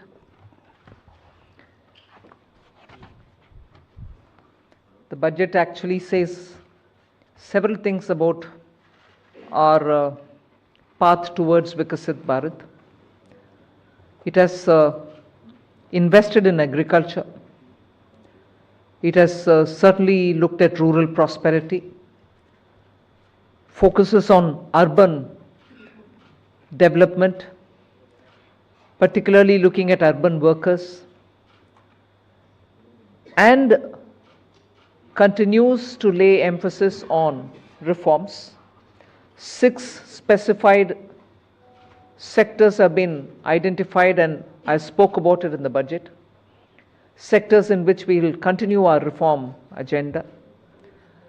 All this, even as we have continuously been engaged with the stakeholders, and interest of education and health has been prioritized.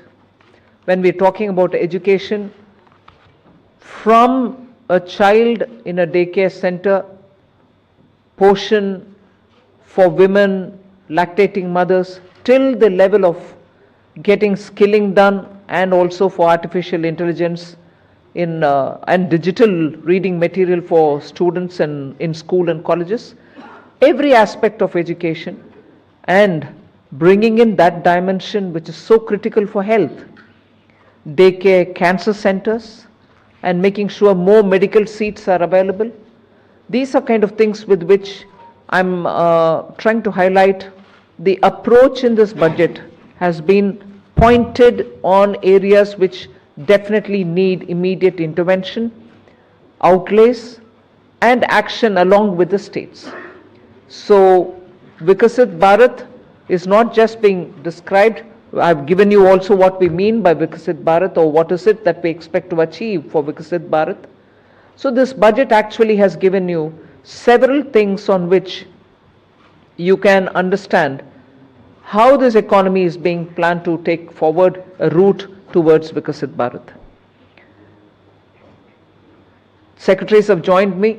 All of them would also come in to explain or answer and give clarity and so on.